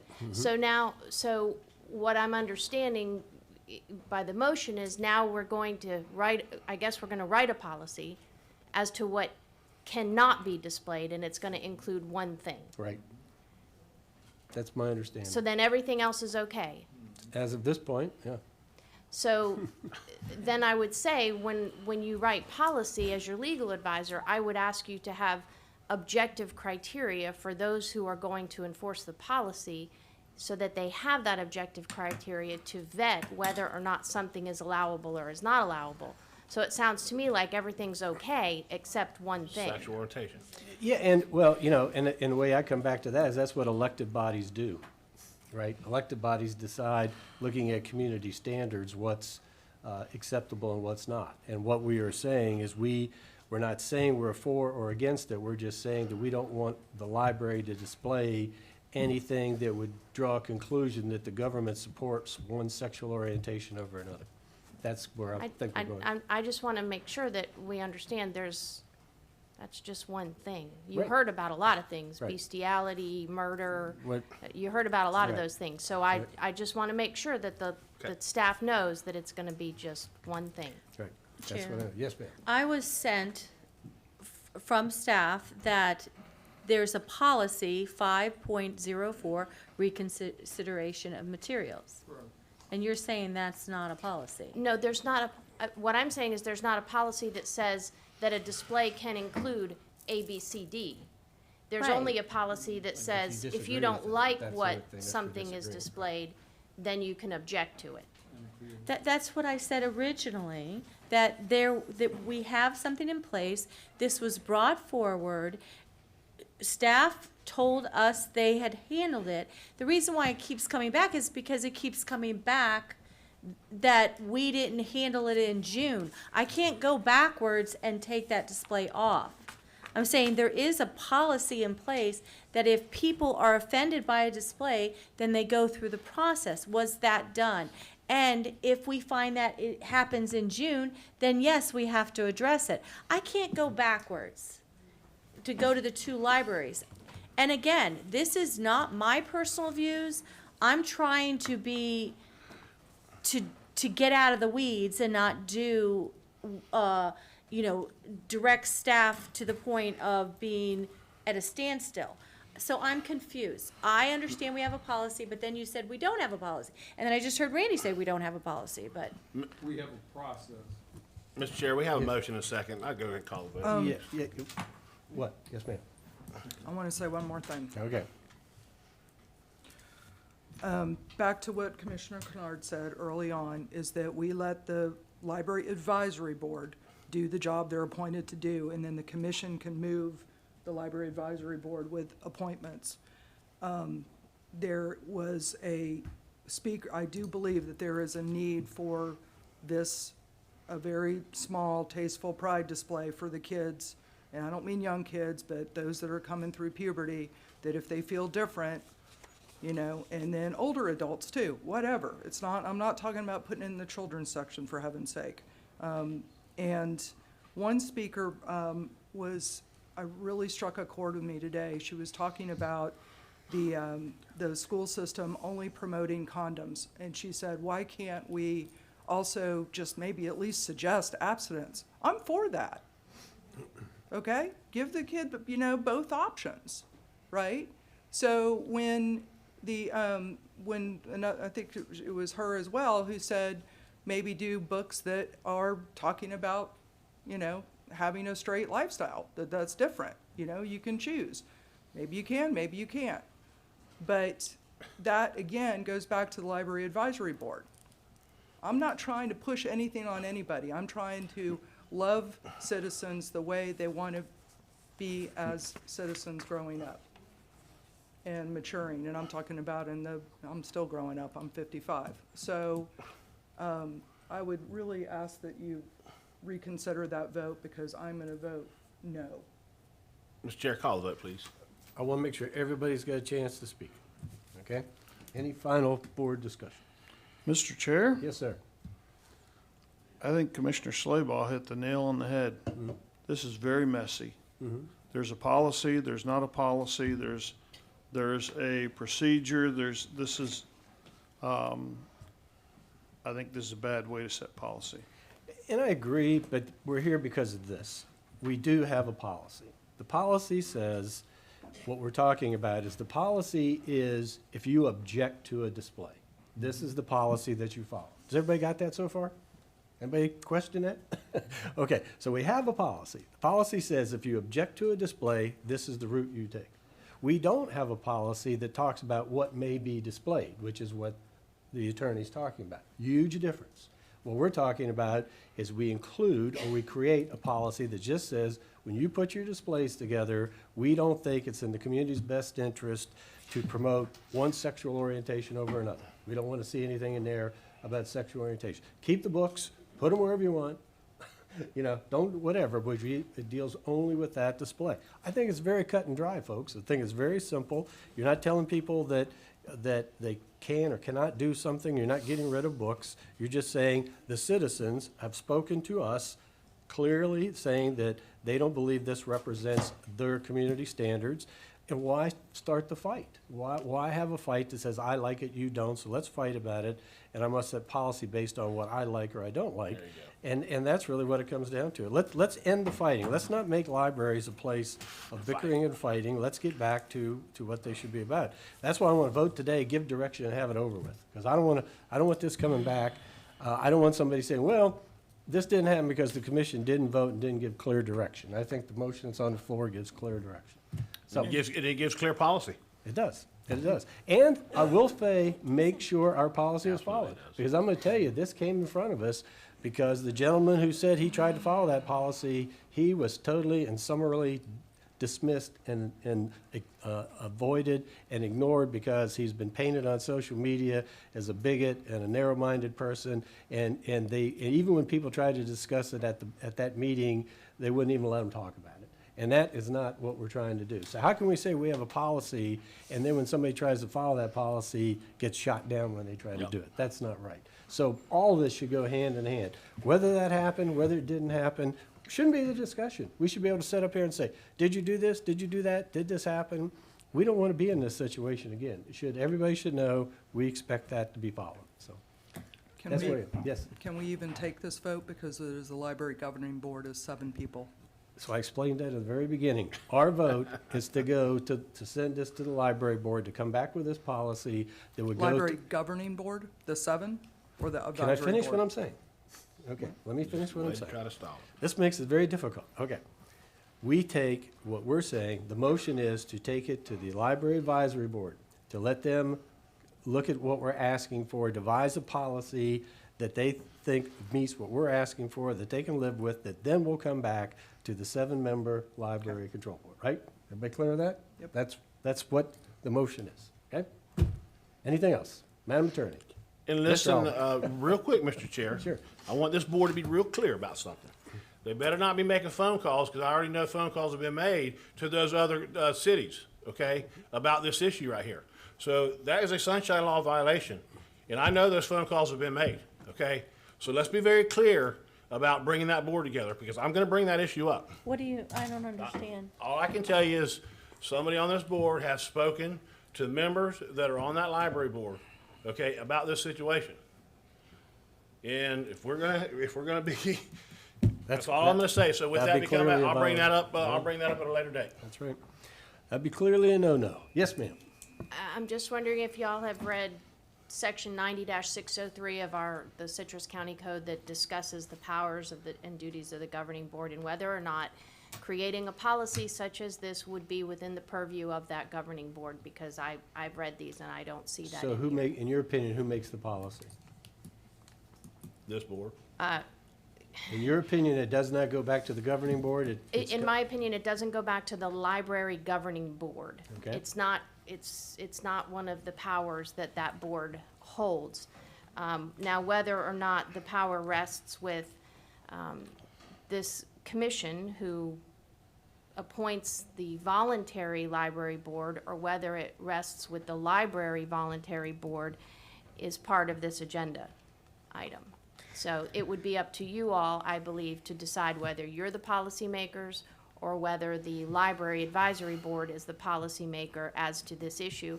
And I would just state that today you're dealing with this issue, but when the library board has to devise that policy, I suspect they may come to me for guidance. And my issue is gonna be, how do we write a policy being, objective criteria, or is the policy just a one-liner? And then next week, it's the pro-life or the right to life. No.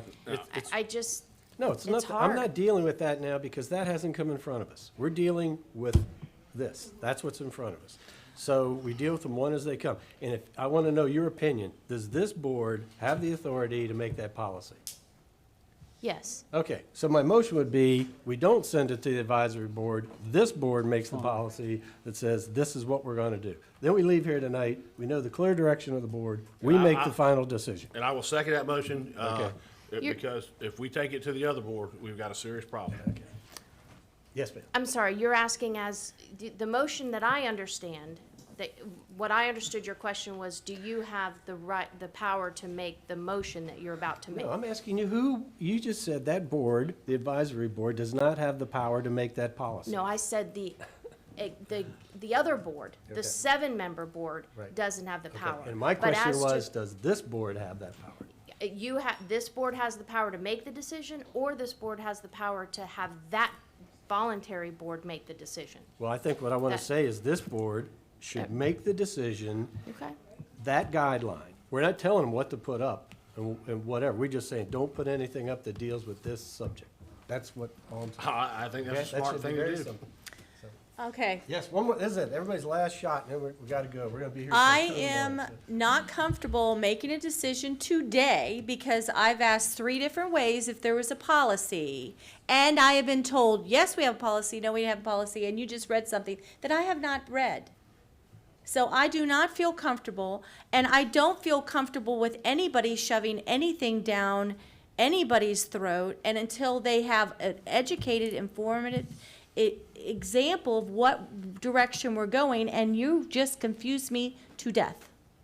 Well, she shouldn't have, because it's very clear to me. I understand exactly everything she said. Well, then you must be smarter than me. No, I'm just saying, folks, please keep the noise in the audience down. Okay, here we are. Everybody understands the motion? It's on the floor. The motion is for this board. Chair, can I Yes, please- restate it? Please do. Okay. So you amended the motion, so this is the only motion that's on the floor. This board will make the policy that says there will be no displays of sexual orientation. Is that your motion? That's my motion. Okay. And Mr. Chair, I'd like a roll call vote if you will. Okay, great. Ann, are you okay with the second? I am. Okay. No other discussion. Any staff have anything? We're clear on that. If it passes, we're good with it. Okay, can I have a roll call vote, please? Commissioner Kitchen? Aye. Commissioner Carnahan? Aye. Commissioner Kennard? No. Commissioner Davis? Nay. Commissioner Schleba? No. Okay, fails 3-2. There we go. Shh, shh. Okay, so here's what we're gonna do. Again, unprecedented in my time here. We're gonna take a recess so the commissioners can get up and stretch their legs. Commissioners, it is 5:13, Madam Clerk. At 5:30 exactly, we're gonna commence with the 2 o'clock time certain and then move forward from there. We are great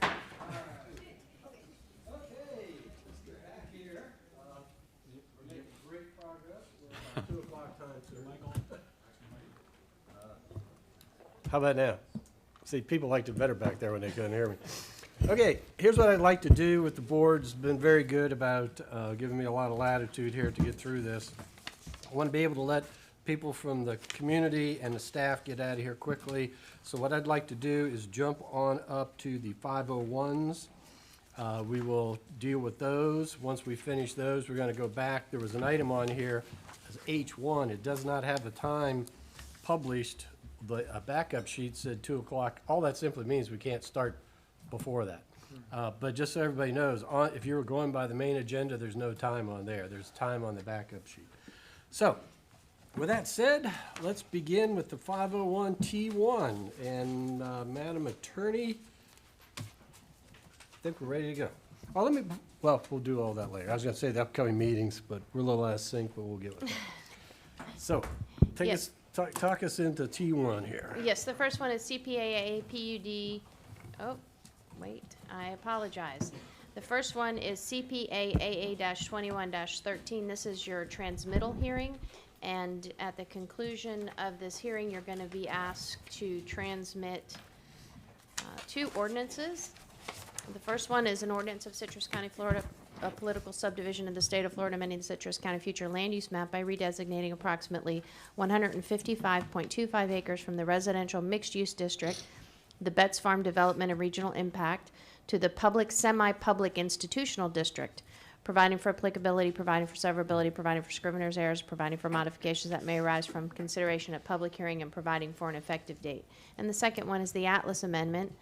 That is an ordinance of Citrus County, Florida, political subdivision of the state of Florida, amending the Citrus County land use atlas map by redesignating approximately 155.25 acres from the planned residential district, the Betts Farm Development of Regional Impact, to the public, semi-public institutional district, providing for applicability, providing for severability, providing for scrivener's errors, providing for modifications that may arise from consideration at public hearing, and providing for an effective date. And I believe we have Ms. Coutu, or A couple things first. Are any of these going to require a discussion about ex parte communication? We have 3 tonight. Will any of those require it? yes. Okay, so let me know when we get to those. This first one does not? It does. It does, Okay. yes, So good. before you get to that then, let me back up.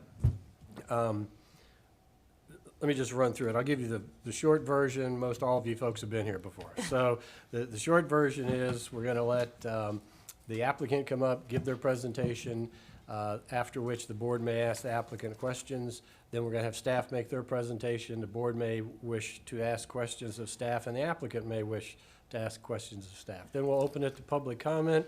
If anybody from the public speaks, the applicant will be allowed to do a rebuttal of anything they'd like to that they hear from the public. Once that is done, I'll close the public hearing, and the board will discuss it, and then we'll move forward with the action. Okay? That's what we usually do. That's the short version of it. Does any of the applicants have any questions on any of the proceedings tonight? Okay? If you do have a question, or if you object to anything, we have to stop the process so we can deal with the objection if any of the applicants or whatever has that. And then also, can we do it with one motion to vote to take in all of the backup material as evidence? Can we do that with all 3? Or you need- I don't see any court reporters here, so that would be fine. Normally, if there's a court reporter, it might be different. Okay, well, since everybody has the backup material in front of them, I would like somebody to make a motion that we accept the backup material as evidence. So move. Second. So we have a motion by Commissioner Carnahan, a second by Commissioner Kennard. Any other discussion? All in favor, say aye. Aye. Any opposed, say nay. Passes unanimously. Now we're ready for the ex parte. I Yes, and we'll go ahead and handle all of those, T1, T2, and T3. Do you have any ex parte communications you need to disclose for the record? And we'll start with Commissioner Carnahan. No. No. No. No, ma'am. No. Thank you, Mr. Chair. And I believe Mr. Dixon is here on behalf of the school board for the first application. Okay, Mr. Dixon, are you ready? Well, why don't you come to the microphone and tell us that for the record, that you want her to give the presentation. Yes. Good afternoon, Commissioners. I'm Chuck Dixon, representing Citrus County Schools, and I believe all of my comments were incorporated into the Planning and Development Commission minutes that you have in your backup material. I'll just let Ms. Coutu give the presentation. If you have any questions, I'm here to answer. Very good, thank you. Any questions of Mr. Dixon at this time? No, sir. Okay, thank you. Thank you. Ms. Katu. Okay, this is a large-scale application, comprehensive plan amendment and atlas amendment on behalf of the School Board of Citrus County. They are requesting to change approximately 155.25 acres, removing it from the Betts Farm DRI, Development of Regional Impact, and changing the land use from regional mixed use and planned development, the master plans, to public, semi-public, institutional. This is an area of the site. You can see part of the site is already utilized for school board use. This is entirely owned by them. The portion north of Turkey Oak is a portion that's owned by the Citrus County Board of County Commissioners. This is a land use. You can see part of it abuts the city. The other part abuts some MDR type zoning. The PSI zoning that they're asking for is appropriate for the continued school use. This would not change in any way. And this is the current development of regional impact. You can see that the designations there are for public use, public schools, and open space. So this really won't change the use.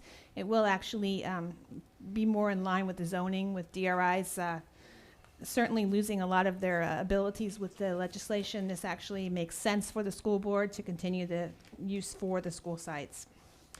The Planning and Development Commission did review this on November 4th, 2021. They did recommend approval of the application. As Ms. Lynn said, this is a transmittal. We're being asked to transmit this to the Department of Economic Opportunity and state agencies, and then you will see it again. Thank you, ma'am. Any questions for Ms. Katu? Okay. Applicant, I assume, has no questions of Ms. Katu? Okay. So I guess we're ready to go to the public hearing. Is anyone here that would like to speak in favor of this application? Anyone here speak in favor? Third and final time. Anyone speak in favor? Is anyone here to speak opposed to this? Anyone opposed? Third and final time. Okay, we'll close the public hearing. Commissioners, what's your pleasure? Make a motion, we approve CPA-A-21-13. Second. Okay, and so we have a motion by Commissioner Carnahan and second by Commissioner Kennard. Right. And should we say it includes the usual It language? includes the usual, yeah, competent, it's based on the competent, Okay. substantial evidence. Okay, very good. Commissioners, is there any other discussion? No. Seeing none, all in favor say aye. Aye. Any opposed say nay. That passes unanimously. Have a good night, Mr. Dixon. Thank you very much. T2, please. Happy New Year to The you. applicant's going to appear by teams. Okay.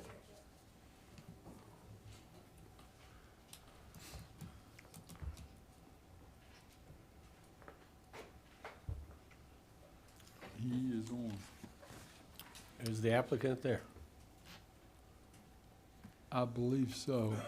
I don't think John he's or- in his video. John or Cynthia Zenke? Oh, yes. Can you You're- hear me? You're up. Yes, thank you. Mr. I'm Chair. sorry, there was a lag. Mr. Chair, at the conclusion of this public hearing, you're going to be asked to consider two ordinances. The first is the Atlas Ordinance. It is an ordinance of Citrus County, Florida, political subdivision of the state of Florida, amending the Citrus County land use atlas map by redesignating approximately 2.6 acres from the low-intensity coastal and lakes district to the coastal and lakes commercial district with a planned unit development for a hotel with food service, cafe, providing for severability, providing for scrivener's errors, providing for modification that may arise from consideration at public hearing, and providing for an effective date.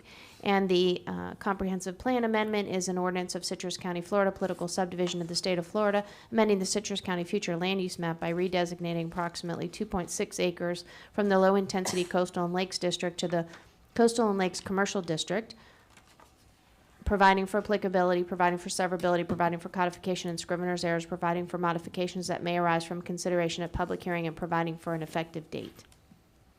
Thank you. Okay, the applicant, it's your time to make your presentation.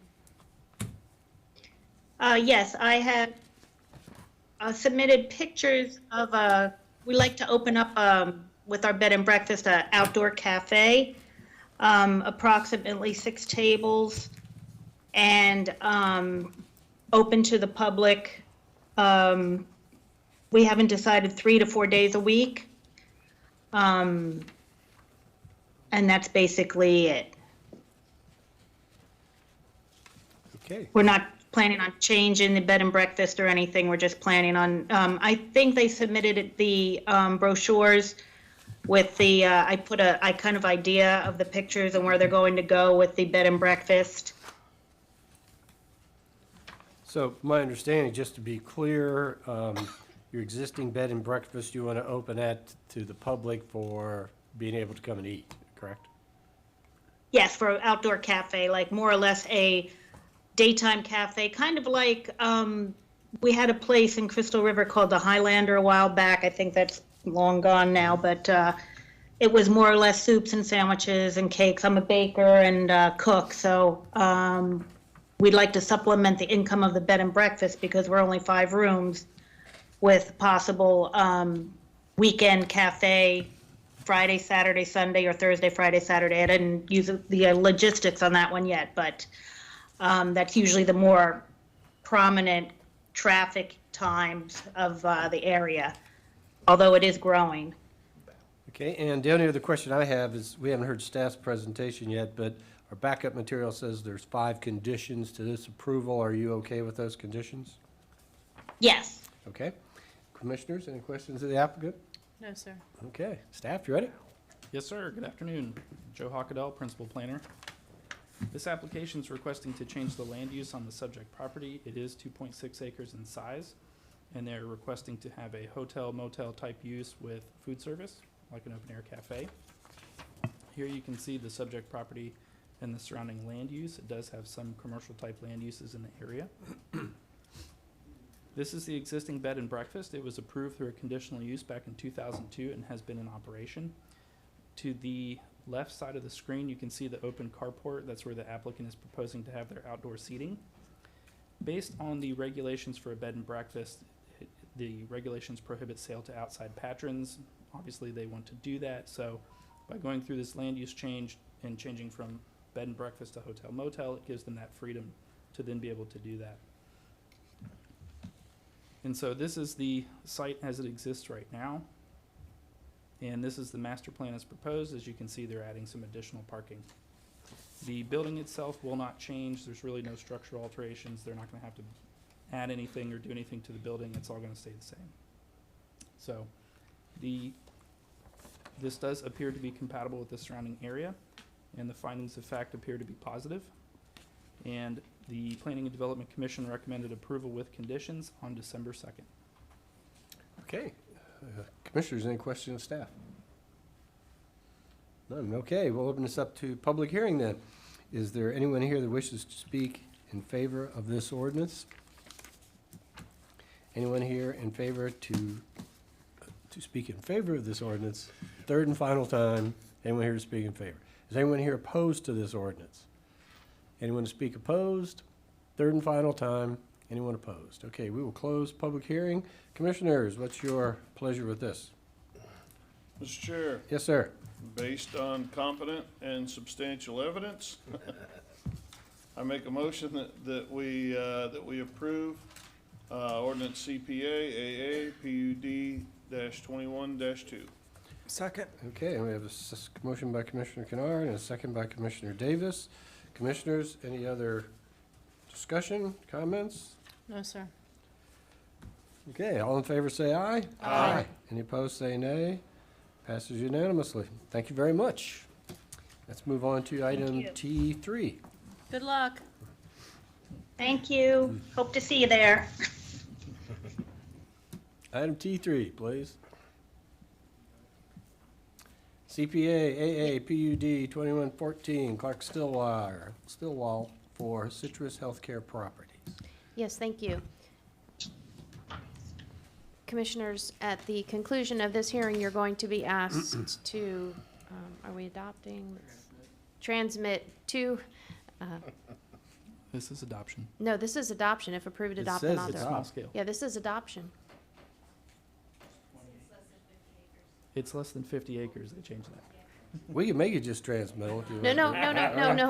Okay, Let's get this done now. Okay. So at the conclusion of this hearing, you're going to be asked to adopt 2 ordinances. The first is the comprehensive plan ordinance. It's an ordinance of Citrus County, Florida, a political subdivision of the state of Florida, Maine, Citrus County future land use map by redesignating approximately 19.25 acres from the low-density residential district to the general commercial district, providing for applicability, providing for severability, providing for codification and scrivener's errors, providing for modification that may arise from consideration at public hearing, and providing for an effective date. And the Atlas Amendment ordinance An ordinance of Citrus County, Florida, political subdivision and state of Florida, amending the Citrus County land use atlas map by redesignating approximately 19.25 acres from the low-density residential district and the general commercial district to the general commercial district with a planned unit development for a skilled nursing facility, an assisted living facility, and future commercial uses. Providing for applicability, providing for severability, providing for scrivener's errors, providing for modifications that may arise from consideration at public hearing, and providing for an effective date. And Mr. Stillwell is here on behalf of the applicant.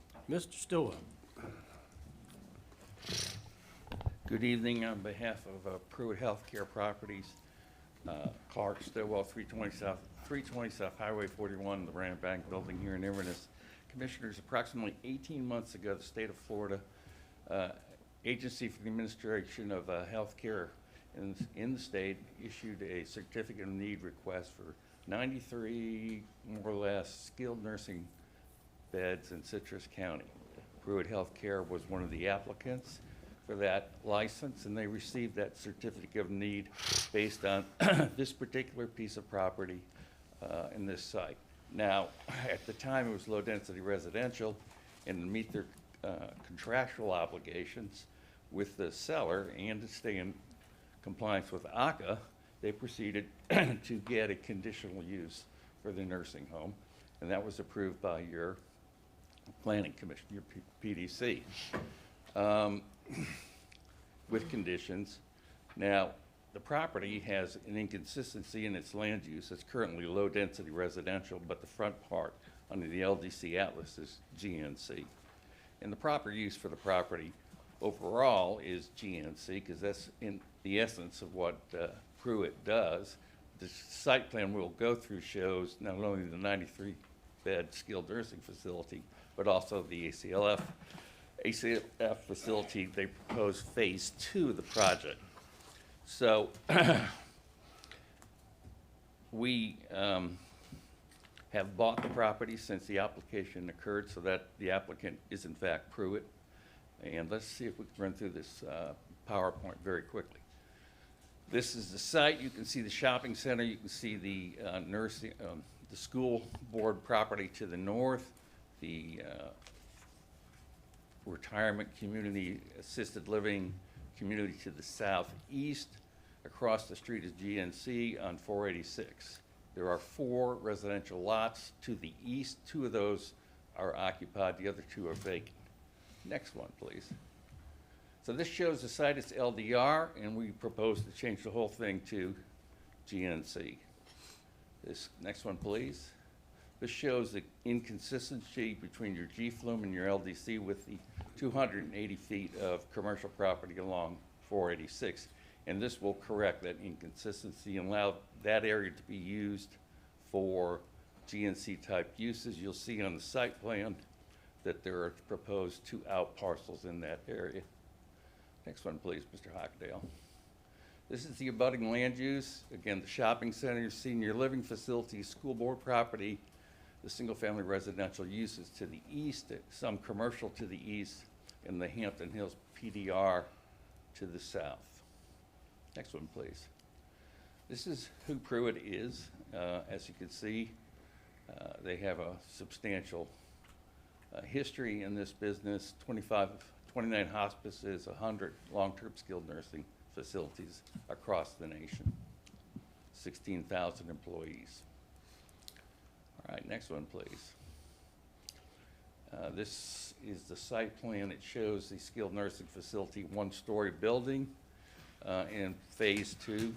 This was done by Mr. Gibbs, so I got to give him credit. The only issue that we had at the PDC was along the eastern border. The question was buffer or wall, and they voted for a wall, and we said, okay. And that's a condition, and we don't take exception with that condition here tonight. Next one, please. Now, when this piece of property was low-density residential, the code requires separations of these type facilities from others, and these next maps show that the separation distance was met to the east. We didn't meet it to the west by 100 feet, but the PDC and the staff report had no problem with that deviation at the time. Next one. Next one. This is, if you do the 260 feet radius from the site in the middle, that shows you where the other assisted living facilities are. Next one, please. Keep going, Jack. Joe, excuse me. All right, I'm not going to go through this because we went through the conditional use standards and the PUD standards, and we show how we've met each of these. I will point out to you that in January this year, you adopted a wellness policy in your comprehensive land use plan. And at the time, I thought, well, I'll never, ever be able to use that or cite to it because it was some sort of feel-good policy that the state proposed. Well, here we are, and guess what? This project meets your wellness policy spot on. So it's 93 beds of skilled nursing care certified to be needed in this county by a state agency, and this meets that need. The PUD does nothing more than adopts the conditional use as previously approved. So it codifies what's already been approved and what's already going to be done. No modifications, just the underlying land use districts. Question? Questions, anyone? Yes, ma'am. I'm just curious, Mr. Stillwell, Happy New Year. Happy New Year. On Norval Bryant Highway, that's the entrance coming in. Correct? And is there sidewalk in front of that, this facility? I don't believe there is now, but under your codes, there will be when built. And who's going to be responsible for doing that sidewalk? My client. Thank you. Just want to make sure. Any other questions? There's 11 conditions been attached to this. You're comfortable with the 11? We are, sir. Okay, the wall is number 11. Is that the one you're talking about there? Yeah. Okay, very good. Now, understand the wall goes only to the residential, abutting residential areas. It's not perimeter wide. Right, well, it just talked about including a wall along the residential line build, right? Okay, let's see. Staff, you ready?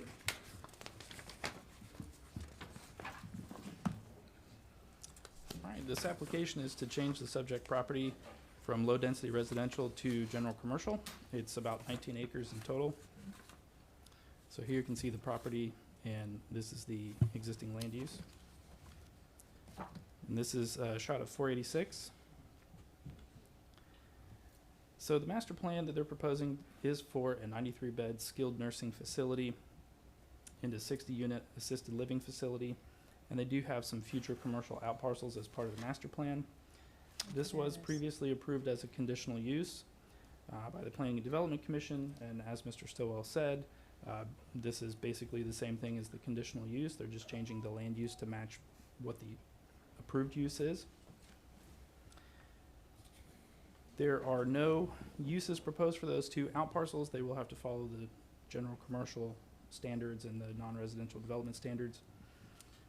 They are requesting one deviation, and Mr. Stillwell touched on it. It's a 1,000-foot separation from like uses. This is the only thing within the 1,000 feet. This is Grand Living. And they are approximately 885 feet, and the Planning and Development Commission had no real issue with that. This is the master plan being proposed. You can see the 93-bed skilled nursing facility in yellow, the future 60-unit assisted living facility in the dark maroon color, and the two GNC outparcels. And so, even though the outparcels don't have anything specific tied to them, the majority of the site is for the skilled nursing and ALF, and that is subject to this plan unit development. And so the findings of fact have all been found to be positive findings, and the PDC did recommend approval of this with conditions on November 18th. Thank you very much. Commissioners, any questions of staff? Mr. Stillwell, questions from staff? Okay. Okay, then let's open up the public hearing. Is there anyone here to speak in favor of this, these ordinances? Anyone here to speak in favor? Yes, ma'am. I live relatively Can you give close us to your that. name for the record? Oh, Janet Barrick. I live relatively close to that, and I really think it will be an added positive for our area. And what they're trying to do is, I'm getting older. I'm going to need that. So I want something close to my house, and it looks really good. Thank you. Thank you. Is there anyone else here to speak in favor of this ordinance? I was distracted by her shirt. That's That was okay. funny. Anyone else here to speak in favor? Is anyone here opposed to this application? Please come forward if you are.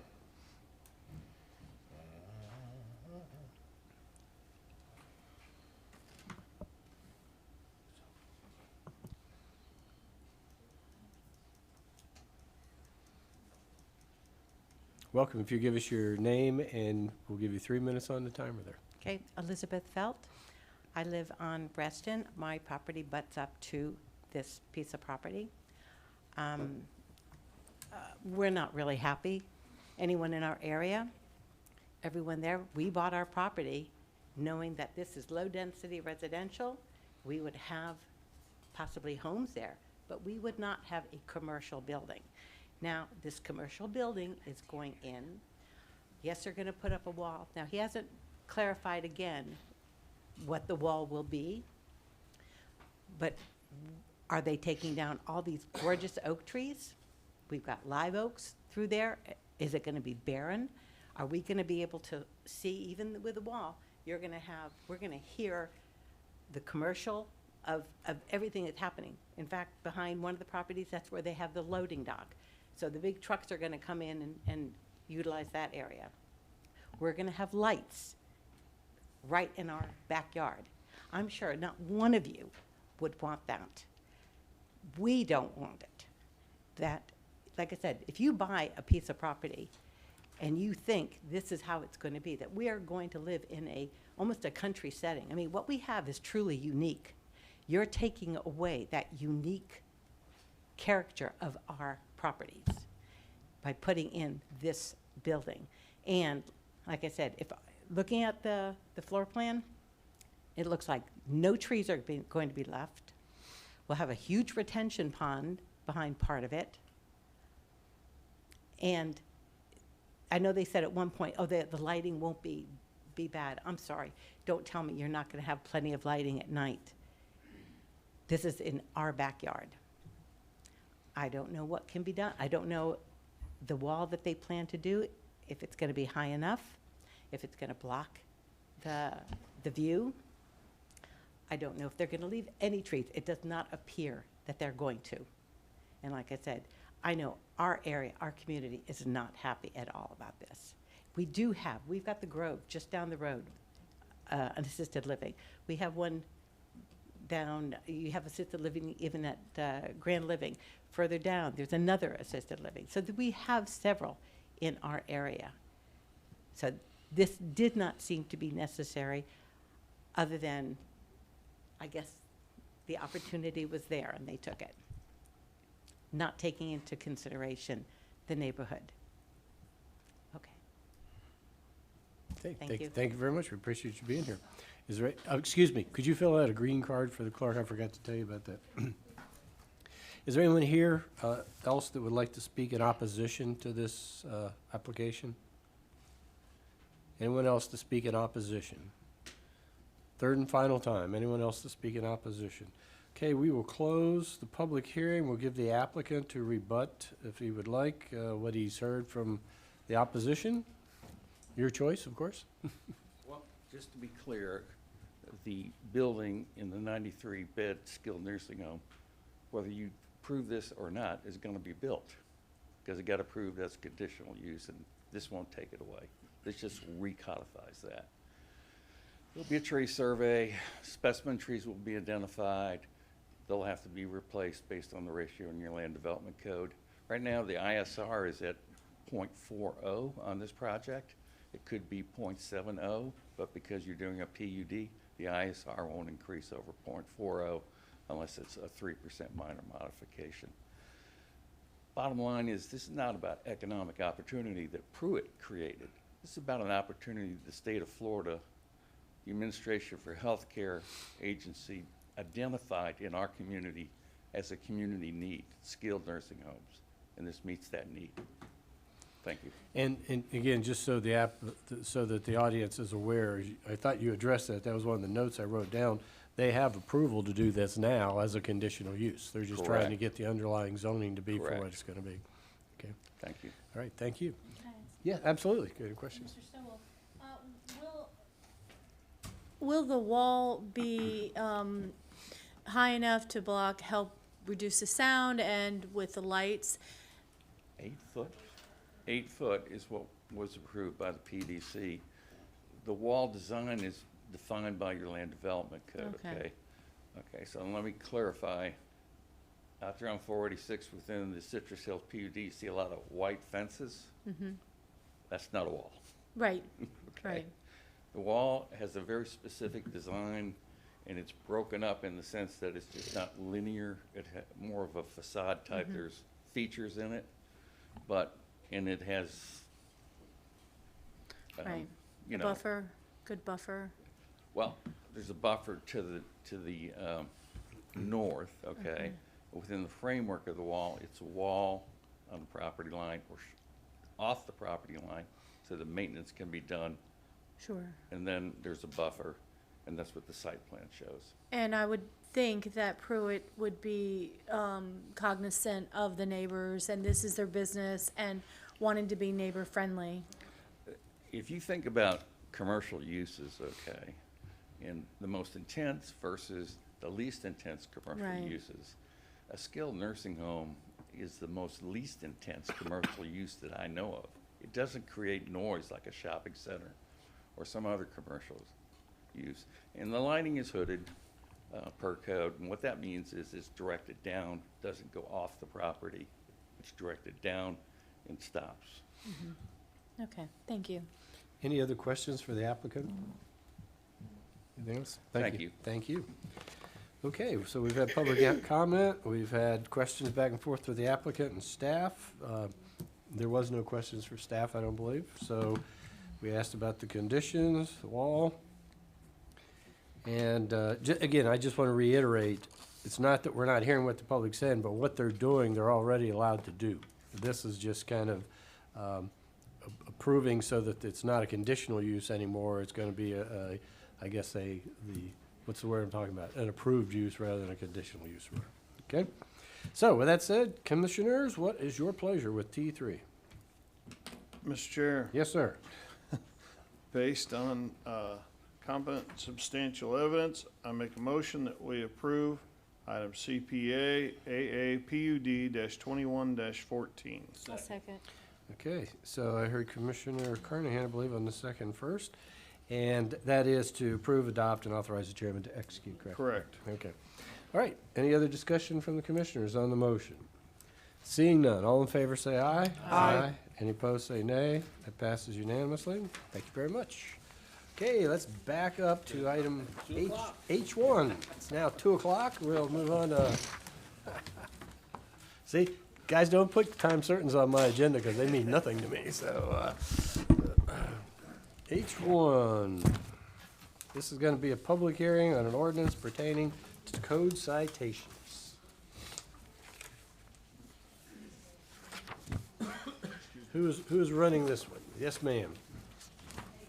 At the conclusion of this public hearing, you're going to be asked to consider an ordinance of Citrus County, Florida, a political subdivision of the state of Florida pertaining to Citrus County citation ordinance amending Chapter 19, Article 2, Division 2, Section 19-63, entitled Applicable Codes and Ordinances, providing for severability, providing for inclusion into the code, providing for modifications that may arise from consideration at public hearing, providing for repeal of inconsistent provisions, and providing for an effective date. Basically, this is cleaning up some of the various citation violations, the fees. You'll see a red line version begins at packet page 1006, and it just amends some things. As you know, this citation ordinance is rather new, and as it has been put into place, some other some things have come up, some issues have been raised, and so this is kind of an addition of a few the drought condition, open burning, and other violations under the fire code. So this is just kind of like a cleanup of after experiencing the ordinance. Okay, and just to be clear, I just had one question. Somebody brought this up, they saw it, I think I know the answer, but when you're talking about open burning, that's just during dealing with the fire issues. That has nothing to do with with not, somebody wants to have a campfire in their backyard. Correct, that's when there's, during a drought, When there's a or, burn ban. Correct. Type of thing, right? Okay. I thought we already had that. So that's the question. Why, is it just being in a different section? Is there a different fine? Is that? I think it used to say burning household trash, and I think in practice, staff requested that we change it to open burning rather than burning household trash. Okay. I don't remember the exact specifics of this situation, but that was just a more inclusive terminology, so that I think someone argued what household trash was. And I don't want to get into a bunch of stuff here, but my question was, I thought burning household trash was always illegal. I think it is. This is just giving a citation for it. Okay, but this is not dealing with only during a burn ban. See, that's where my confusion came in, is if you say open burning, is that, it's not all open burning, it's only open burning during a burn ban, but household trash is always prohibited. Is that clear in this? You see what I'm saying? I don't know, is the fire chief here? This was something that the fire marshal asked us to change, and it's based upon that administrative code section 62-256. And I will, I'm sorry, I don't have that committed to memory right now, but if you'll let me, I'll look that up and see exactly what 62-256 is. Well, my understanding is that all burning was banned during a fire event, during a burn ban. During a Okay, drought. But it Mhm. only said household trash. And we were changing it so it says open burning. I just want to make sure it didn't go the other way. And people said, well, we don't have a fire burn ban on now, so I can burn household trash. So that ordinance stands alone, right? Correct. Okay. And there's a separate, that's chapter 46, article 3, drought conditions, which is the one, I'm looking at packet page 1008. I am too. I'm looking at under Florida Administrative Code 62-256. Yes, the one above it is adding the drought condition, 46, article 3, for drought conditions. So Okay. during a drought condition, it's a $300, well, they're both the same amount of fine, actually. Okay. It's $300, and then 62-256 violations, which is open burning, is still a 300. They're just changing the terminology from burning household trash to open burning. But burning household trash is addressed someplace else, not here.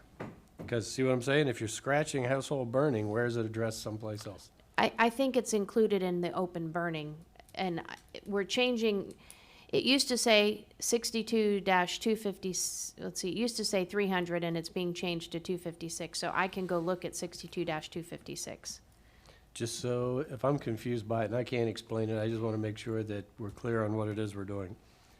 My understanding was we were just saying no open burning during drought conditions. That's what was being adjusted. But you can't burn household trash no matter what. So as long as we have something that still says that, that's the key, so. I'm gonna go look up 62-256, and I'm sorry, I didn't know that question was, I did, well, my point was, I thought I understood it, but then, usually you go yes, no, and I didn't get a yes, no. I'm so sorry. That's okay. Does anybody else have any questions on this? Okay, so we're supposed to have a public hearing on this to decide if we're going to approve or adopt it. So is there anyone here that wishes to speak in favor of this ordinance? Anyone? Yes, ma'am.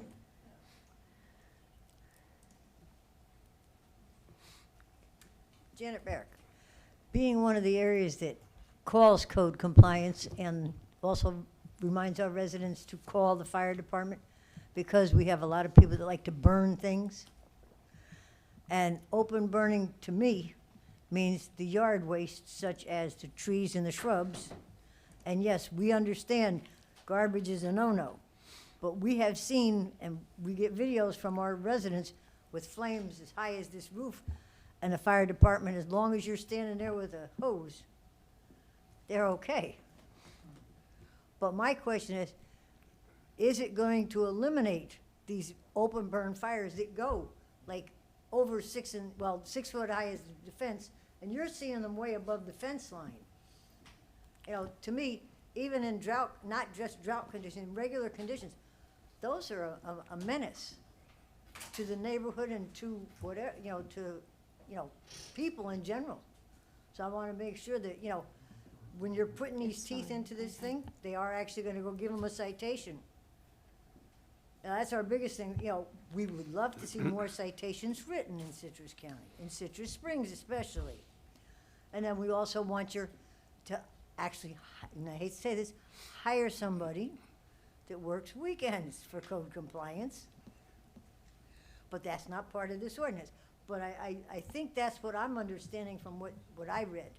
That the garbage from the house, that's always been a no-no. But that stinks and you got all kinds of fumes from that. But the open burn would be the shrubs and the trees and the stuff that you're cleaning up yard waste. Thank you. Is there anyone else to speak in favor of this ordinance? Anyone else to speak in favor? Is anyone here opposed to this ordinance? Anyone opposed? Third and final time, anyone here to speak opposed to this ordinance? Okay, so we'll close the public hearing. Any more information that you've collected? Yes, yes. 62-256 prohibitions is a more broad definition, which is all-inclusive of household trash. It's the open burning that was just discussed of vegetated debris, untreated wood. It's actually 2, A, B, C, 3, and 4. So it's broadening. Yes, sir.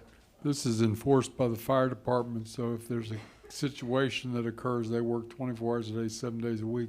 They can call the non-emergency number at the sheriff's office and ask for fire to be dispatched. Yeah, and we have rules for burning. I mean, you know, they've got to have the water, got to have all that. You see what I'm saying, though? When you start scratching burning household trash, and that kind of implies to people that, well, it's okay as long as it's not a drought. No, this is expanding it Okay, beyond okay. just household trash to Okay. open burning. So Yes, sir. So far as that's concerned, it's open burning, so you can't have a fire in your backyard at night and sit around it? No, you just can't burn these specific things that are prohibited under 62-256. What are those, just household garbage? No. But you can burn pallets and everything else? No, construction debris you can't burn. It's You're gonna have a no. campfire. Let me just tell you. I mean, if you want me to Yeah, read you what yeah, it let's says, make it sure we says know we're voting no on it. person shall ignite, cause to be ignited, or permit to be ignited any material which result in any of the prohibited open burning as regulated by this chapter. So this is already prohibited by state law. And now we're being able to have our fire marshal give citations under our code to enforce the state law that already exists. So the prohibition on open burning of certain materials. A, except as otherwise provided, the open burning of biological waste, hazardous waste, asbestos. Better let her finish, so I'll make sure we got the whole list. Yeah, so it's Tires. mercury-containing devices, pharmaceuticals, tires, rubber material, residual oil, used oil, asphalt roofing material, tar, treated wood, plastics, garbage, or trash is prohibited. B, not, okay, and it goes on B and C. Okay. And that says shrubs and things like that? It says open burning, C is open burning of vegetative debris and untreated wood is prohibited except as provided in this other section. So if 62-256.700, 1, 2, 3, 8, 9, or 10, then it would be. Now I can go find those for you also. But these are already state law prohibitions. But it's not prohibitions against campfires and No. weenie roasts in your backyard and things like No. that, right? Which I think, we're just saying people can't go out and burn their trash in their backyard, but you can have a campfire, except if it's a burn ban, then you can't have a campfire during a burn ban. Correct.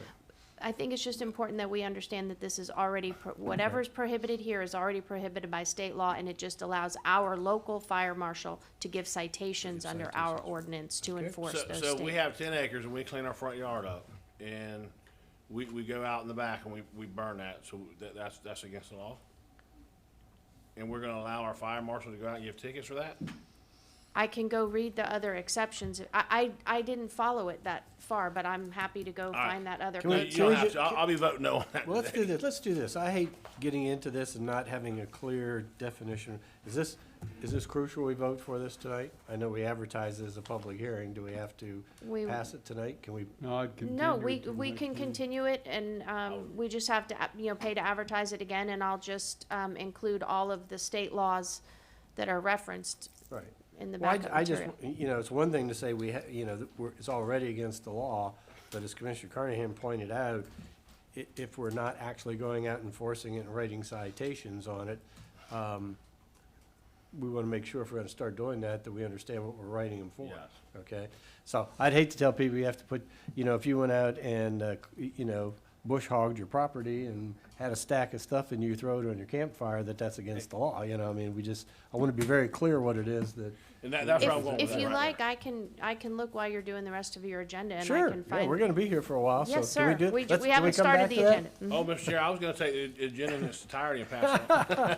Let's, okay, what we'll do is we'll come back, we'll continue, we'll pause this public hearing on item H1. We'll pause that and come back to it, okay? So now, let's move back to regular business. I believe the first thing up is bids. Mr. Chair, motion to approve item E1, A through U. Second. Let me make two comments. On G, in the second paragraph, it should say Cardinal as the interchange. And the other one was, and it's contained in the budget piece, that on item U, there's a $25,000 implementation, which is already in the budget piece, but we wanted to make sure you were aware of it. Item G, where should Cardinal be inserted? It has another, I'm sorry, it should be the 44 interchange and not Cardinal in the second paragraph on G. It's right in the first paragraph, it's wrong in the second one, because we were working on a couple of these. State You Road must have 40. updated it, 'cause it's right on mine. Mine says State Road 44 interchange management. You say it should say that? At the top, that's right, but if you go down to the second paragraph, the last sentence of the second paragraph, I believe it says Cardinal Street Interchange Management Area, No, doesn't mine it? G says. is all correct. 44. It's all Okay, 44. somebody caught it then. Okay. Colleen said they didn't, so. Okay. That's what I'm reading. It says 44 Okay. on G. Works for me. Okay, so, Chair. so I have a motion that was made, I believe I have down here, Commissioner Kennard made the motion to approve, and I heard Commissioner Slaybach on the second. And the other thing was, we should point out, let's make everyone aware that, I believe it's item O, is the residential road resurfacing, awarding that, right? So Correct. we're moving forward with that. And prices have gone up. Yep, $4,750,000, so. Okay, so on the motion, is there anybody here that wishes to speak on the motion? Okay, seeing none. Commissioners, any other discussion? All in favor say aye. Aye. Any opposed say nay. That passes unanimously. That takes us all the way over to item E2. Budget transfers. Chair- Yes. Never mind, go ahead. E2, approved budget transfers for the VCB, Housing Services, American Rescue Plan Grant, Emergency Medical Services, and Property Appraiser for fiscal year 21-22. Chair, move approval for E2. Okay, Second. so we have a motion by Commissioner Davis and a second by Commissioner Kennard for approval. Is there any public comment? Commissioners, any other comment? All in favor say aye. Aye. Any opposed say nay. That passes unanimously. E3, please. Yes, adopt and authorize chairman to execute a resolution adopting amending aquatics plant control budget, various grant budgets, general fund budget, general fund, CIP, Fire Services, American Rescue Plan Act, gas tax, Northwest Quadrant Sewer Extension, and Fort Island Trail Septic Interconnect Grant budgets for fiscal year 21-22.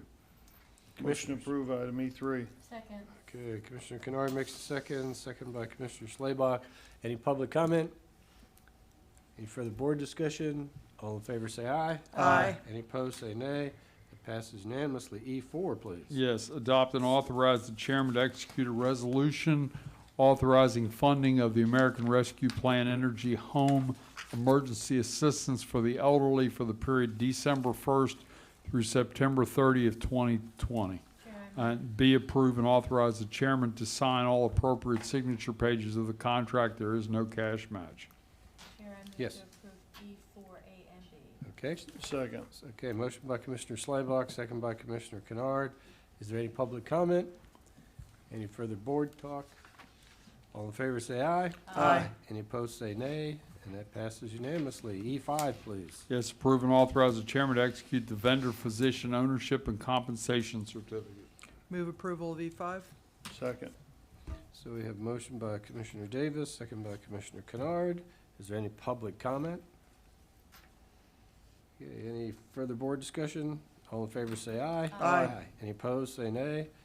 And that is unanimous. E6, please. Approve the declaration of remnant parcel 1042B as surplus and authorize land section to proceed with the sale of said property pursuant to Florida Statute 125.35, Chapter 2, Article 4.1 of the Citrus County Code Administrative Regulation 8.03-2. Move approval of E6. Okay, Commissioner Davis makes a motion. Second. Second by Commissioner Kennard. Any public comment? Any further board discussion? All in favor say aye. Aye. Any opposed say nay. Passes unanimously. E7, please. Yes, approve and authorize the chairman to execute the Volvo construction equipment buyback agreement for 2 Volvo L110H wheel loaders, number 631750 and number 631751. Move approval of E7. Second. So Commissioner Davis makes the motion, second by Commissioner Slaybach. Any public comment? Further board discussion? All in favor say aye. Aye. Any opposed? That passes unanimously. E8, please. Yes, this reallocates funding from the Great Oak Scott project and adds funds to the Forest Ridge Boulevard Scott project. And the related items are in A, B, and C. Chair, move to approve E8, A, B, and C. Second. Okay, so we have a motion by Commissioner Slaybach, second by Commissioner Davis. Is there any public comment? Yes, ma'am. Janet Barrick, whenever you get Scott money, you will always see me come up here. I think it's great that you're gonna be working on Forest Ridge, because they did a whole bunch of paving and repaving, and there are a lot of potholes again. And it's, you know, what they put the sidewalk in, it's gonna really need to be done. And hopefully they're gonna get the sidewalk in before the Scott money starts repaving. Thank you. Any other public comment?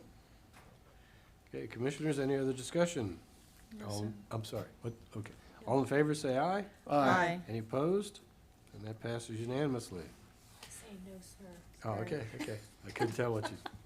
Okay, item E9, please. Approve and authorize the chairman to sign a letter of intent to the Hernando Citrus Metropolitan Planning Organization, expressing Citrus County's desire to continue to serve in the role of the Community Transportation Coordinator under the Florida Commission for Transportation Disadvantaged. Commissioner Kennard, is that Motion still to our desire? approve, item E9. Okay. Second. So we have motion by Commissioner Kennard, second by Commissioner Slaybach. Is there any public comment? Any further board discussion? Yeah, are we gonna have a budget this year? We What's will- that? Are we gonna have a budget this year? Yeah, we'll have it. All right, Okay, great. all right, very good. Okay, so all in favor say aye. Aye. Any opposed say nay. Passes unanimously. E10, please. Yes, E10, and then I'm going to give a little explanation on this. A is approve and authorize the chairman to execute the agreement between Citrus County, Florida and Lifestream Behavioral Center, Inc. to provide substance abuse, mental health services and programs in Citrus County. The term of the agreement will be for 1 year period starting October 1st through 2021 to September 30, 2022, and approve a related budget transfer. Please note that through the efforts of Representative Masulu, they got a one-time appropriation in the state's budget year starting July 1st of $1 million. We did not know at the time the budget was prepared that we were going to be required to match it since it wasn't a continuing appropriation. They're going to try to make it a continuing appropriation, as I understand it, in this current legislative session, so that it will be do that. But during the budget process, this is going to result in the county's contribution for mental health going up from $550,000 a year to $937,000 a year, which is a $437,000 increase. Okay, which the money this year would come from It's coming from contingency. general fund contingency. Okay, next year you're gonna have to find it in the budget then. That's correct. Okay. So commissioners, what's your, Move approval of E10, A and B. okay, Commissioner Davis makes a motion, Second. second by Commissioner Kennard. Is there any public comment on this item? Okay, no public comment on this. Let's move to vote. Any discussion from the commissioners? All in favor say aye. Aye. Any opposed say nay, and that passes unanimously. Item E11, please. Yes, this is just an acknowledgement of receipt of the forfeiture fund report that we've been asked for. Move approval of E11. Okay, so we have a motion for approval of E11. Second. And that's made by Commissioner Carnahan and second by Commissioner Davis. Is there any public comment on item E11? Mr. Chair, I Yes, got sir. a question. Yes, sir. Randy, the funds from this forfeiture fund, can some of that be used to offset that payment that'll be due for the counseling? The money that'll be due to Livestream? That's possible. I didn't think That's a about good that, idea. but that's possible. I will check that out. To the extent that it relates with, and a lot of them do, to things that would be mental health issues caused by drug and alcohol abuse, the answer is yes. Nice synergy to it. I mean, Yeah, what that's a what great was idea. it, 132,000, is that what's in there? 27? 127,000 is, I believe, what we have right now, is what it's showing. If we can do it, and I would bring it back on the next agenda, if we can do it, would the board be agreeable to take 100,000 out of there? Is that a good number? Well, the first question I have is, the backup sheet says the excess revenue over expenditure is 127, but the, excuse me, the agenda sheet says it's 132. So is it 132 or 127? My electronic version says 132. Yeah, Really? 132. So we might want to go with your paper version. Well, the front one says 132, Yeah. but the backup sheet, after I look at all the spreadsheets, it says, great, expenditures 127, 167, 67. That's on packet page 1002. And here comes the numbers guru right now, Mr. Yeah, Oliver. she's the guru on She's gonna tell numbers. us about this. Yes, ma'am. Good evening. There should be 3 pages, and on one of the pages, it has beginning fund balance, that's 127,167. That's from the prior year. And then there's activity that occurred this year. So the ending balance is 132,629.76. Page 999. Okay, so on page 1000, it says beginning balance 144,841, and the other one says beginning balance 127. Is these one year and one's a different year, or? Yeah, so Okay. we have fiscal year '21. Okay. And that was the beginning balance of 141. Okay. 846. Okay, so you And showed us both years? Yeah. Ah, okay. More information. There you go. And if we determine we can do this, as the board would, it's got to come back before you, but I wanted to know if you're agreeable to moving $100,000 out of there to cover this I think that's a great idea. expenditure. I think it's a good idea. Yeah. Yeah. Yep. We found Okay. money for the community, the guards in the schools, the community, school resource officers. We had money out of that, from this for that too, so. Okay, very good. So yes, you can check on Okay. it. I guess We come will. back and look at. moving I think it's a 100,000. viable option. Yeah, I think it's a great idea. Use some of the Did you confidence. say that into the microphone? So it's I said that was a brilliant idea that Commissioner Kennard had, so. Whatever. Because I said it, nobody will like it, so I'm just telling you. Okay, Great idea. so the motion is by Commissioner, let me see, we got here Carnahan, second by Commissioner Davis, to approve the drug forfeiture fund report. Is that correct? Is that what you got? Yes, sir. And was there any public comment on that? Okay, commissioners, all in favor, say aye. Aye. Any opposed, say nay.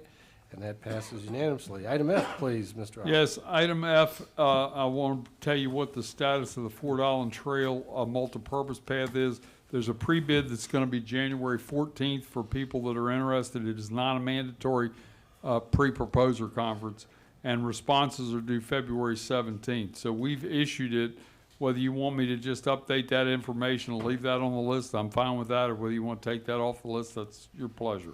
Well, Mr. Oliver, my preference would be to leave it on the list because I don't think it's completed, because we said we're going to provide an implementation plan, and what we've done is we've bid it out, but if we don't like those bids or we can't do it that way, it's still not implemented. Right. So Okay, I that's think fine. what we wanted to do was come up with a plan to implement it, and that was the first step. So if we move forward with it, then I would think it makes sense to take it off, but until that's my feeling. What do you guys think? Yeah, Agree. Okay. I agree. So let's- Representative Masula has filed a bill requesting a little over $9 million for this project. Well, let's keep it on there until we find out if we have a implementation plan. Is there any other changes? So actually, there's no changes. No change then. Okay, Move approval of item F.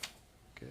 Commissioner, Okay, G. just a second. Nope. We got a motion by Commissioner Davis, Second. Second by Commissioner Slaybach on item F, to adopt with no changes as it is. Is there any other discussion? All in favor say aye. Aye. Any opposed say nay, and that is unanimous. Now we will go on to G1.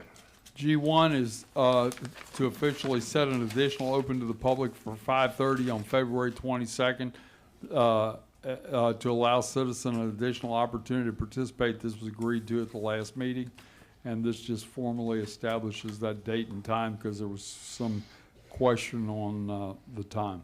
So it's being proposed 5:30, February 22nd. Move to approve G1. Second. So we have a motion by Commissioner Slaybach, second by Commissioner Carnahan. Any was public getting comment? Okay, commissioners, any other discussion? We could have it today. We could have All in favor, say aye. Aye. Can we have that today? We could have had it today, but we changed it. Okay, so nobody's against And that. it would have so been after 6. Yeah, that's right. Yeah, right. That passes unanimously. So we've, brings us back to item H1. Have we got any answers on H1? All right. That's So what I let's like to pick hear. Wait, up. my mic wasn't on. I have Okay. all the answers. So let's continue with our discussion back The to answers that item we want. H1. They are the answers I believe you want, All right, Commissioner Carnahan.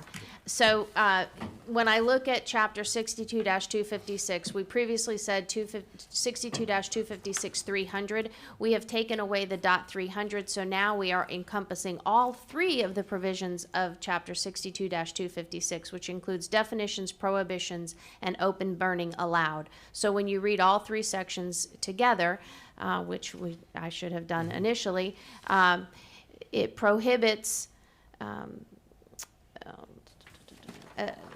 open burning of vegetative debris and untreated wood is prohibited, except, then you go to the section 256-700, and it talks about what the excepts are. So the excepts are open burning of yard waste is allowed. Open burning of yard waste is allowed provided, and then it goes through 1 through 7. The yard waste was generated on residential premises, not more than 2 families. The open burning is conducted on the premises where the material was generated between 8 a.m. and 9, et cetera, et cetera. That's number 1. Then 2 is open burning of tree cutting debris, and it goes through the same, some criteria for that. Then it goes on to land clearing debris, and so those things that the previous section said were prohibited, except, then you go to the except, and it accepts the things that I believe Commissioner Carnahan was talking about: land clearing, tree cutting. Right. There's even some agricultural exemptions, firefighter training, and so on. So I think it encompasses what you were talking about, Commissioner Carnahan. Thank you. Great. So my understanding is, and if the clerk agrees, we had the public hearing, and we heard from the public. Then the commission had some questions, but no motion was made. Is that what you have? So I need a motion with what you want to do with item H. Motion that we accept H1 in its entirety. Okay, so that would be A and B then, right? A So and we're B, gonna yep, execute A and B, the I'm ordinance. sorry. Okay, so Commissioner Carnahan makes that motion. Is there a second? Second. Second by Commissioner Kennard. Any other board discussion? Yes, Chair. Yes.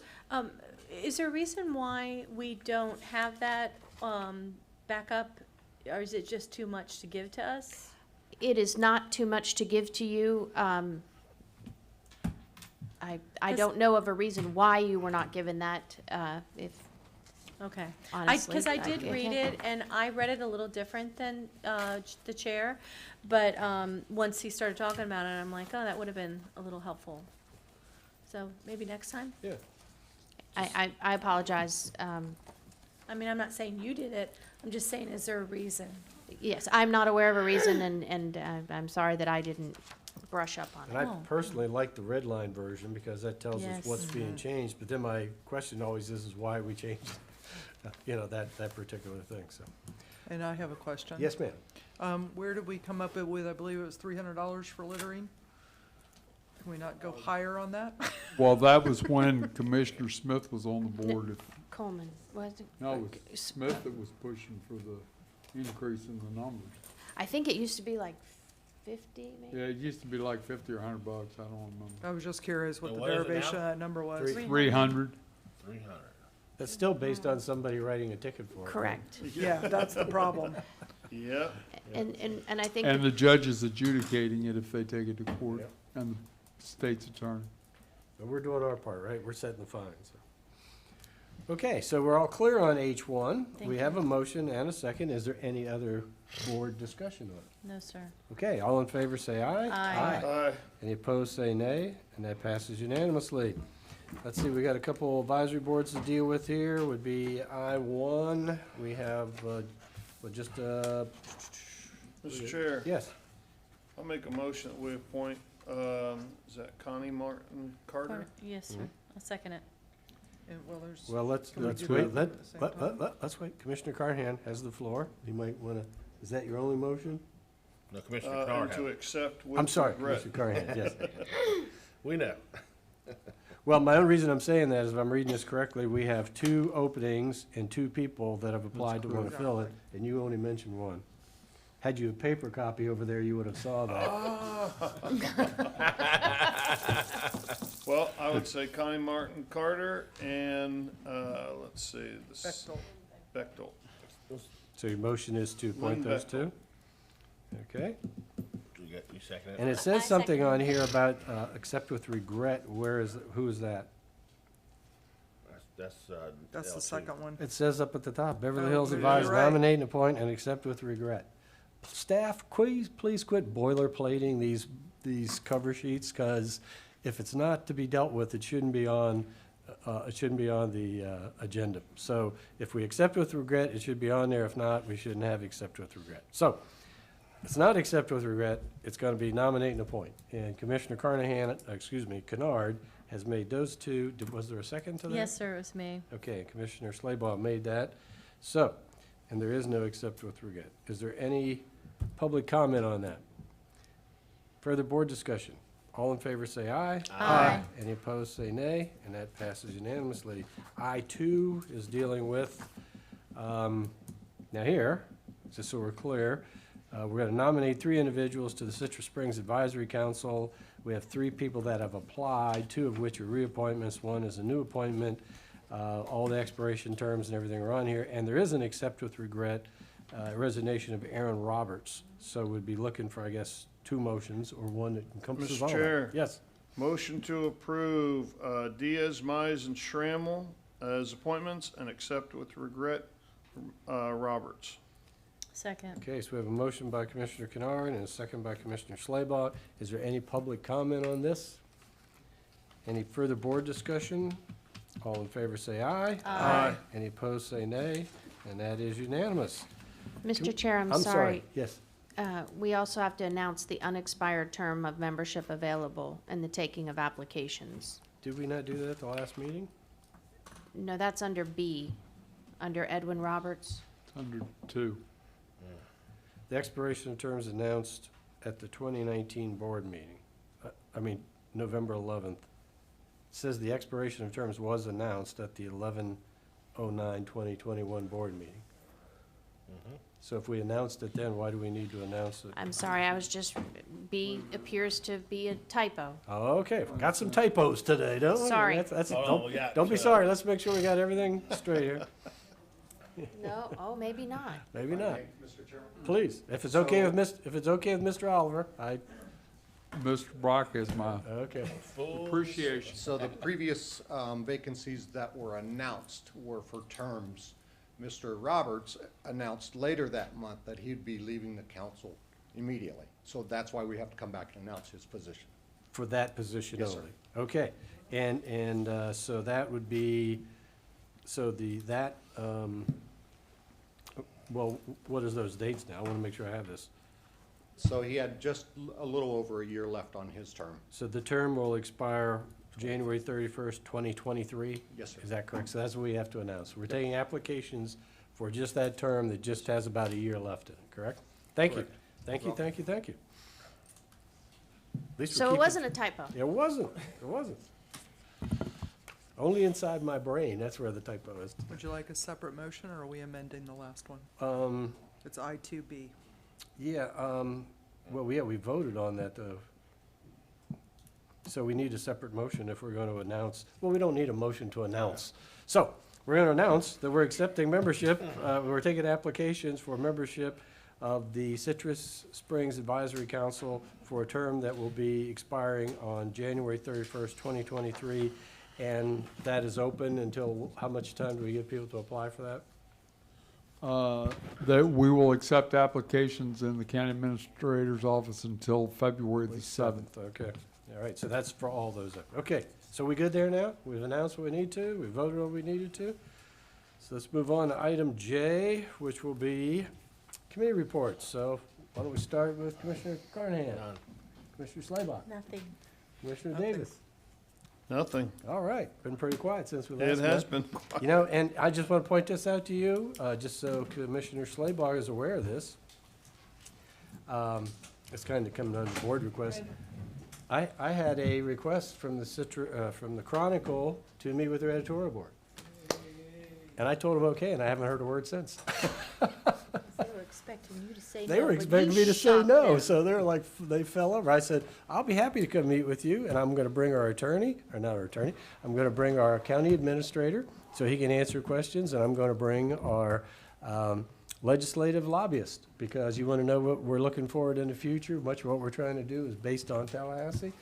Absolute dead zone, not a single thank you, we'll get back with you, and that was 3 weeks ago, or something like that, you know, so don't say I didn't reach out. No, I So- really appreciate Yeah, that, yeah. thank They're you. in shock. Yeah, Yeah. so, Yeah. yeah, no, they wanted to write an article. We reached out to Kitchen and he wouldn't do it. or No, whatever, so- no. Exactly. Okay, Commissioner Carnahan, you got anything for us tonight? Ready to go home. Okay, Commissioner Kennard. No, sir, nothing. Okay, Commissioner Davis, No, sir. Commissioner Slaybach. No, sir. And we covered my area, obviously. County Attorney, got anything for us? No, sir, thank you. Okay, we are at our last section of open to the public. Is there anyone here who wants to address the board for anything? No. Yes, ma'am. No. Please come forward. We're here for I'm you. teasing You got you. 3 minutes. All right, Janet Barrett, Citrus Springs. I gotta finish my thing that I didn't get to finish properly. Okay, the last couple of paragraphs. The aforementioned items, which need to be put into the 22-23 budget, add up to 14.5 million on the low side and 25 million if the entire 10 million for the residential roads is put into the budget. And who is going to be paying this extra? Since I don't see cutting too many items, especially after being here today, yeah, it's gonna be the Citrus County taxpayers. And we'd like to thank you, commissioners, for doing such a fine job in 2021. Moving everything to the 21, the 22-23 budget. See, you're carrying things over.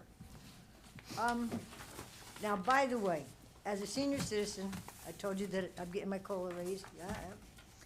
But you gotta remember, over 50% of the population in Citrus County is over 55 and basically on Social Security.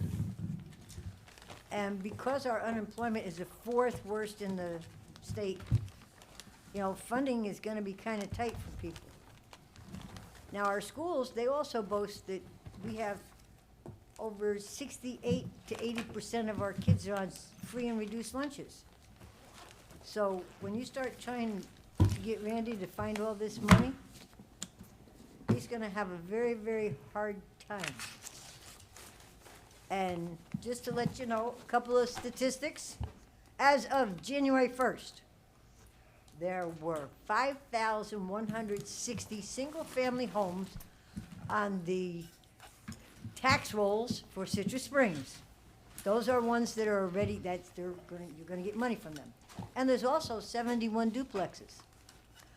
And then on top of that, we had 8,424 registered voters in Citrus Springs. We ended the year quite nice. We do have a couple of things coming up in Citrus Springs. We have a doo-wop concert coming up March 26th. We have two of the original Mystics who sang Hushabye. Since you're not Citrus Springs residents, it'll cost you $15 a ticket. And we also have on March 18, what's called Shred It Day. Shred It Day is open to the public. You don't have to live in Citrus Springs. You bring your papers that you want shredded. We have a truck coming in that they put it in the garbage can. You watch the garbage can go up. You watch the monitor like that, and you get to see all your things shredded. And it's a free service that Citrus Springs Civic Association is paying for. So if you know that you're gonna be cleaning house, March 18, it will be in the parking lot. Thank you. And then you have a big bonfire. Is there anybody else that wishes to address the board at this time? Okay, so we'll finish, we'll open to the public. Let me announce the upcoming meetings. By the way, we enjoy each other's company so much, we get to get back together tomorrow morning at 9 o'clock on our retreat, yeah. So anyway, our upcoming meetings will be here in this room on January 18th at 1 o'clock, and then also February 8th at 1 o'clock and February 22nd at 1 o'clock. We also, besides our retreat tomorrow on January 5th, we'll have our leadership conference out in the Canto Government Building at 9 o'clock on January 28th. Thank you, commissioners, for your patience, and we are adjourned.